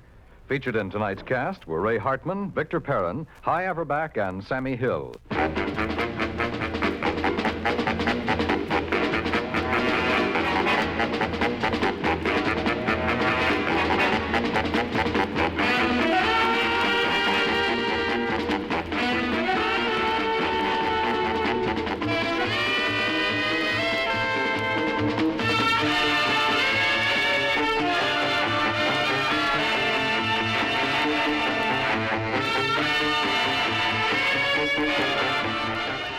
This is the United States Armed Forces Radio and Television Service.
Theme from the Sears Radio Theater. Tonight is a story of the Golden West with Lorne Greene as your host. Here's a preview. I'm not from this neck of the woods. I'm from Liberia in Africa. Hey, well, what's your handle? Mine's Charlie C. Reed. My handle is Joseph Jenkins Roberts. Okay, J.J. from Liberia, Africa. Let's climb up on old Nail Gal here and make some slow moves around town. The Sears Radio Theater will begin after this message from your local station. This is Lucille Ball, here to make a personal appeal to every American. Since the 1880s, the American Red Cross has been stepping in when there's been big trouble, like a hurricane. But nobody has to tell you the Red Cross is there when a hurricane strikes. So let's talk about the other Red Cross, your neighborhood Red Cross. They teach kids to swim. That's good, Eddie. And they train about every lifeguard on every beach. It's possible to look into it. We can get in touch with the local chapter. They help veterans get on their feet. They help people relocate after fires. Are you comfortable? Okay, now relax. They collect and distribute blood. They give a hand to the older folks in your town and do scores of other jobs. It's running very nicely. It's easy to see why we've got to have Red Cross, and only you can keep Red Cross ready for the little emergencies in your neighborhood and the big ones. Help keep Red Cross ready. This is Lorne Green. The country we're traveling through is beautiful. No other word could describe it any better. It's spring, 1875, and we're in Wyoming territory. In 15 years, it'll be the 44th state in the Union and the first state in the world to give women the right to vote and hold office. The Battle of the Little Bighorn is a year away, and in March of this year, the Congress enacted the Civil Rights Law that guarantees everyone equal access to public inns, public conveyances, and the like. I don't think my fellow passengers would be terribly interested in these odds and ends. They all seem to be more interested in what they see out of the window. One of them shows an intense interest. He's had his nose almost pressed to the glass for an hour. Interesting-looking young fellow, about 20 or so. Aside from being a black man, he's dressed in a very colorful robe, green, sky blue, yellow, and red. He has a red, green, and black skull cap perched on the back of his head. It would be really interesting to know what he feels about the wild, wide open West. So much space. The land stretches as far as the eye can see. And when it is no longer level, it becomes hilly, and the hills become pyramids with sugar on the tops. Grandfather and grandmother were right. There is no country like this western country. The sky seems even bluer than our Liberian sky, and there is more land than I ever thought possible. I must sink myself deeply into an understanding of this place, because it is my ancestral home, as much as Africa. Because this is where grandfather and grandmother came from. Perhaps I will find some relatives. It does not seem likely. I've only seen 10 black people since we left Lincoln, Nebraska. Incredibly, an African tourist of American descent is checking out a branch of his roots. And that's how we begin this particular story, which, though fictional, has a basis in fact.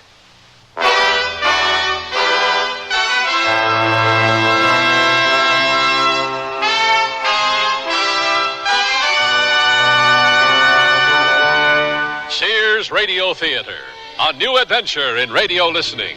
Brought to you 5 nights a week by Sears, Roebuck and Company.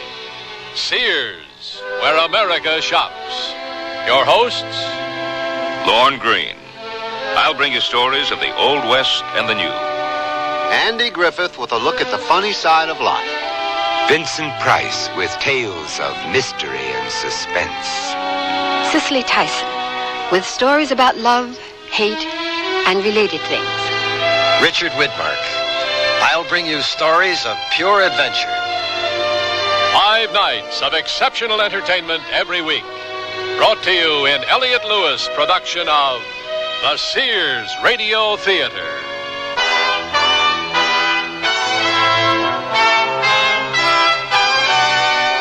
Our story, The Afro Westerner, by Odie Hawkins. Our star, Brock Peters. The word's out and spreading fast about the jeans from Sears Men's Store that grow beautifully. It's a sure sign they're feeling fine and feeling good. For the denim that keeps going strong a long time.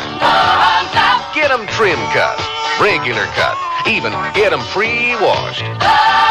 The jeans that grow old beautifully. Now at most Sears retail stores.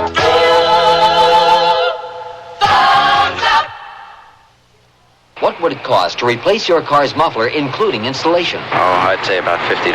No, wait, $45. Would be around $30. I guess about $40. The aluminized Sears muzzler is only $19.99. That's half of what I guessed. It's hard to believe. On a Cadillac? That's a terrific price. With installation included.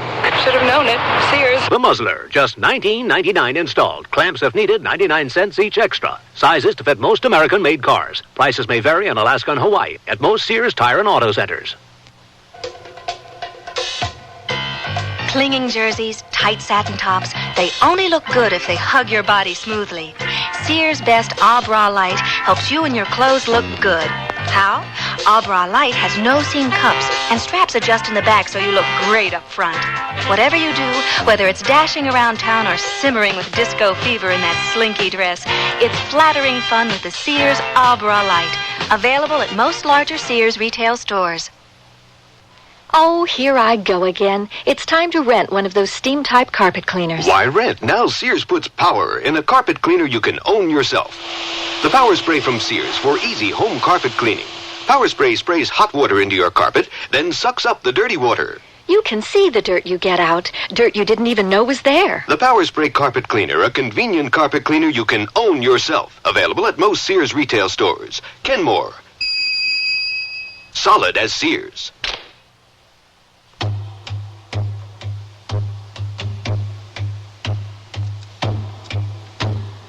The brakes are applied and the train slows down. Ahead, a place that's more than a settlement. The young black man stares out the window.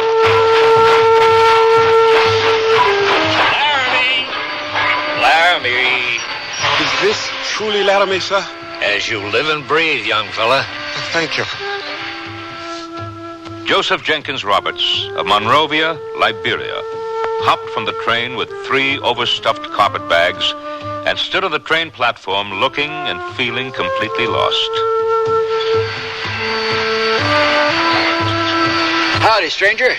My name is Homer Judson, better known to some people hereabouts as Nosy Judson. I'm a reporter for the Laramie Sentinel, and I couldn't help thinking, Homer, this is your human interest story of the week. How about an exchange? You give me your story, and I'll help you find a place to stay. A deal? A deal? Oh, yes, thank you. My name is Joseph Jenkins Roberts, and I could certainly use some help. Couldn't we all? Beg pardon? Never mind. This all your luggage? Yes, I decided to travel light. Well, let's thank the Lord for lightweight things. Come on, partner, follow me. Thank you. I appreciate your help. Yeah, well, I hope you'll be thanking me when we get to Mrs. O'Leary's boarding house, but meanwhile, since I seem to have picked up the bag you packed with boulders, why don't you give me your story? Won't you need a pencil and pad? As unusual as your story is sure to be, I'm sure my photographic memory will retain it. All you have to do is talk as we walk and don't leave anything out. Now remember, the Sentinel prints all the news it's fit to print, and that means all the news that's news. Well, first of all, I am the nephew of the current vice president of Liberia. Liberia? Yes, Liberia, West Africa. Ah. You see, it happened like this. And stay the hell out of here, Charlie Reed, till you learn how to behave yourself. Go on, Joe. This is Laramie, and lots of people misbehave all the time. Yes, I know. My grandfather told me about it. Your grandfather? Yes, my grandfather and grandmother were born to slavery on a plantation in Louisiana. They escaped when she was 15 and he was 18. They have told me their story many times. Don't let that throw you. Laramie is full of cowboys, especially on Saturday night. Go on. I must say, the atmosphere is much more lively than Monrovia. You were saying about your grandparents? Oh, yes. They knew that the only way to be free was to make it to a free territory. In addition, grandmother says, grandfather had seen some pictures of a cowboy and wanted to become one. Your grandfather had seen some pictures of a cowboy and wanted to become one? Yes. Grandmother always smiles when she says that. At any rate, after an incredible number of hardships, they made it to this town, to Laramie. They say it is where they began to be human beings for the first time. Oh, it would take several hours to tell all the things they went through. Yeah, I can imagine. What year was it that they made it here? It was 1807. They built a cabin near a place called Misty. Oh, yeah, that's about 35 miles northeast of here. That close? Oh, I would like to see it very much. This evening. Whoa. Take it easy. Why not tomorrow? After you've had a chance to get a good night's sleep. You were saying? Oh, yes. Well, they lived in this place, Misty. My grandfather, being a curious man one day, found some small nuggets of gold in the stream behind their cabin. Gold? Yes. He found gold, but he didn't tell anyone. Only my grandmother. For 10 years, they secretly panned gold from this stream and others near. And when they got news of people being given a chance to resettle in Africa, they decided to go. I recall that. It was in 1820-something, and the American Colonization Society was behind it. A bunch of hypocrites. Yes, 1822 to be exact. My grandfather and grandmother say that many free people of color were not happy about being offered a chance to return to Africa. They felt, since they had been born here, that no one should think of leaving, or that no one should think of asking them to leave. And there were those, like my grandparents, who welcomed the chance to go. To them, Africa represented a new frontier. They were born slaves and emigrated to Africa as free people with $15,000 in gold. That's quite a story. My grandfather thinks so, too. His talking about his life here made me want to see the land of his birth. My mother and father didn't want me to come, but my grandparents did. Go, they said. Go and tell us what you see. So I came here. Yeah, and here we are. Now, don't let Mrs. O'Leary frighten you. She's always a bit much at first, but you'll find she's not as dreadful as she appears. This is the living room, dining room, where everybody gathers for the 5 o'clock meal. The guest rooms are upstairs, and here's what Mrs. have you O'Leary. brought me this time, Homer Judson? A wishy-donny, complicated-looking fella in a triple-coloured nightgown with a Yiddish cap on his head. Glory be to heaven. His name is Joseph Jenkins Roberts, and he hails from Liberia, West Africa. And I've already told him that you make the best son-of-a-gun stew and deep dish apple pie this side of the Mississippi. Oh, there you go again, Homer Judson, wrapping your spit around a bunch of words that sound sweet to my ears. Well, how long are you going to be staying with this young fella? Well, about 2 weeks or so, I guess. Oh, primi facie, that'll give you just enough time to become part of the family. Well, come along, let me show you to your room. I'll take those bags for you. No, thank you. I can manage. Hand them me, boy. In Mrs. O'Leary's house, Mrs. O'Leary makes the rules. Homer, will you be coming in for dinner this evening? Not this evening, Mrs. O'Leary. I've got a great human interest piece to write up for the morning edition. See you later, Joe. Writers. They always got something to write. Well, come along, Joseph Jenkins Roberts. I'll be showing you to your room. So, you got 3 names rolled into one, huh? Well, why not? Whoever said we should only be afflicted with 2 names? Now, you can eat 3 meals a day, if you like, or only dinner, depending on what your appetite is like. Now, most of my boarders eat breakfast at 6:30 and dinner at 5. Have you a man-sized appetite, Joseph Jenkins Roberts? Well... Good. Now then, it'll be $2 for your rent for the week and $3 with meals. No fancy women whiskey drinking beyond certain points or serious card playing allowed. And here's your room. Dinner's in 20 minutes, and we're having chicken and dumplings this evening.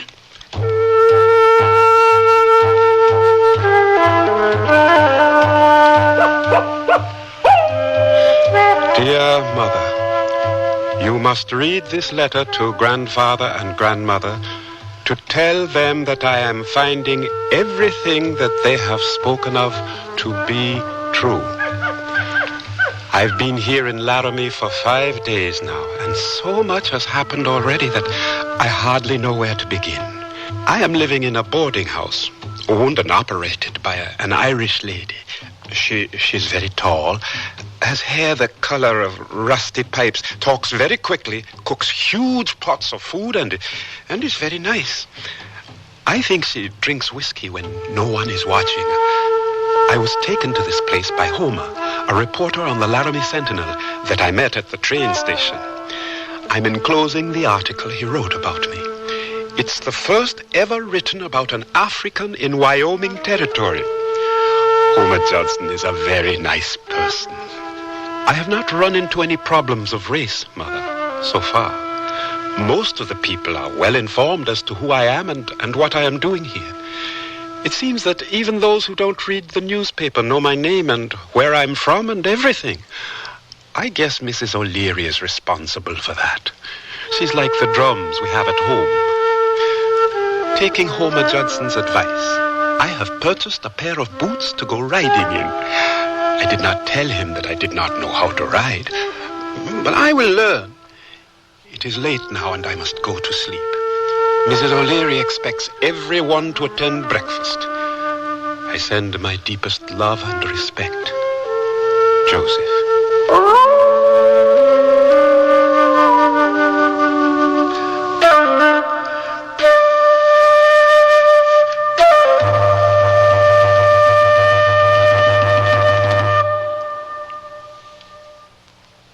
Join millions of Americans and shop the easy way with a Sears credit card. All you do to apply is call toll-free 800-526-0444. It's your entry to shopping convenience and quality merchandise. Your card will be accepted at over 3,600 Sears stores across the nation. And you can choose from over 100,000 Sears products and services. Even use it for your catalog orders, in the store or over the phone. Just say charge it. Call 800-526-0444. New Jersey residents call 800-652-2777 for your Sears credit card. The word's out and spreading fast about the jeans from Sears Men's Store that grow beautifully. It's a sure sign they're feeling fine and feeling good. For the denim that keeps going strong a long time. Get them trim cut, regular cut, even get them pre-washed. The jeans that grow beautifully. Now at most Sears retail stores.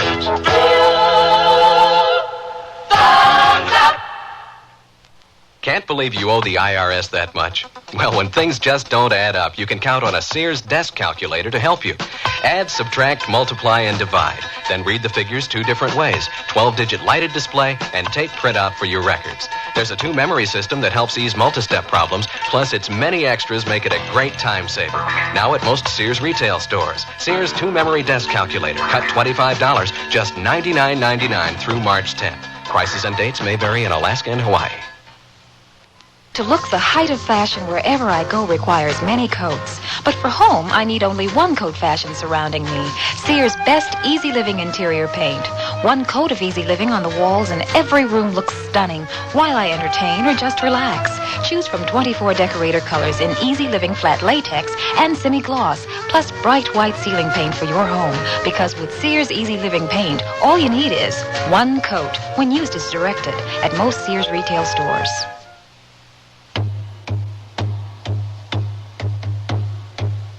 Joseph Jenkins Roberts settled in and became a part of the community. It wasn't an instant process. It took a while. There were things to learn, customs to observe. Watching Joe wobble down the street in a pair of the fanciest boots ever cobbled has got to be one of my all-time favorite memories. Being the adventurous type he was, it didn't take much to convince him, being in the West and all, that he should saddle up. I had a strong suspicion that he might wind up sitting backwards on the creature. I've seen tenderfoots do everything. Hey, I wouldn't try to climb up on that ornery old saddle sore if I was you. You wouldn't? Why not? Because it just might be the last ride you'll ever have. Now, you just take a peek at that devil's eyes. He's just a-waiting for you to mount up so he can buck your little old dark body through the roof. Now, you come on over here, bub. Let's pick out a piece of crow bait that'll put up with your inexperience. Old Nellie looks like a good choice. How long you been riding? I never been riding. On a horse. What? You pulling my leg? Beg your pardon? I said, are you pulling my leg? You got buffalo snot in your ears or something? No. It's just that you say things in a funny way. Well, come to think of it, you sound a shade strange yourself. That there nightshirt on and that there beanie cap on your head. I take it you ain't from round this neck of the woods. No, I'm not from this neck of the woods. I'm from Liberia in Africa. Yeah, I kind of figured you was from somewheres else. Hey, well, what's your handle? Mine's Charlie C. Reed, a cowpokes card player fresh out of the calaboose after celebrating a month's trail pay down the drain. My handle is Joseph Jenkins Roberts. Okay, J.J. from Liberia, Africa. Let's climb up on old Nail Gal here and make some slow moves around town. I'd advise you to hold her down to a gallop till we get to the edge of town. Not from that side, J.J. I see you wasn't joking when you said you never rode a horse. I told you. Oh, well, we all had to learn sometime. Yeah, let's give it our best shot. Who knows, you might get to liking the feel of a fast horse under you. Charlie, how can I make it slow down? You can't. If you went any slower, you'd be standing still. And quit squeezing that old gal's neck so hard, she'll think you're in love with her.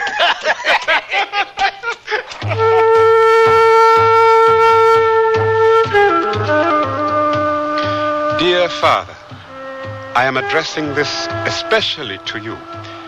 It is what might be called a man's letter. A few days ago, I met two new people.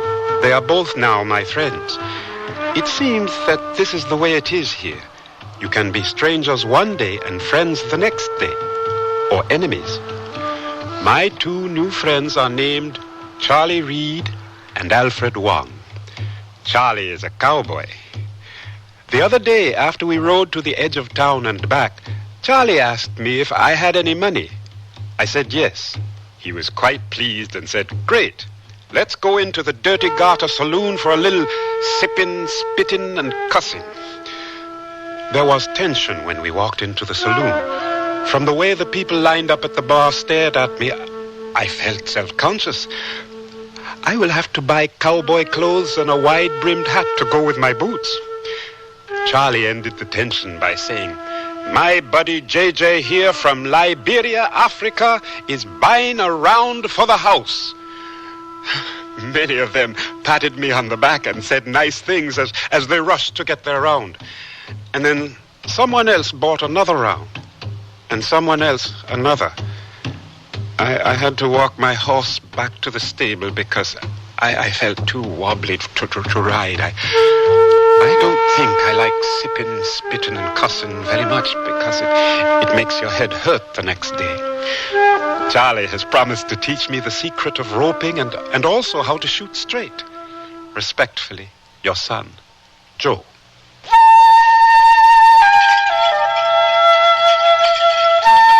I must admit that I was very curious about this person. I had seen him about town. I had heard much about him, but I had not had a chance to talk with him. Yesterday he came into my laundry with some of his native robes to be cleaned. The dust of Laramie was ruining them. He wanted to know how I became a laundry owner in Laramie. I told him that I and many other Chinese helped build the railroad that links east and west. After the railroad was finished, I decided to invest in a business and retire here. I can't say that this is a real retirement, but it beats working on the railroad. I have invited him to have tea with me. I forgot to ask him if there were any Chinese in Liberia. None of us in the boarding house tried to exaggerate the dangers of riding beyond Laramie city limits. However, we did warn Joe more than once that the outskirts of Laramie had its normal collection of outlaws, just like any other city. He smiled and told me, "Don't worry, Homer. Charlie has taught me how to ride well." Dad blast it, Jake! Why'd you have to fill your hand 100 yards away? Oh, shut up. We've lost him. You and your big mouth. Well, where do we go from here?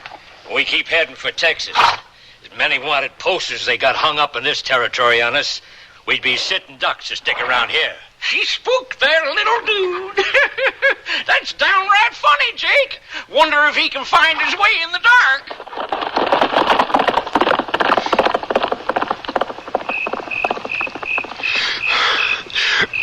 Who is there? Who is it? Strong Wolf. Wait, don't run. I will not harm you. I have your horse. Thank you. Thank you very much. It was smart to jump off this old nag and hide rather than try to outrun the bad ones. Did you see them, the crooks? I have seen many crooks. Over there is Laramie. I guess this is where we part company. Thanks again, Mr. Strongwolf, for catching my horse.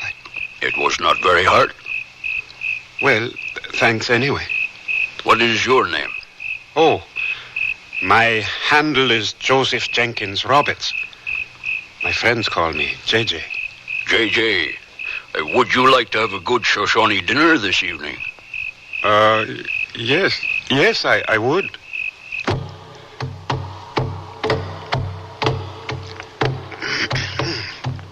Excuse me. That was very good. I have never eaten rabbit before. Dog? I'm talking about the food we just ate. I know. It was dog meat, one that we had fattened for a guest such as yourself. Oh. Moonfeather, bring my pipe and tobacco.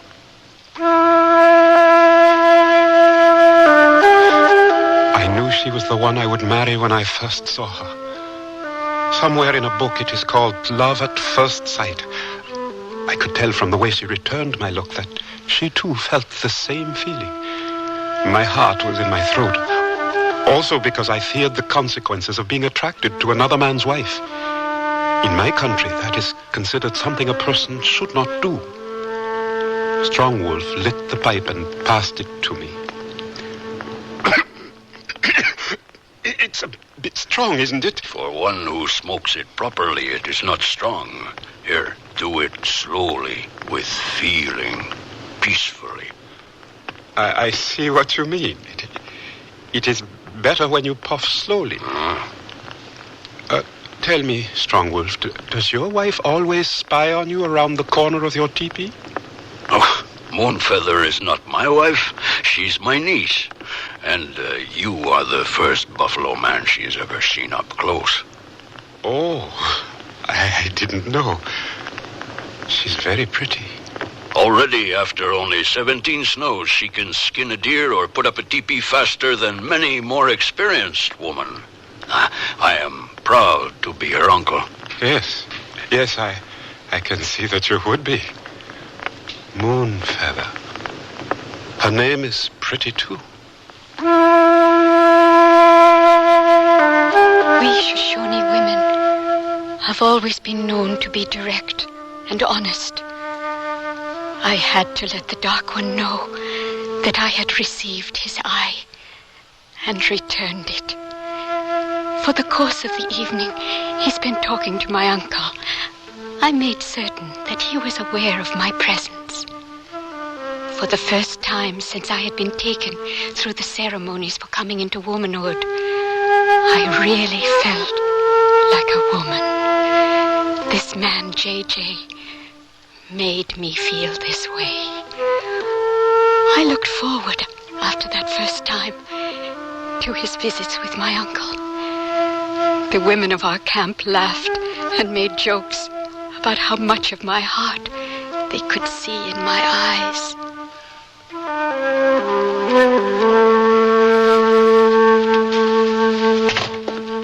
And what have we here skulking around with such heavy circles under his eyes? Good morning, Mrs. O'Leary. Am I too late for breakfast? Well, I think we ought to be able to scrape a bit of batter together for a flapjack or two. How's it going with yourself? You look as though you just drank the hair of the dog that bit you. Please, Mrs. O'Leary, don't say that. Morning, JJ. Got a telegram for you. Morning, Homer. What is it? Well, what is it? My grandfather has had a stroke and he wants to see me. Oh. He wants to hear about what I've seen before he... No, lad, chin up. I must leave right away. Yes, of course, JJ.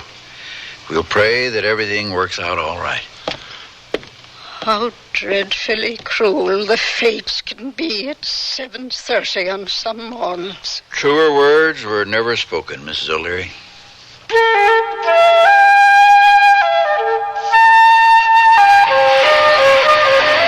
Now down toward the middle of the basket, you got boiled corn and a bunch of blueberry muffins. And the chicken should last you for a week if you're careful not to eat more than 6 pieces a day. Now you take care of yourself and don't you forget to write us. I'll be back. We hope so. I could use another Liberian human interest story. All aboard! Board!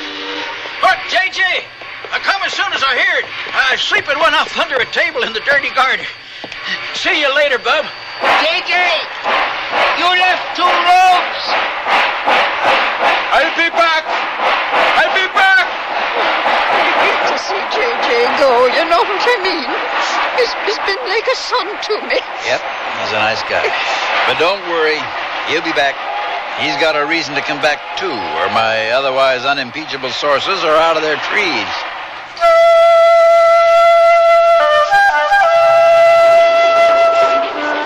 Moonfeather!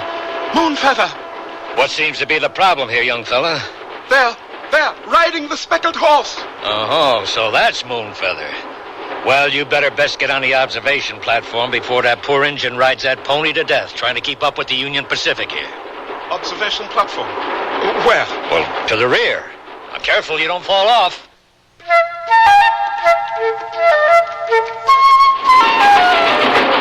Moonfeather! I'll be back! I promise you, I'll be back! Here, keep this ring! I'll be back! I'll be back!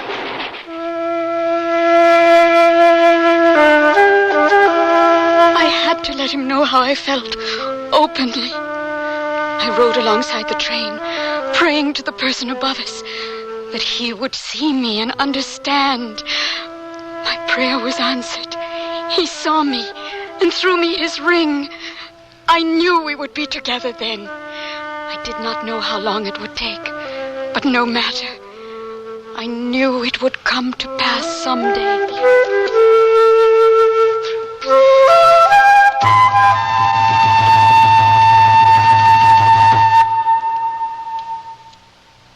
Sears Radio Theater will return after this message from your local station.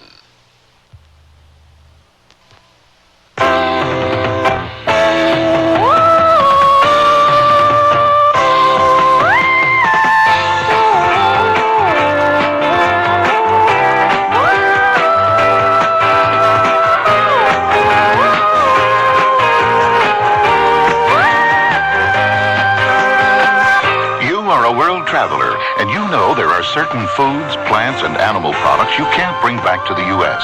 You can't because they're prohibited.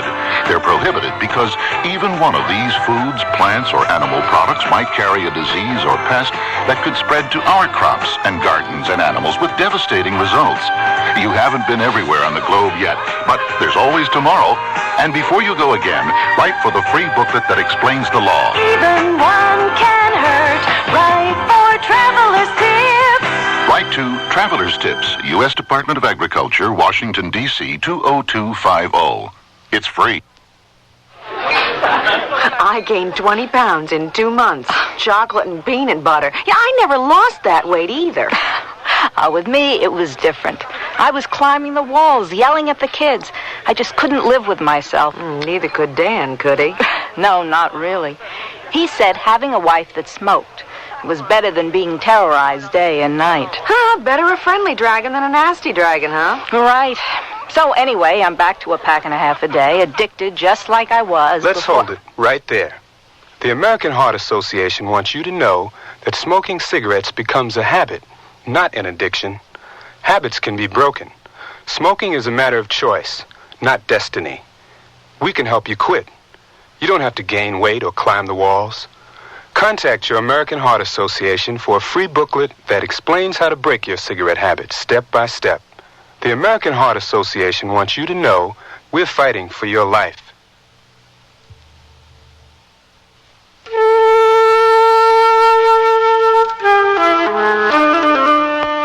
This is Lorne Green, and here's the concluding act of the Afro Westerner. J.J. stayed home for 4 months after his grandpa's death, doing as much as he could. Him, the youngest in the family. He returned after 6 months, no longer the complete tenderfoot. His granddad had left him a handsome sum of money, but he didn't let it interfere with his life. One of the first things he did when he got back was get himself a job, working for the Circle Bar B spread. Oh, there ain't nothing to it, J.J. Once you get past the sipping, cussing, and spitting part, all you have to do is learn how to stay in the saddle till your backside turns to calluses. Try to think one step ahead of a bunch of dumb cows that are apt to stampede at the drop of a coffee cup. Forget about all the comforts of Miss O'Leary's boarding house. Be on the lookout for rustlers and don't spend all your money in one saloon. I don't have to tell you how to survive Cookie's son-of-a-gun stew. You already survived Mrs. O'Leary's cooking. I learned. I was determined because I had decided, with the money I had inherited from my grandfather, to buy some land, buy some cattle, and marry Moonfeather. She was always on my mind, but I could not find her. Wherever I came across Shoshone people, I would ask them about Strong Wolf and Moonfeather. I even learned some Shoshone in order to ask questions. They would always tell me that they had seen them in the last moon or 10 sleeps away, but they didn't know exactly where they were now. My heart ached to see Moonfeather again. I used to have terrible dreams thinking that maybe she had married someone else. My friends were very sympathetic. Would you like another cup of tea, J.J.? No, thank you, Nothing like a good cup of tea. Yeah. So you still have not been able to find Moonfeather, huh? No, and I've run out of places to look. Do not say it that way. There are always other places. I know. I know. It just seems... I understand. I don't know if I told you when we last talked. I'm going through a romantic period myself. You are? Yes, my father has selected a bride for me from our village, and I am anxiously awaiting her arrival. I'm happy for you. Here is a picture of her. Her name is Cynthia. She is very pretty. My father says she is a good worker and will make a good wife. Are you sure you wouldn't like another cup of tea?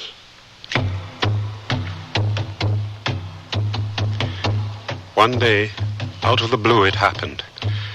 I had been working the South Range, rounding up mavericks, and was just sort of stumbling back to town, thinking about how good it would be to have a hot bath in Mrs. O'Leary's big brass tub. A couple of Indian braves suddenly appeared and quietly rode alongside me. One of them was Strong Wolf. The other was Eagle Eyes, his brother, Moonfeather's father. I was so excited I could hardly keep from shouting, "Where is Moonfeather?" But I thought it best to do things the Indian way. They had gotten the word from others about me. I rode into their small camp of 20 teepees, my heart beating like a drum. I saw a smile in the corner of Strong Wolf's mouth. He knew what my feelings were. We dismounted, still without talking, washed our hands in a buffalo hide bucket and sat down to eat. I remember we had wild greens and trout because I was so nervous I choked on a bone. After the meal, Eagle Eyes called out, "Moonfeather, bring my pipe and tobacco." She was more beautiful than the first time I saw her, and she was wearing my ring.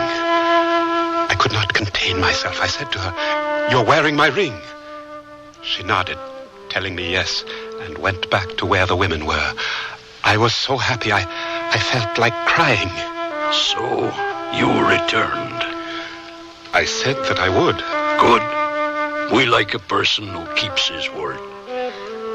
We sat for an hour, talking about different things. How scarce the buffalo were, what my plans were for the future. Eagle Eyes pierced me with his look, listened closely, and only asked one question. "Will you always stay in this land?" Up to that point, I had not really thought about whether I intended to stay or not. But I said yes, because that's how I felt.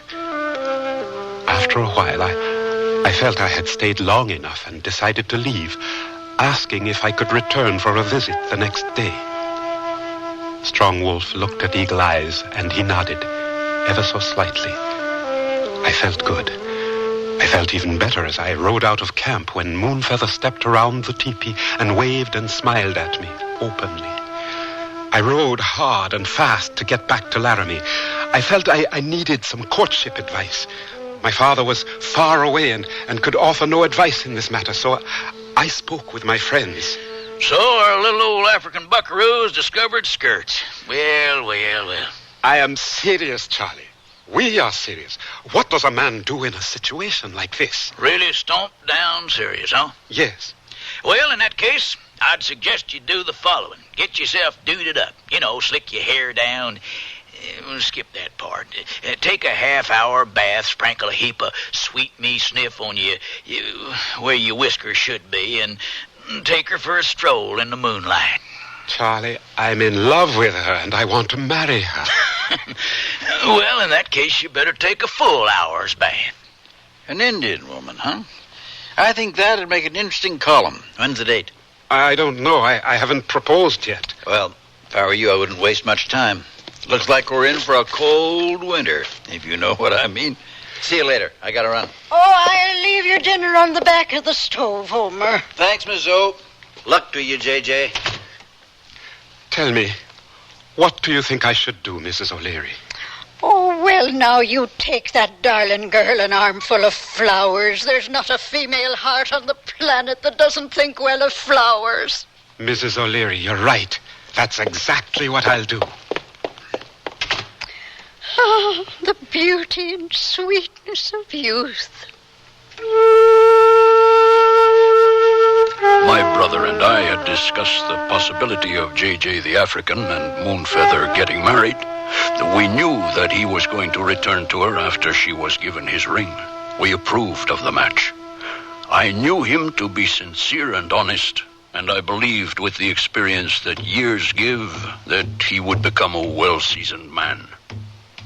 We were not prepared to deal with his appearance when he asked for Moonfeather with a tall hat on, a beetle coat, and a bunch of dead flowers. We laughed, and afterwards we had a feast, and my brother gave his permission. Later on, after he understood our customs better, he gave my brother 50 good horses, and me a robe, like the one he had worn when I first met him.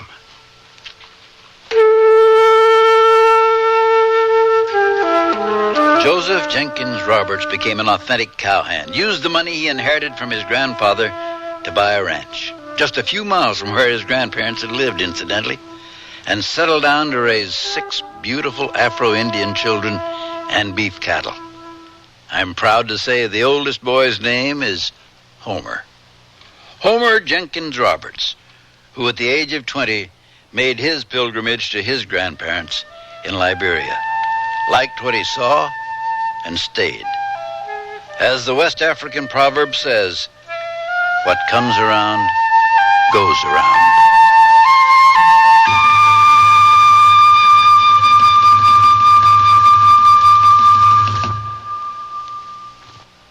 When my brother was my age, being in style meant wearing old jeans and about a pound of dirt. But today, us guys are more sophisticated in our style. And that's why Sears has Style Works. A guy can pick up on the latest styles in jeans, tops, sweaters, and dressier clothes like vested suits. I can depend on the Style Works shop at Sears for just about everything to keep me looking great. And the prices? Pretty reasonable. My folks like that. Style Works. Today's style's all in one place. At most larger Sears retail stores. I've been working with furniture for 25 years, so I know about quality, and that's why I recommend a Sears Benchmade sofa for your family. There's a heavy-duty hardwood frame braced to withstand stress. The coil spring construction gives long-lasting comfort, and you can choose from fabrics and attractive solids or bright prints, all treated with Scotchgard brand fabric protector. Compare the quality of a Sears Benchmade with other fine sofas, and you'll be surprised. Styling, durability, and comfort. Benchmade, a great place to relax. Now at most Sears retail stores. This spring for women, the fashion place at Sears suggests these up-to-date separates. They're comfortably casual, yet dressy and lighthearted enough to go anywhere this spring. Margaret mixes Sears texture blazer and the small collar striped shirt with trousers, while Wendy wears a shawl collar blouse and the slimmed-down dirndl skirt.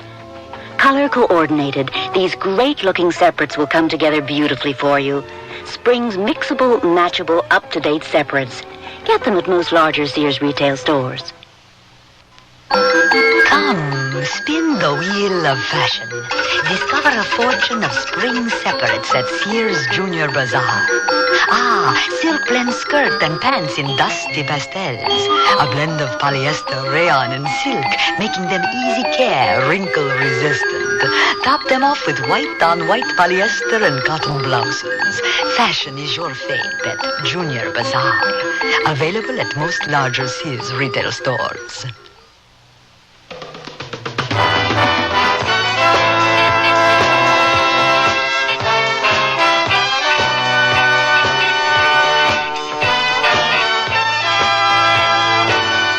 You've been listening to Sears Radio Theater, brought to you 5 nights a week by Sears Roebuck and Company. Sears, where America shops. The Afro-Westerner was written by Odie Hawkins, produced and directed by Elliott Lewis. Your host was Lorne Green. Our star was Brock Peters.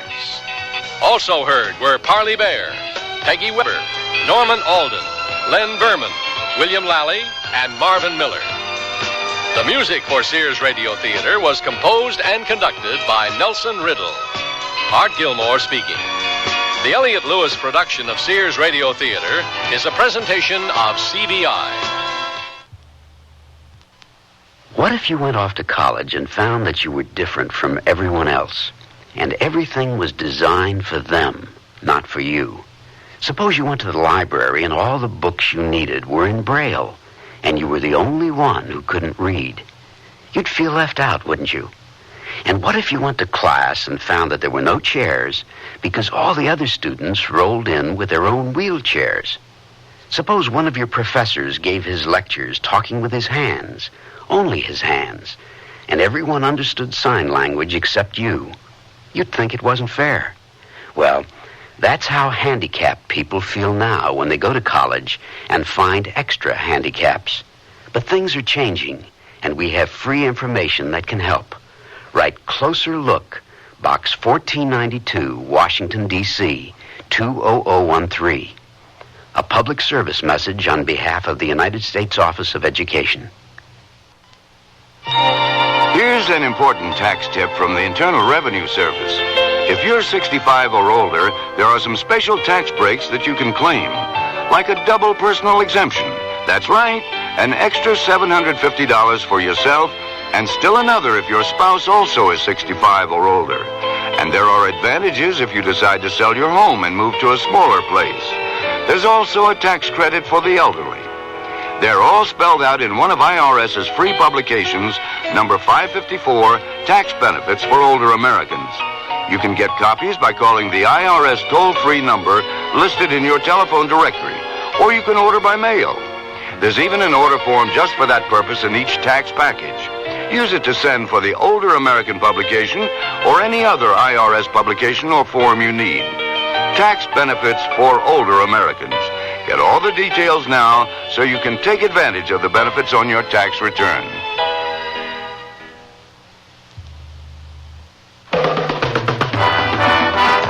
Tomorrow, the Sears Radio Theater is a comedy with Andy Griffith as your host. Let's listen. I am a talent agent, and I'd like to, excuse the expression, handle you. Why? I mean, why me? I've been around a while and haven't made any headlines in Variety yet. I looked at some film on you the other day, and, well, I thought I saw something. So be sure and tune in tomorrow to the Sears Radio Theater.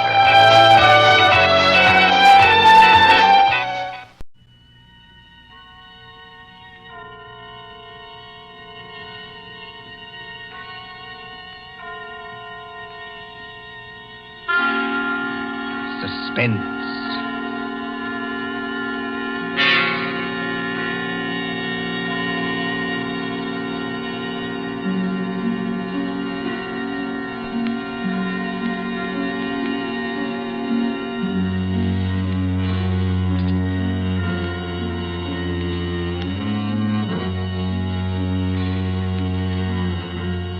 The thrill of the nighttime, the hushed voice and the prowling step, The stir of nerves at the ticking of the clock.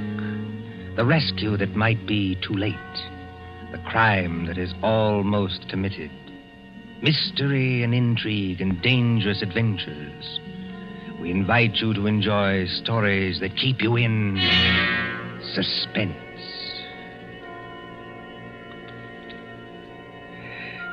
Can a man stake his life against $25,000? Can another and cleverer man track him down like a hunter, stalking his prey and kill him within 5 hours? Can you make a bet with death and win? For Suspense, tonight we present Will You Make a Bet with Death by John Dixon Carr.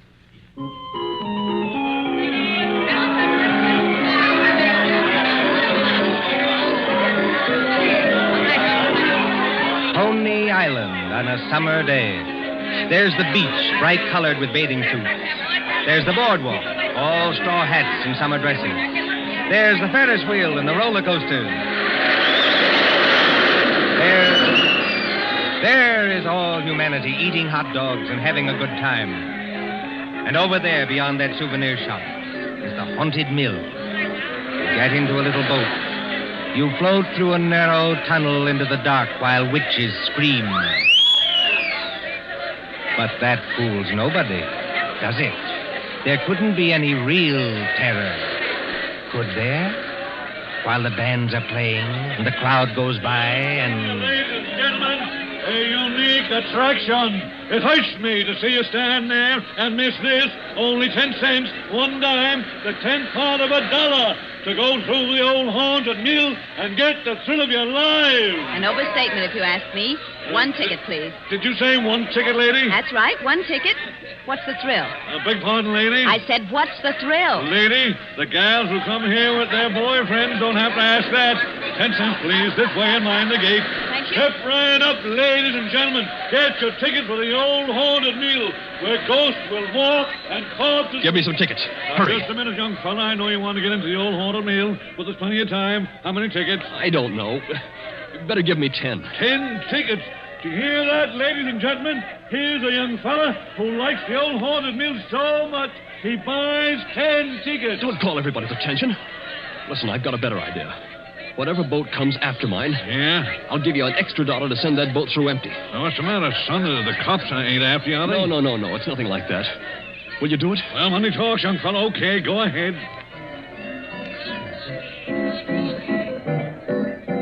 Isn't there an empty boat here? Well, really?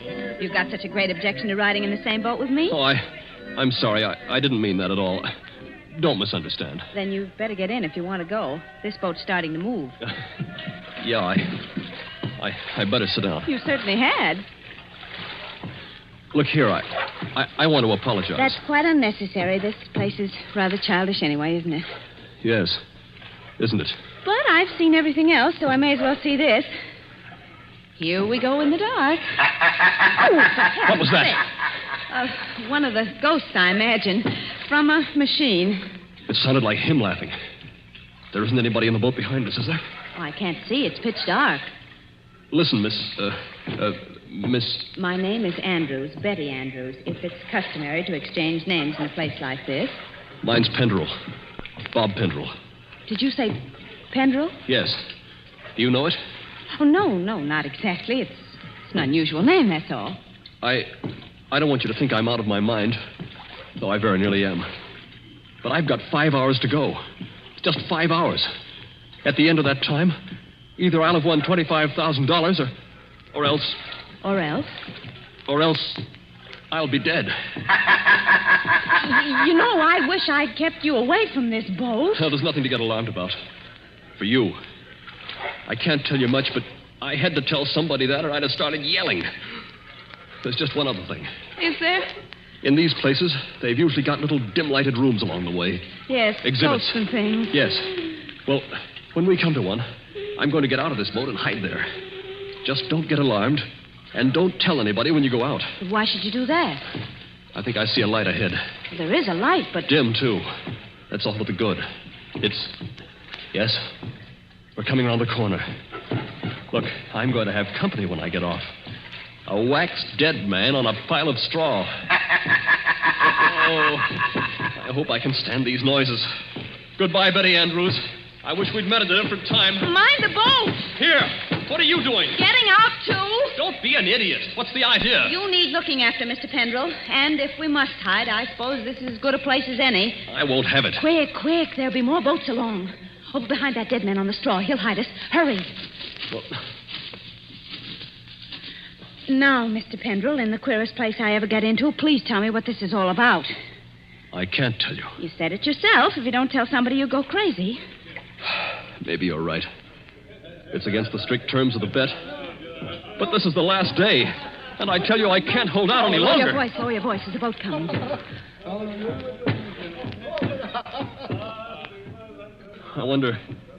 I wonder if you ever heard of my stepfather, John Destry. Yes. I imagine everybody has. He's a millionaire, and I'm not. I'm just a chemist. An analytical chemist. Not very successful. So if I'd had time, if I'd had money, I might have worked out a process that would have... Well, I think it would have helped in the war. But he's got money. Yes, he's got money. Well, my mother died years ago. This Destry's a big, white-haired, fine-looking fella. You'd think butter wouldn't melt in his mouth. He's got an apartment in the East 60s, secretary, I never met her, valet, cook, and that kind of thing. Well, he used to invite me there. I wouldn't go. Then he got hold of a book I had to have, a German work on chemicals. So I went. After dinner, in that study of his, over the brandy...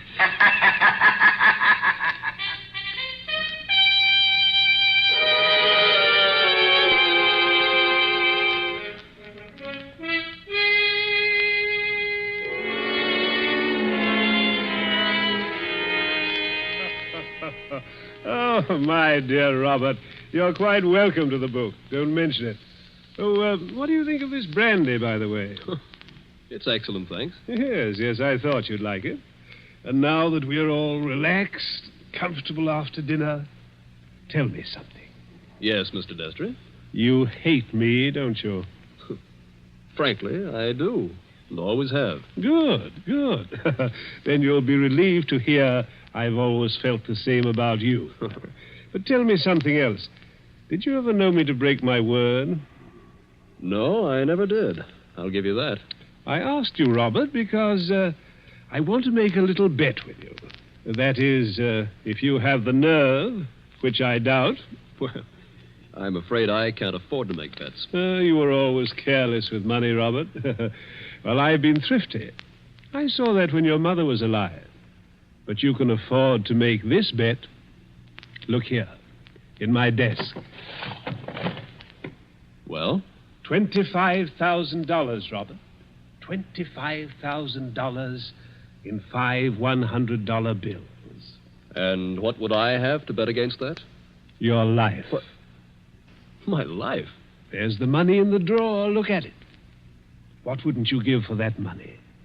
What wouldn't you give to have it for this precious work of yours that you're so fond of and that you've failed in miserably? So far I've failed, yes. Oh, I've had a fairly good life as lives go. My heart isn't as good as it might be, but the doctors say I'll last a little while yet. But before I go, there's one pleasure, one little exquisite thrill for me to experience. I want to commit a murder. Yes, I said a murder. My bet is that I can kill you within 6 months, and that you can't stop me, and that I'll never be punished for it. What do you say? Yes or no? I believe you mean that. Of course I mean it. And just how would you propose to kill me? That would be telling. You know, if I had time to think this thing over... There's no thinking it over. Now. Yes or no? Yes. You must need the money badly, Robert. I do need it. But oddly enough, Mr. Destry, that isn't why I'm doing this. No? No. I want to show you can't play the Lord Almighty and get away with it. Are you challenging me? Yes. You don't think I can do it? I know you can't. we mustn't get excited, Robert. There will be conditions to the bet, you understand? What conditions? First of all, you'll never mention this matter to anyone. All right. That seems fair enough. You'll remain within the city limits of New York for 6 months. You'll spend at least 1 hour of every day walking the open streets alone. All right. You'll spend at least 1 hour every evening in your own room, alone. I may come to see you, or I may not. Trying to scare me already, are you? Finally, you'll write out a little note and give it to me. There's pen and paper on the desk in front of you. Write it now. Let's hear what I have to write before I do anything like that. You will write, I am a failure. You can't stop harping on that, can you? I am a failure, and this was the only way out. I wouldn't have done it otherwise. A suicide note? Yes. I intend to use it when I, operate. And if I won't write it? Ooh, then there's no bet. All right, I'll do it. It's now, let's see, 9 o'clock on the night of January the 10th. If you're alive and not in a madhouse... Does that go into the bargain, too? Yes. At 9 o'clock on the night of June 10th, given those conditions, you will receive $25,000.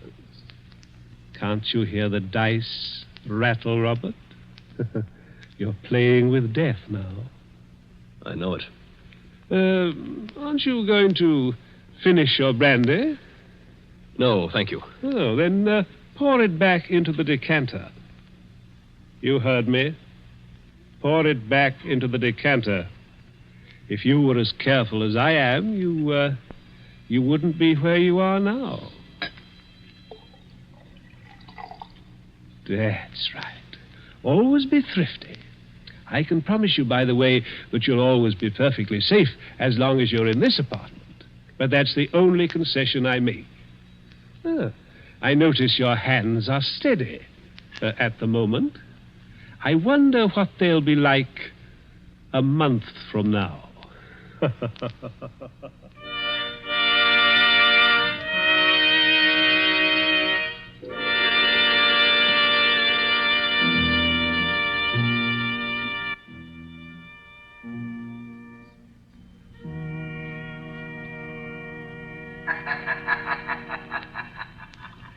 So you were fool enough to make a bet with John Destry.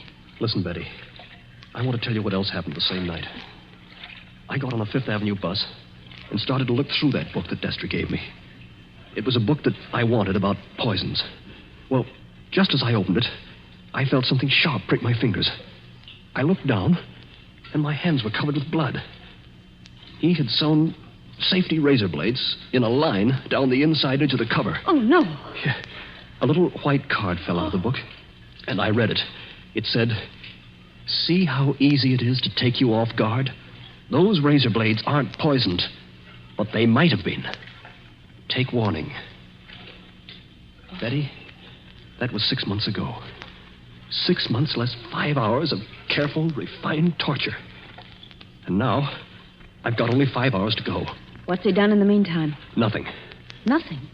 I don't understand. Nothing at all. That's the cleverness of it. He's left me waiting. Expecting something. Expecting it every hour of the day or night.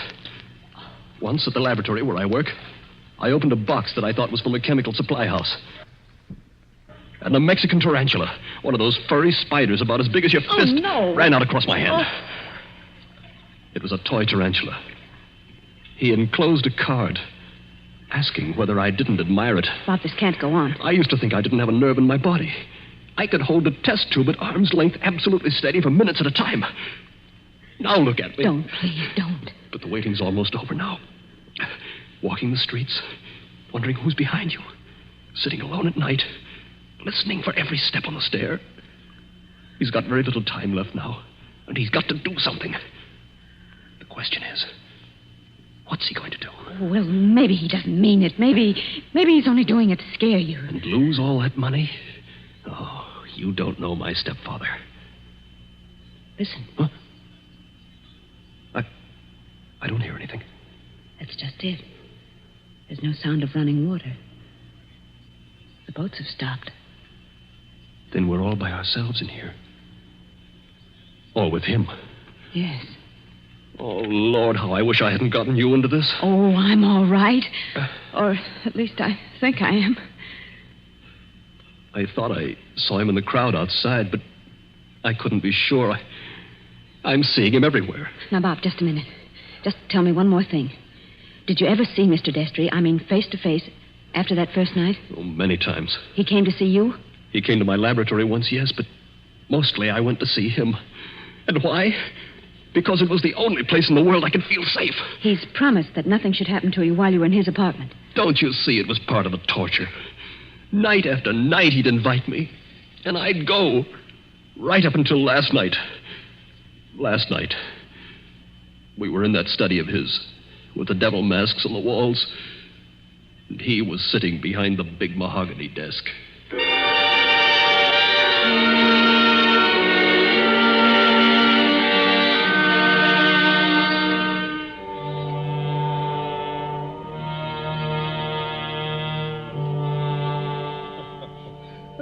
My dear Robert, I'm pleased and even touched to have you here on the last night before you... Why don't you say die and get it over with? Oh, well, let's not say die. No? The clergy contend that we never die. We only change. No. Now let that be a consolation for you. Must you be going so early? There's that 1 hour at home rule to our bet, if you remember. I remember. You're keeping to the rule. Yes, and I mean to beat you at this if it's the last thing I ever do. The last thing I ever do. That's an unfortunate choice of phrase, Robert. My boy, you haven't a chance. Something's going to happen to you within the next 24 hours when you least expect it. Will you answer me one question? If I choose. Have you decided how you mean to kill me? I decided that 6 months ago. And you still think you can get away with it? It's a method which has never been known to fail. I give you my word of honor on that.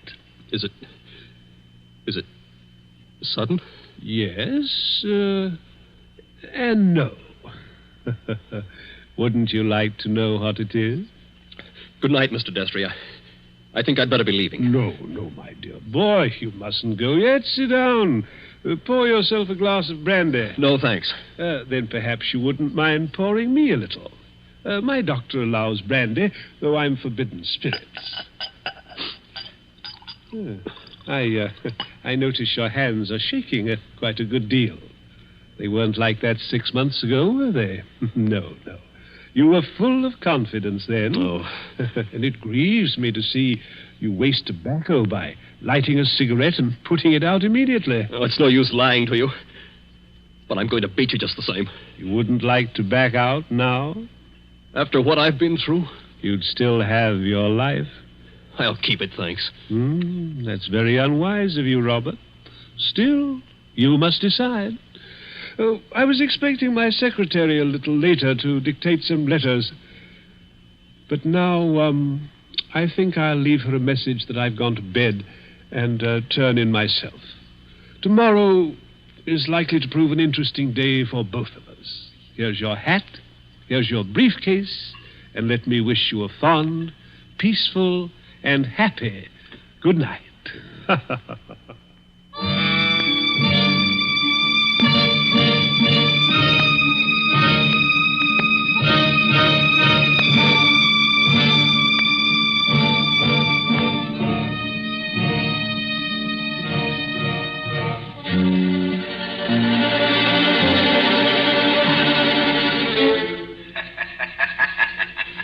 That was last night, Betty. I said I had 5 hours to go. It's less than 4 hours now. If I can keep away from the old devil until 9 o'clock. I wish those boats would start running again. Why? Because it's almost as spooky in here as a real old mill. I know. Even that wax dummy on the straw. Any minute now. You're expecting to see him move? So am I. Now, don't stand up. It doesn't matter. If the boats aren't running, we can hear anybody who comes along. I hope so. Do you think Destry's got in? Bobby can't have got in. He can't even be here. Why not? Because Mr. Destry told me. Mr. Destry told you? I'm his secretary. You know, Betty Andrews, I'm sorry it was you who did this. Did what? You can't guess, can you? Oh, Bob, I didn't come here to trap you or spy on you. If that's what you're thinking, I swear I didn't. No. You only got me to tell you the whole story and lose my bet. I haven't heard a single word you said. Bob, please believe that. He didn't send you here, of course. No. And of course you never saw me at his apartment last night. No, I swear I didn't. I got there late. He'd gone to bed. I didn't even take off my hat or gloves before I left again. Don't you understand, Bob? I hate him, too. I want to see you beat him. You've got to beat him. You mean that? Look at me and see if I mean it. Betty, I almost believe you. You must believe me. And Anything else? we better hide behind that dead man. Hurry. Those boats have started up again. I wish I could tell you, Betty, what that means to me. Come on, hurry. Wait a minute, you two. What? Stay just where you are. Where's that voice coming from? Along the tunnel, I think. But it's not Destry's voice. No, it's a man standing up at a boat. He's coming around the corner. I can see him now. Hurry. The old haunted mill, eh? My golly, if this ain't some place to make a pinch, I never heard of one. What do you mean? Make a pinch? Just what I said. Your name Robert Pendrell? Yes. Who are you and what do you want? Police headquarters. You're to come along with me. I want to see you over in New York. About what? I wouldn't know, lady, but it might be about the murder of John Destry. Oh, no! Did you say the murder of John Destry? That's right. Somebody poisoned him last night with mercury cyanide. I wouldn't have got you at all, maybe, if the barker outside there hadn't thought the cops were after you to start with. Betty, Yes, Bob? he's beaten me. He hasn't beaten you. Oh, yes, he has. And I know now the weapon Destry was going to use in killing me. What weapon? It never fails. The electric chair. You mustn't talk like that. Don't you see? He never once intended to kill me in the way I thought. Are you coming quietly, Mr. Pendrell? Just a minute. He's poisoned himself. But he's left evidence to show I did it. He's killing me the worst way possible. He's won the bet. The money doesn't matter now. If I'm in the death house for murder, what use have I got for all the money in the world?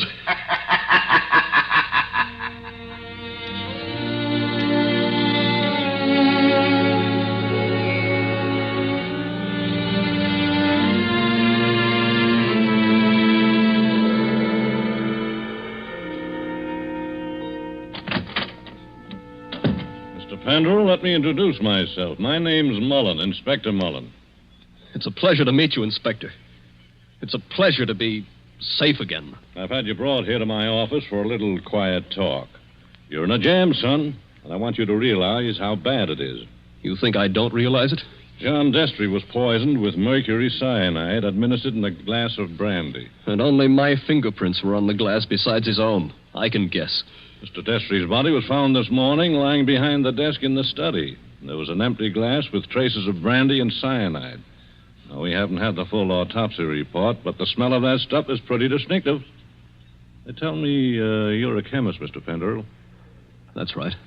The boys find that 8 grains of mercury cyanide are missing from your laboratory. Where he visited me a month ago. And in your briefcase, which you took away from his apartment last night... He handed it to me. I remember. We found over $1,000 in cash. Now, take a look at this note. Did you ever see it before? Well, yes. I wrote it. You admit that? Yes. It says... I was a failure, and this was the only way out. I wouldn't have done it otherwise. Where did you find it? Torn up in little bits. You started to write a confession, and then you couldn't face the consequences. But you shouldn't have left the pieces behind. You're intimate, my boy. Unless... Unless what? Now, if you'd like to confess here and now, and maybe we did a little deal about second-degree murder... Oh, Inspector, why bother to string me along? What do you mean, string you along? There's no second-degree murder on a poison charge. It's the death house or nothing. He saw to that. It's too bad you had to go and kill him, son. Didn't you know he had an aneurysm? A what? Fatal heart disease. He said that he had heart trouble, but... Heart trouble? His doctor says he couldn't have lived 8 or 10 months anyway. And you might have got something in the will. So that's why he did it. Did what? Killed himself. You still stick to that crazy story you told the boy? He's going to kill me, isn't he? With 3,000 volts of electricity. Inspector Mullen. What are you doing here, Sergeant? Didn't I say I wasn't to be disturbed? All the same, Inspector, I thought I'd better do it. There's a young lady here, a Miss Betty Andrews. I think you'd better see her. I'll see her when I'm good and ready. And I think you'd better see her, Inspector. We've just heard from Mr. Destry's lawyer. Well? He said that young fellow there, Mr. Pendrell, inherits $25,000 in Mr. Destry's new will. Did you hear that, son? Do you see what you'd have gotten if you hadn't gone and killed him? He was keeping his promise, that's all. And a fine lot of good it'll do me now. But look, Inspector, I've just talked to the medical examiner, and he says there's no poison in Mr. Destry's body. Say that again? There's no poison in the old man's body. Somebody's kidding you. An empty glass with the smell of mercury cyanide and a dead man with a congested face behind the mask? What did kill him then? Well, if you'd like to listen to Miss Andrews, Inspector, she's right here now. I think you'd better listen, Inspector. I've been trying to tell you all afternoon. Go ahead, Miss Andrews. I've been over and over it. But until they got the medical report, nobody would listen. Can you tell us what killed John Destry? Yes. Poison killed him. But the sergeant's just been saying there was no poison in the body. Inspector, will you listen? I was at Mr. Destry's apartment late last night. Well, so what? You didn't kill him, did you? The servant said he'd gone to bed. So I looked into the study to see if there were any instructions. Was Mr. Destry dead then? I don't know. I couldn't see his body because it was hidden behind the desk. I didn't even learn he was dead until late this afternoon. But I did see a full glass of brandy. A full glass, did you say? Yes. So I picked up the glass and poured the brandy back into the decanter. That's what he always made us do. And I didn't leave any fingerprints because I was still wearing my gloves. And that was the same glass you later found empty. But you still are not telling us what was the poison that killed John Destry. It was the poison in his own system. He worked out this plot to convict Bob Pendrell. Only just as he stretched out his hand to drink the cyanide... Inspector, I think I see it. It was his last great hour. He couldn't resist such gloating as he'd never known before. That's it. His heart wouldn't stand it, and he fell dead behind the desk. And I think, if you study the expression on his face, you'll find he died laughing.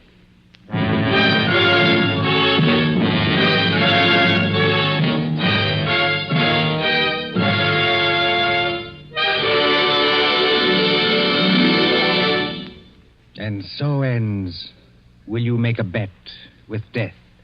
Tonight's story of Suspense. The part of Bob Pendrell was played by Michael Fitzmaurice. Betty was played by Leslie Woods.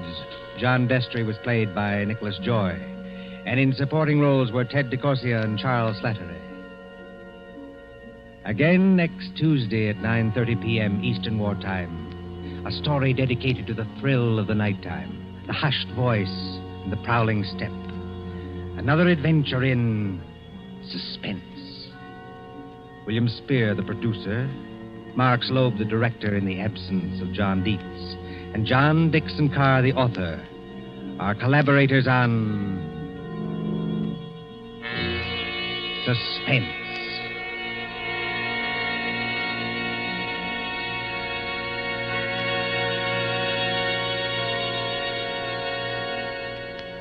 This is the Columbia Broadcasting System.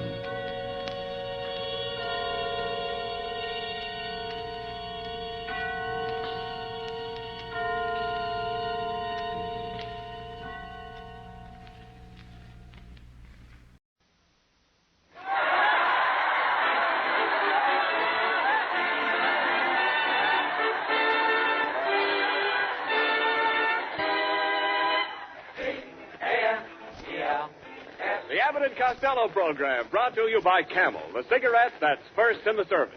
Camel stay fresh, cool smoking, and slow burning because they're packed to go around the world. Listen to the music of Freddie Rich and his orchestra, the songs of Connie Haynes, tonight's guests Sally Eilers and Alan Hale, Warner Brothers star of Adventures of Mark Twain, and starring Bud Abbott and Lou Costello.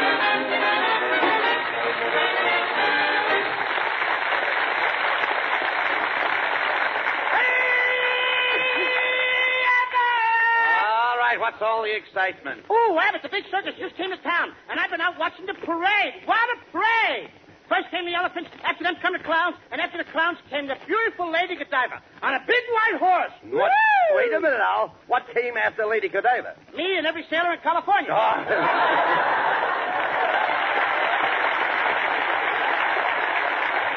Costello, aren't you a little old to be following parades? Oh, not me, Abbott. I'm crazy about circus parades. I love those big elephants.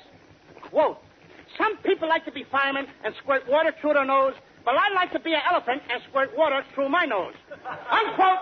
All right, never mind. Look, never mind the circus. Boy, did that lay. All right, never mind the circus. Look, never mind the circus. We have other things to do. Oh, yes. Yes, but I can't forget about the circus, Abbott. I come from a family of circus people. My Uncle Rollo was the world's greatest tightrope walker. Yes? Until he broke his neck. Well, how did he break his neck? One night he was tight and the rope wasn't. Zip! Neck. Crack. Oh, I see. Then I had another uncle. He was 6 feet tall. He used to stick his head in the lion's mouth. What's his name? Now we call him Shorty. No. All right, Costello, I've heard enough. Let's change the subject. Oh, Abbott, you're talking about the happiest days of my life. What fun I used to have in a sideshow. I always used to tickle the tattooed lady with a feather. You tickled the tattooed lady? What for? To see moving pictures. The moving pictures. But she finally had to leave the circus, Abbott. You mean the tattooed lady quit? No, she had her face lifted and it threw all the pictures out of focus.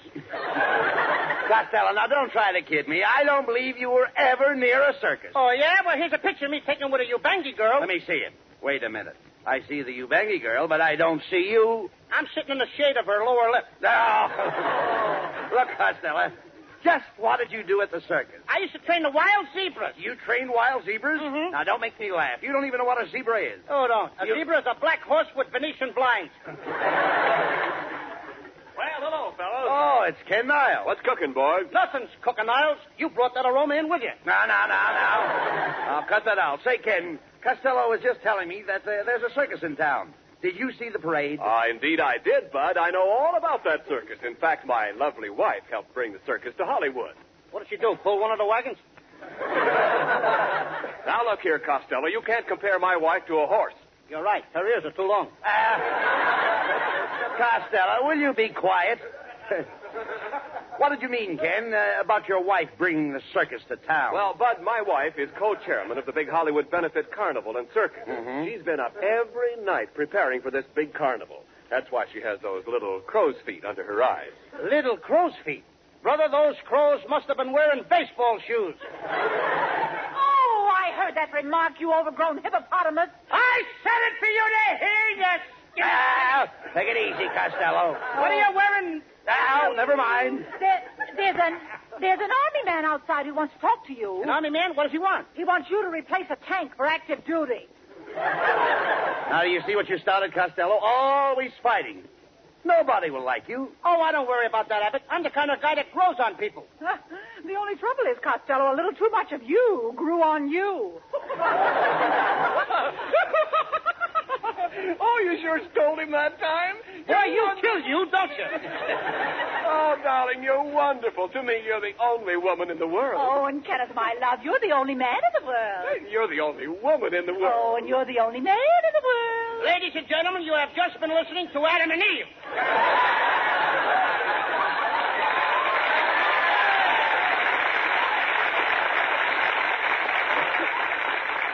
Oh, stop it, please, Costello. Mrs. Niles, Ken was just telling us that you're co-chairman of the Hollywood Benefit Carnival. That's right, Mr. Abbott. And I'm asking all the movie stars to donate their services. Well, I don't know exactly what I can do, Mrs. Niles, but Costello here was just telling me that he used to be with a circus. Costello with a circus. What cage was he in? What cage was I in? I was in there with the little... I wasn't in any cage, kid. I used to manage somebody. I used to manage the great Minestrone. He was the greatest high diver in the world. I didn't know I had to continue. He used to dive 500 feet from the top of the tent into a pail of water. Dive 500 feet into a pail of water? Nobody can do that. He did it once. Never mind what he did. Look, Costello, never mind what he did. What can you do in this circus? For example, are you an equestrian? I'm an American. No, Costello. Now, how would you like to ride bareback? What, in front of all those people? Listen, you dummy. Do you know anything about trick riding? Oh, you mean, am I an equestrian? Well, that's different, Abbott. I'm the best trick rider you ever saw. You are? One time in a circus, I rode 2 horses standing up. 1 foot on one horse and the other foot on the other horse. And what happened? Suddenly, an elephant came between us. One horse went one way, the other horse went the other way. I'll bet that was a laugh. Laugh? I thought I'd split. Shut up!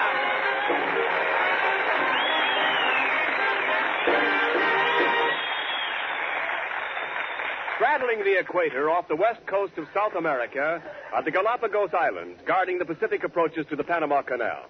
To Americans stationed in the Galapagos Islands, to United States bases and outposts throughout the world, go Camel cigarettes. By the million, by the ton. For Camels are first with men in all the services according to actual sales records.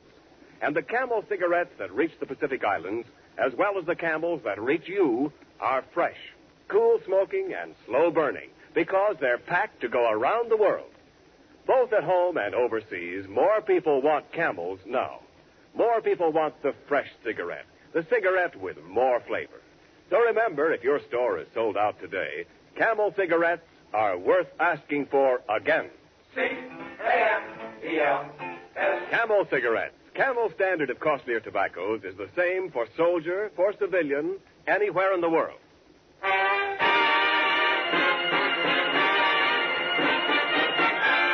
Fanny Rich and the orchestra answer many requests for Speak Low.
This way for the big benefit circus show.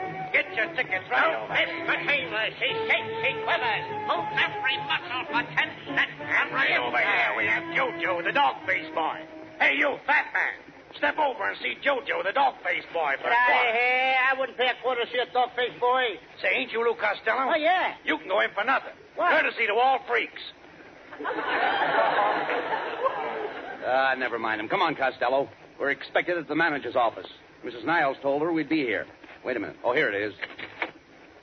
Pardon me, miss. We'd like to, Say, Costello, look who it is. Sally Eilers.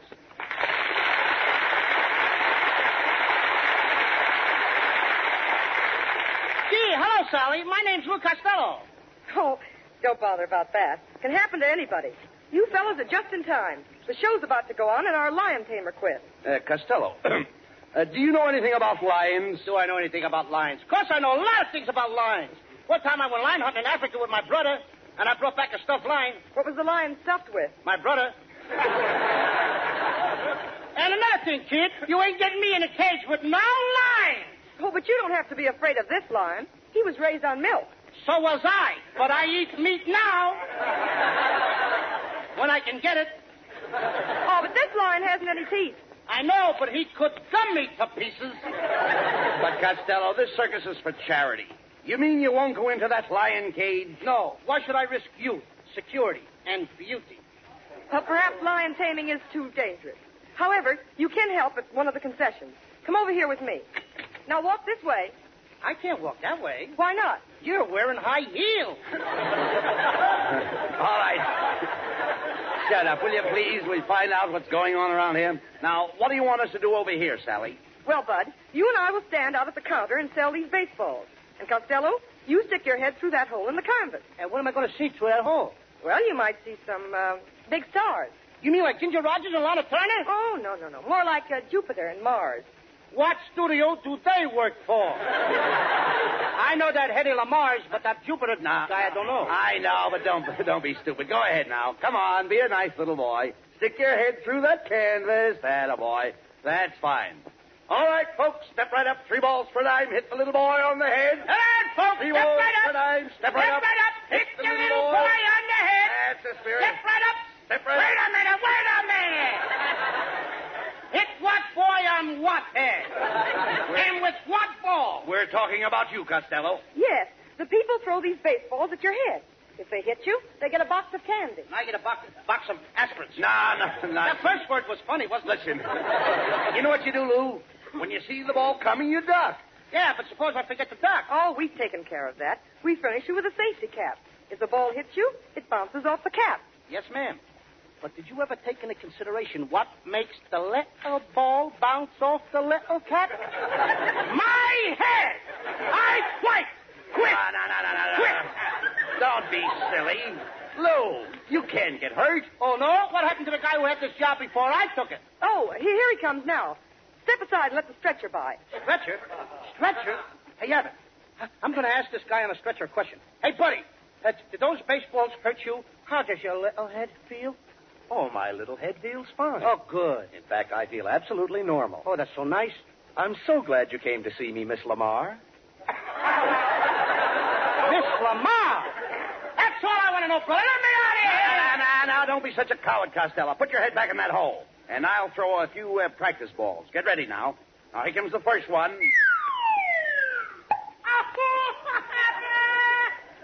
Costello, get up. Get up off your knees and stop playing with those marbles. What marbles? I'm picking up my teeth. Miss Iris, would you mind stepping back, please? You are standing on the tooth that I use for my essence. This is for charity. Now, go ahead, Bud. Throw another ball. It'll attract the crowd.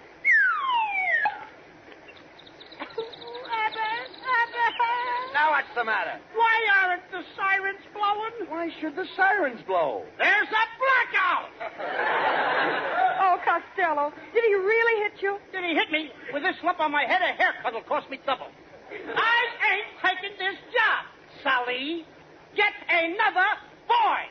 Well, that's a fine thing. It's a fine thing coming from you, Costello. This is a benefit and for charity.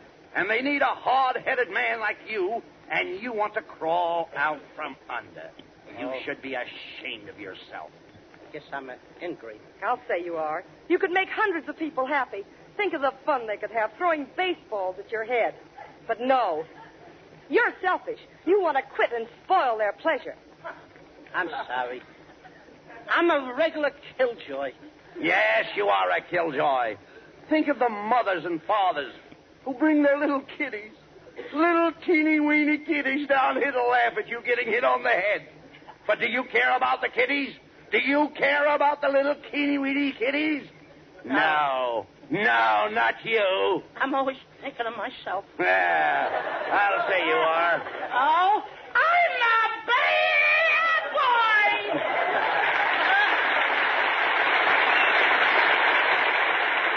Hey, Abbott, please don't tell my scoutmaster on me. Well, I should. Oh, please don't. If you do, he won't take me to see the La Brea tar pits. Oh, Sally! Oh, it's Mrs. Niles. Oh, Sally, my dear, I just came from the main tent. The wrestling match is about to start, and something terrible's happened. What's the matter? Did you forget to put out the tights? You forget your tights or something? What kind of typing is this? Oh, nothing of the sort. We arranged for a professional wrestler to take all comers, and he's broken his arm. We must get a substitute immediately.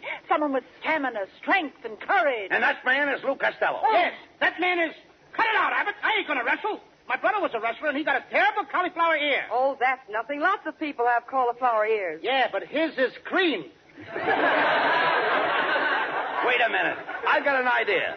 Look, Lou, they'll announce you wrestle anybody. Then I'll jump into the ring first, and we'll pretend to wrestle. That's all there is to it. I got a better idea, Abbott. Why can't I wrestle Sally Eilers? Oh, but Lou, that's silly. Boys don't wrestle with girls. Oh, she's so young. Get out of here! And now here's Connie Haynes to sing a brand new song. For the first time on the air, listen to Saltwater Cowboy.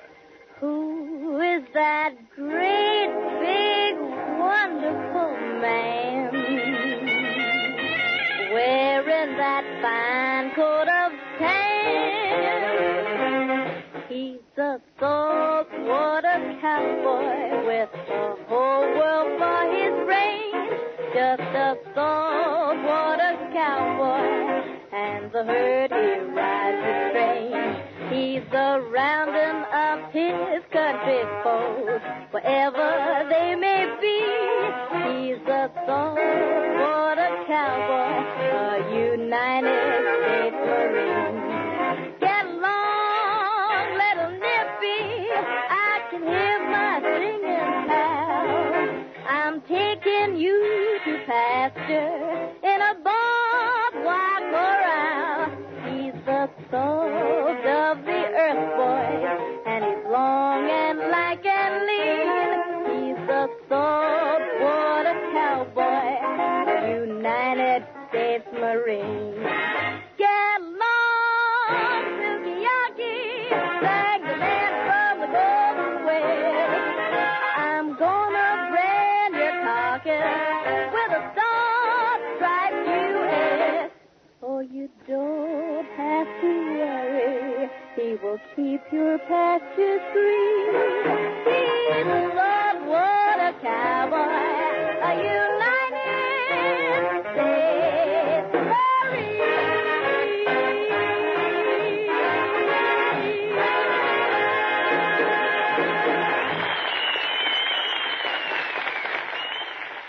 As the fellow said after he bet on Bing Crosby's horses, they're going to run all night. All day, too, and with flat feet.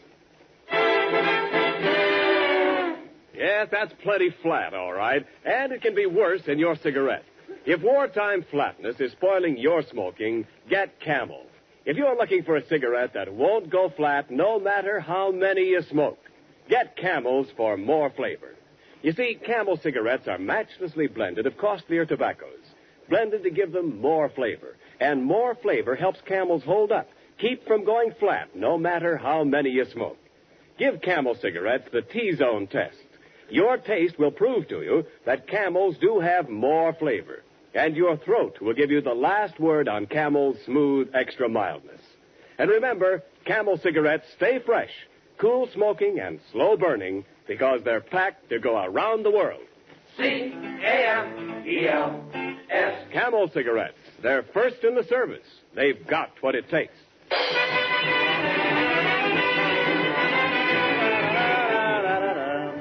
All right, Costello. The tent is filling up. Are you all dressed for the wrestling match with me?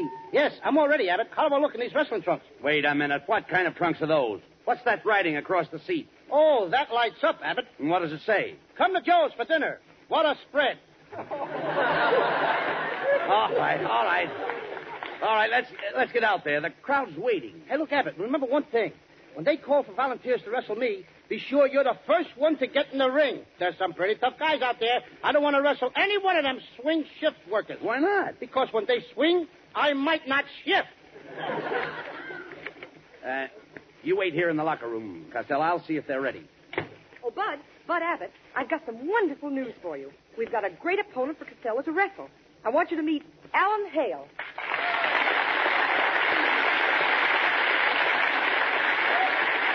Well, hello, Bud.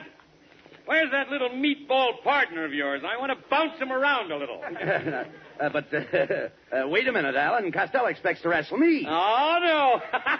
He's my pigeon. I'm collecting waste fat. Gee, Alan, I don't think Costello's in good shape. Oh, don't worry. I'll straighten him out. I think I'll go in and take a look at the body. But don't let on that I'm wrestling him. I want it to come as a pleasant surprise. Oh, Lou, a friend of yours wants to say hello to you. Alan Hale. Oh, hello, Alan, old boy. Did you come over here to watch me wrestle? Watch you? Why, Costello, I want you to feel that I'll be in there with you every minute. And tell me, Costello, have you ever had any wrestling experience? Oh, sure. One time I wrestled a champion of an African tribe. You bangied? Yeah, and he bangied me right back. He uppercutted at me. Boys, now we can't stay in the locker room. The crowd's waiting. Okay, Sally, and don't worry, Abbott. I won't hurt you one bit. That's right, Abbott. He won't lay a hand on you. I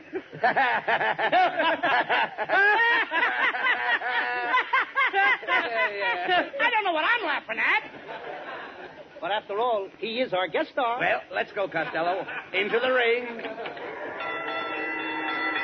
Ladies and gentlemen, the main match of the evening. In this corner, at 205 pounds, Lou Canvasback Costello. And in the other corner, the challenger at 493 pounds. 493 pounds? Hey, Abbott. Ha, they're trying to make you look good, Abbott. The Warner Brothers star of The Adventures of Mark Twain, Mr. Alan Hale. Alan Hale? Alan Hale? Abbott, when did you change your name? When did you start working for Warner Brothers instead of Universal? When are you making the pictures of The Adventures of Mark Twain? What's the matter? Ain't we together? Why, they're framing me.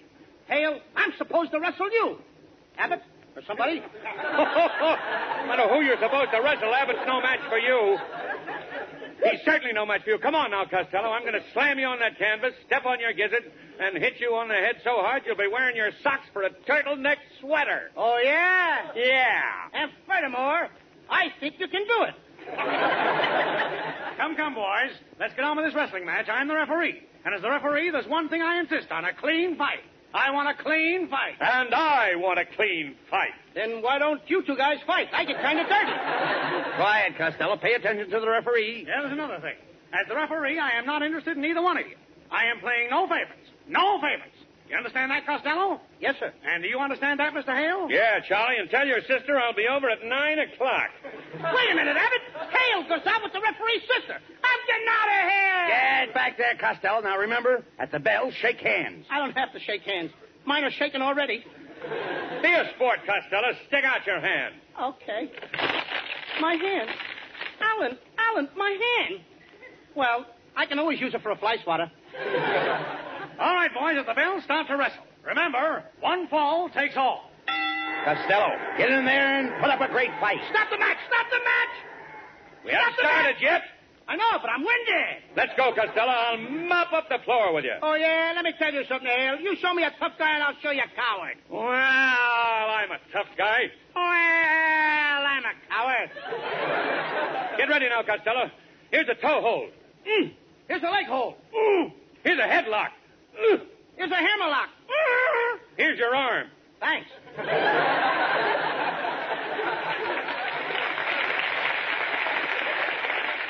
Come on, Costello. You're putting up a terrific fight. Oh, my nose! My nose! Hale, you flattened my nose! How will I smell? Shall I tell him? Keep going, Costello. Keep going. Get in there. Hey, Abbott, I think I've got him worried. He's afraid. Well, what do you mean he's afraid? He's afraid he's going to kill me. Get set, Costello. I'm going to give you a body slam. Wait a minute. Hey! Ooh, ooh, ooh. Costello, please, stay down there. Don't keep jumping up. Who's jumping up? I'm bouncing. Hey, Abbott, throw in the towel. Throw in the towel right now. Why now? I don't think I'll be around this way again. Don't worry, Costello. And now I got a little something that'll settle this whole match. See if you like this airplane spin. You ain't got no pilot's license, Hale. Let me go. Here you go. Way, way up in the air. Wait a second. Put me down, Hale. Put me down. It's round and round and round you go. And when I come out, and nobody knows.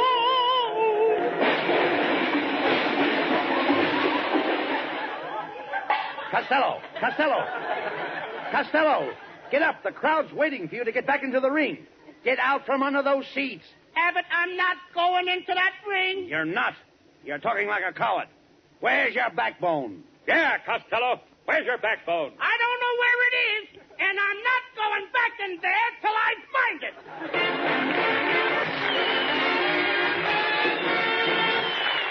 Abbott and Costello will be back in just a moment. Thanks to the Yanks of the Week. Tonight we salute Lieutenant Colonel William Leverett of Lakeland, South Carolina, who has been awarded the Distinguished Service Cross for extraordinary heroism. Leading a flight of only 7 American fighters over the Aegean Sea, he sighted 30 German planes about to bomb an Allied convoy. He attacked immediately, and knowing that his ammunition was limited, waited until he was dangerously close to each German plane before firing. Colonel Leverett personally destroyed 7 enemy planes and damaged 2 others, while the other 6 pilots destroyed 10 more without a single loss. In honor of you and your men, Colonel William Leverett, the makers of Camels are sending to our soldiers overseas 300,000 Camel cigarettes.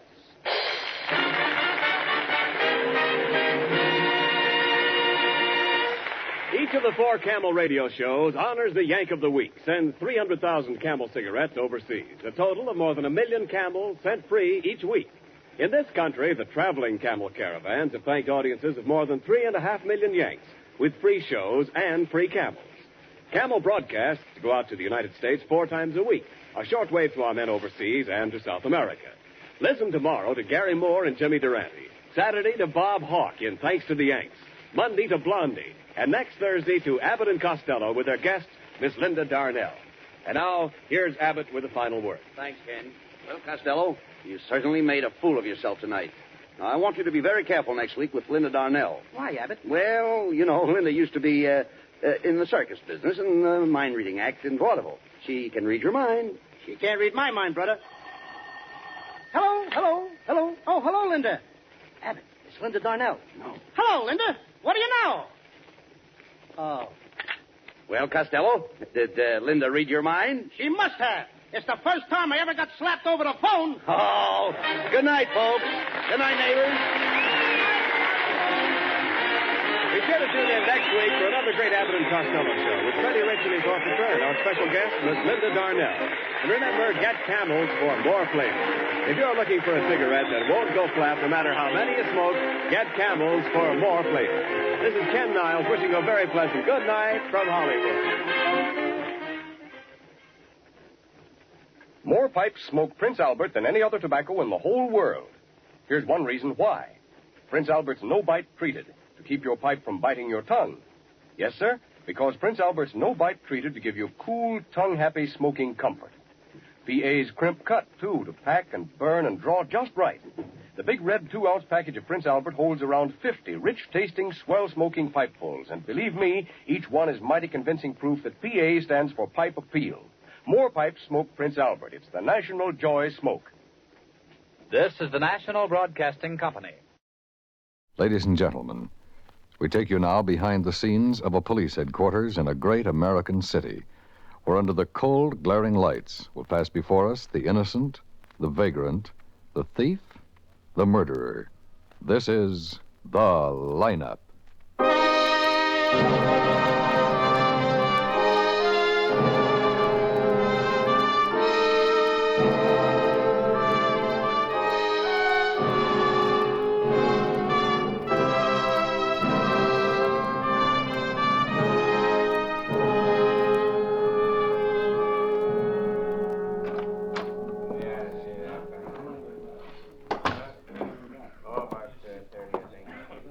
Hi, Ben. Oh, Quine. Haven't got any witnesses, have you? I told Matt I'd get some time to kill, so I thought I'd come in and see what you have. Oh, nothing much tonight. 32 boys. What's the latest on the Brommel case? Oh, nothing new. Goes to trial tomorrow. May I have your attention, please? I'll see you later. Yeah, I'm going up the People office. on the other side of the wire, may I have your attention, please?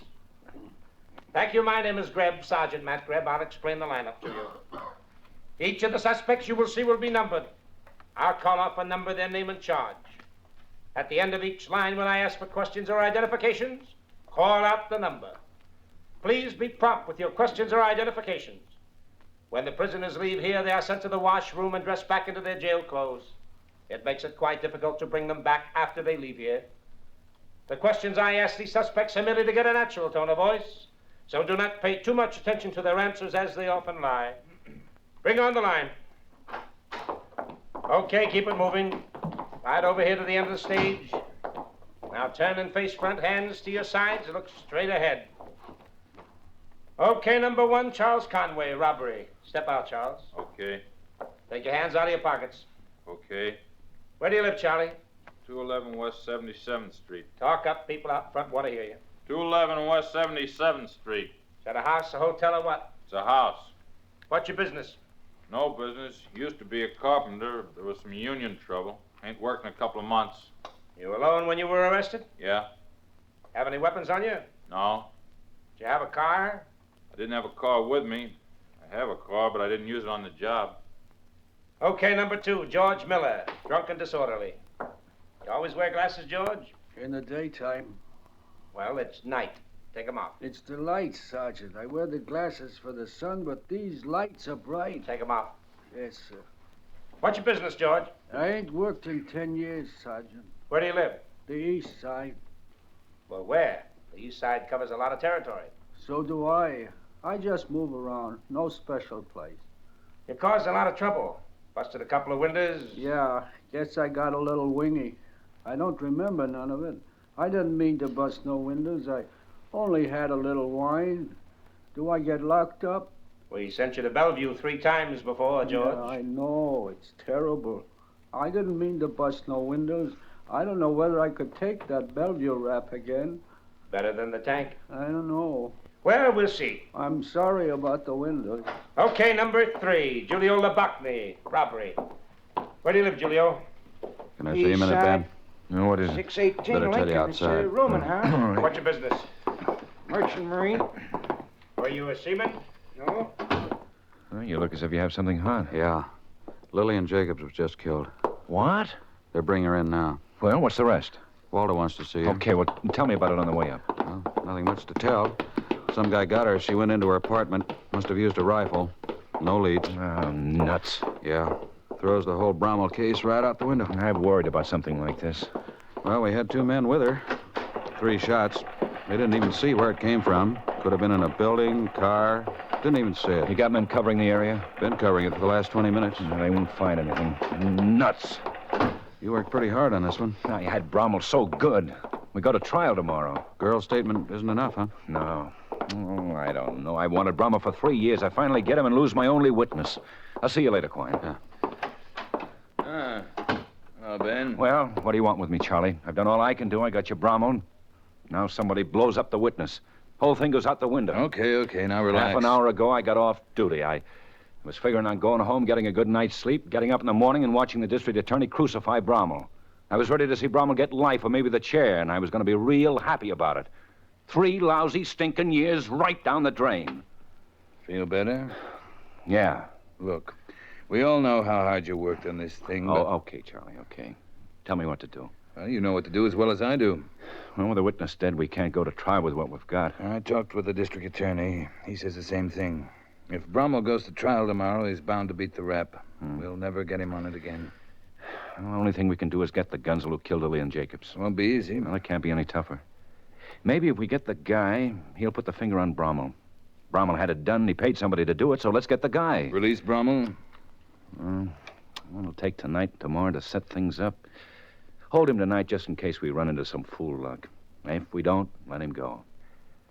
I'm going to take every available man you got, Carl. Well, they're all yours. Thanks. Sorry I took off like that. Well, you've been doing it for 12 years.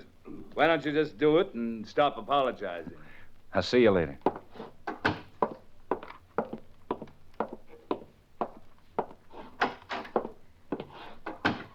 Matt's waiting for you in your office, Ben. Okay.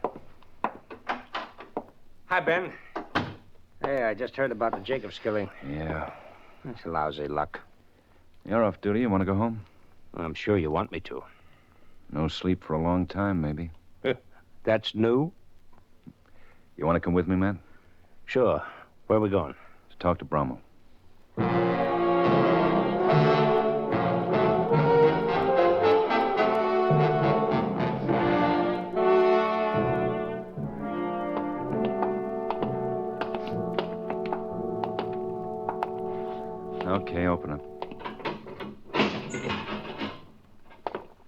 want something, Guthrie? Well, what is it? What's on your mind? Okay, you came down here. You got something to say? Say it. What's the matter? You can't talk? Now, look. I am. What is this? What's with you two guys? You may not go to trial, Brummel. Yeah? Mm-hmm. Okay, so I may not go to trial. It's late. I'm tired. You should be pretty happy. So I'm happy. Now I'd like to get some sleep. Don't you want to know why you may not go to trial? No. You disappointed? Oh, I wish I wasn't a cop. What else could you do? Push your fat face in. You won't. Lillian Jacobs died tonight. Yeah? Yeah. It's too bad. She was a nice kid. Want to borrow my handkerchief? Oh, why don't you stop being smart, Greb? Lillian Jacobs won't be able to testify tomorrow, so we haven't got a case. Look, Guthrie, I know this is a big shock to you, but what do you want me to do? I didn't kill her. I've been right in your tank, remember? Who said she was killed? Oh, okay. If you're going to start the big detective bit, let's go downstairs to your little room. If you you work get on me off- for a little while. If you get off, you get off because we don't want you beating the rap. We want you around. We do, huh? Let's go, man. It's been a pleasure, boys. Tell me something, Brummel. Sure. How many years did your mother cry before she killed herself?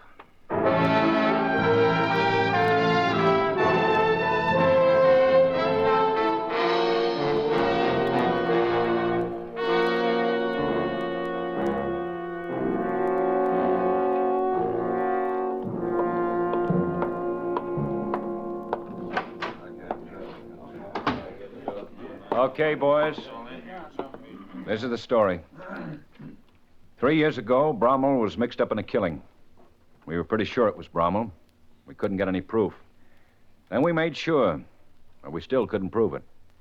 We bugged his apartment, his office, even his table of his favorite restaurant. We made recordings of everything he said for nearly 3 months. He finally implicated himself in the killing. But you all know evidence like that can't be used in court. So then we went to work on the weakest link in his organization, his girlfriend, Lillian Jacobs. She broke down, told us Brommel had done the killing. Last night, she was shot down in front of her apartment. I want the guy who killed her, because now he's the only one who can help us pin a murder rap on Brommel.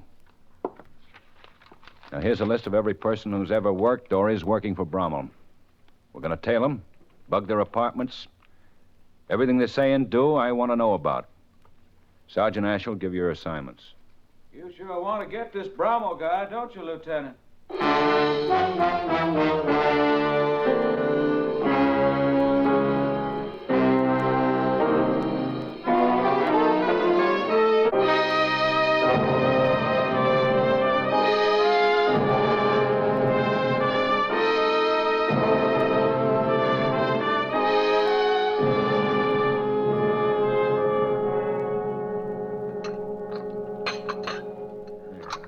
Thanks.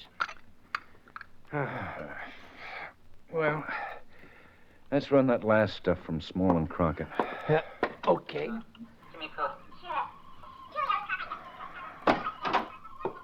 Hello, Ben. Matt. Hello, Charlie. Hi, Chief. Just running last night's tape from Small and Crockett. There on Bernie Lang. You and Matt are on tonight, aren't you? Yeah. Want some coffee? No, thanks. Don't you think you two ought to get some sleep? We will in a little while. Yeah, you've been going pretty steady for 3 days. Matt and I are on Brommel. We don't want to miss anything. Okay, Matt, let's hear it.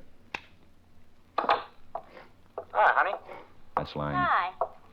What took you so long? Oh, I got you talking on the phone. Julie called. Give me a coat. Sure. Julie always calls like that when she's got troubles. Never lets you get off the phone. Just Who's the yep, girl? Yep, yep, Blanche yep. Cummings. Lang steady. Yeah, who's Julie? I told you. Julie Thompson, running around with some guy in the wholesale jewelry business. Want a drink, baby? Yeah. Now, hold it, You want Matt. some soda? Right. Guthrie.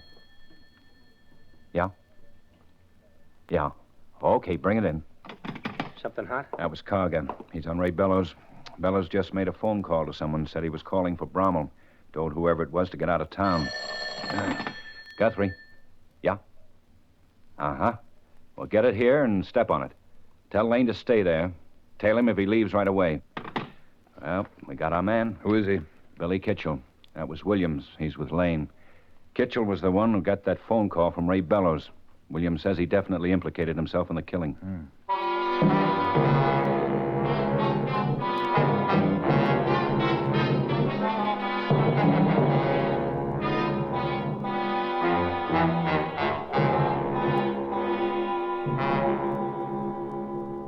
It's all ready, Ben.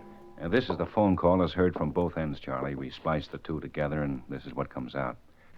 Okay, Matt.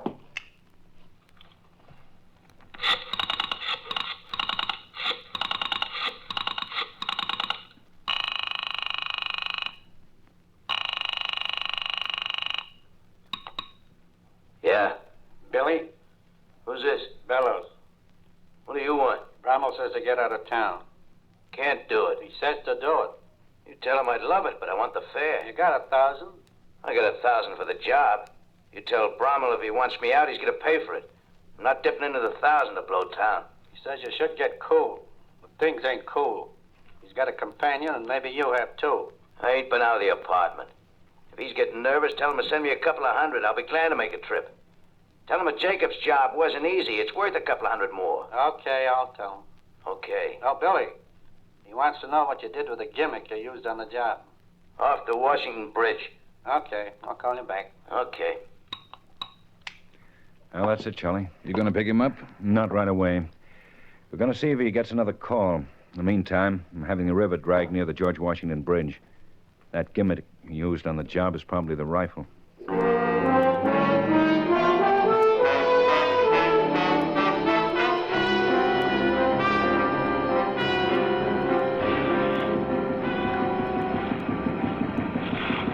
How long's your diver been down this time? About 20 minutes this time. He's gone over nearly all of the... Oh, wait a minute. He's signaling. Fairfield, what is it?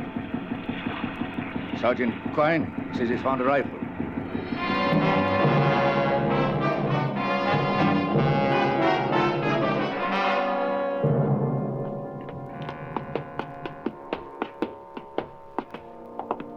Kitchell's in 509.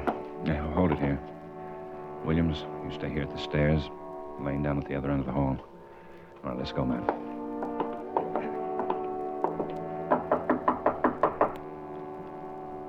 Who is it? Bellows. Come on in. Hey, what is this? Don't move, Kitchell. Okay. What's going on? He's clean. No gun. Hey, look, what's this all about? Go over the apartment. Right. Now, wait a minute. Where's your warrant? Right here. Well, what for? What's it all about? We'll tell you as soon as we get a report from Beliskin.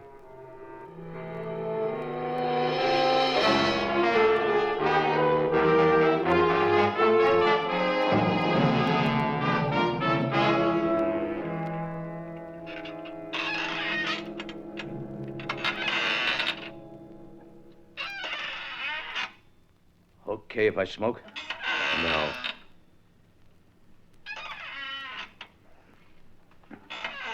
Hey, look, there's got to be some kind of a charge. What's the rap? I got a right to get to a phone. But look, I can call my lawyer. You just can't keep me here. I got a right to know why you hold me in. What is it? Guthrie? Yeah? Okay, thanks.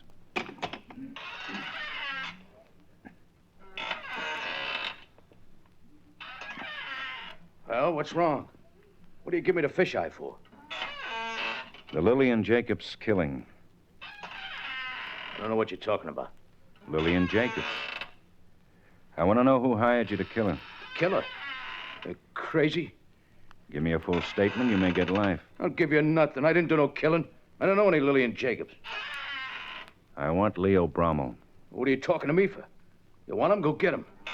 First degree. You'll get the limit.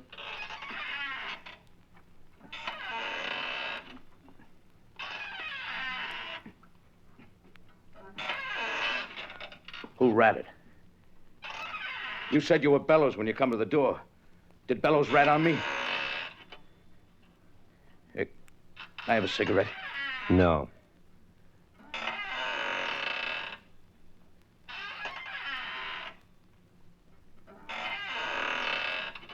Bellows was the only one I told where I tossed that gun.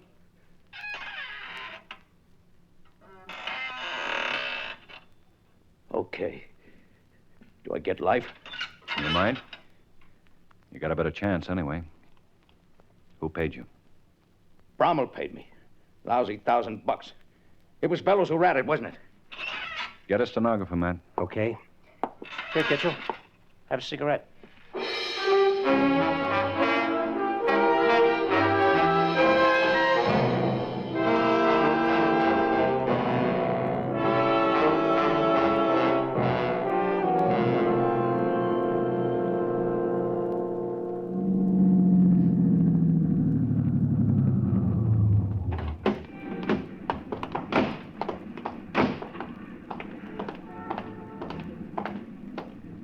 Staked out, Ben.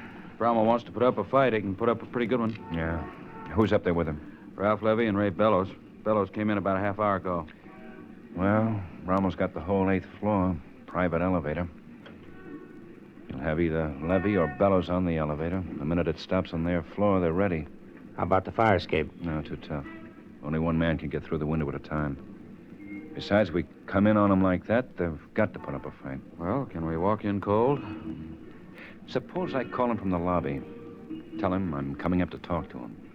You'll have to handle 3 of them. Asher, you and Quine go up on the 9th floor. If there's any shooting, come down that fire escape. Right, man. Okay, let's go, Matt. Where's the house phone? Over there. Leo Brommel, please. Hello? Let me talk to Brommel. Tell him Lieutenant Guthrie. Hello, Brommel. Yeah. Well, I want to talk to you. That's right. Well, it's important. Yeah, I'm alone. Yeah. Okay.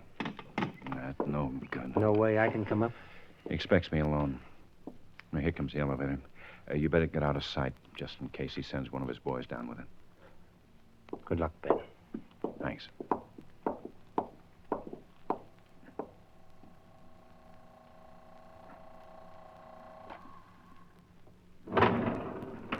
Get in, Lieutenant. Oh, how are you, Bellows? I think I'm catching a cold. Don't start up. Hey. Don't touch that or I'll blow your head off. What is this? What's with the gun? Put your hands against the wall. Now, wait a minute. Now. Okay. You got a permit for this, Ray? No. Rommel ain't gonna like this. He certainly isn't. Take us up. Now.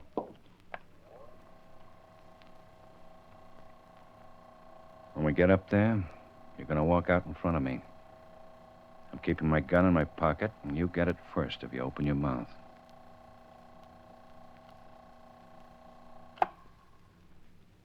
Make a bad one, Ray, and I'll cut you in two. Okay. Well, how are you, Guthrie? I'm all right. Sit down, have a drink. You know Mr. Levy? Yeah. Well, sit down, rest your flat feet. You can beat it, Ray. Well, you heard me. Beat it. Go pour yourself a drink. Ray stays where he is. What?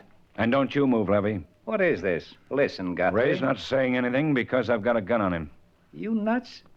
I'm arresting you as an accessory to murder. Are you starting that again? This is a new one. Lillian Jacobs. I've got Billy Kitchell. And the rifle he tossed in the river. Ralph, no. He'll shoot.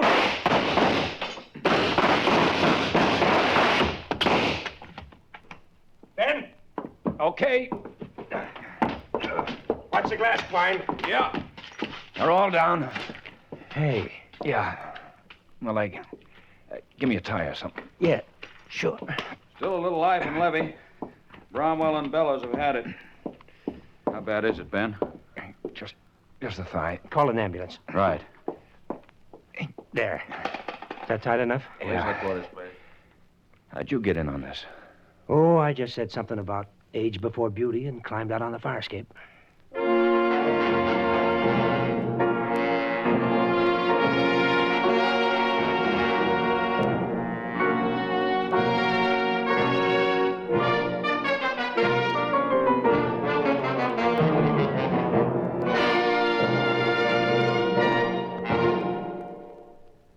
lineup, where before you pass the innocent, the vagrant, the thief, the murderer.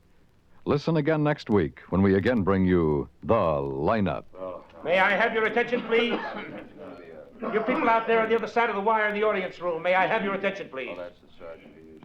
Thank you. My name is Greb, Sergeant Matt Greb. I'll explain the lineup to you. Each of the suspects you will see will be numbered. I'll call off a number, their name, and charge. If you have any questions or identifications, please remember the number assigned to the prisoner as I call his name. At the end of each line, when I ask for questions or identifications.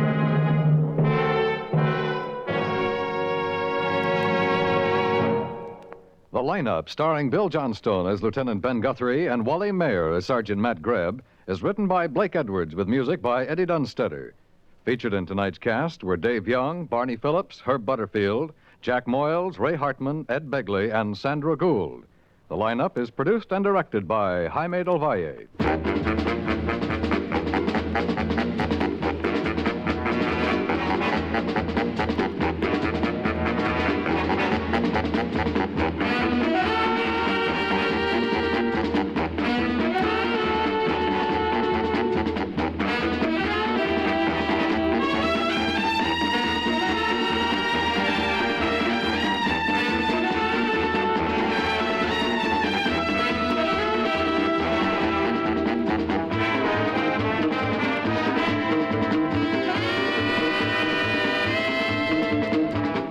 Lineup has come to you through the worldwide facilities of the United States Armed Forces Radio and Television Service.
Thank you for listening.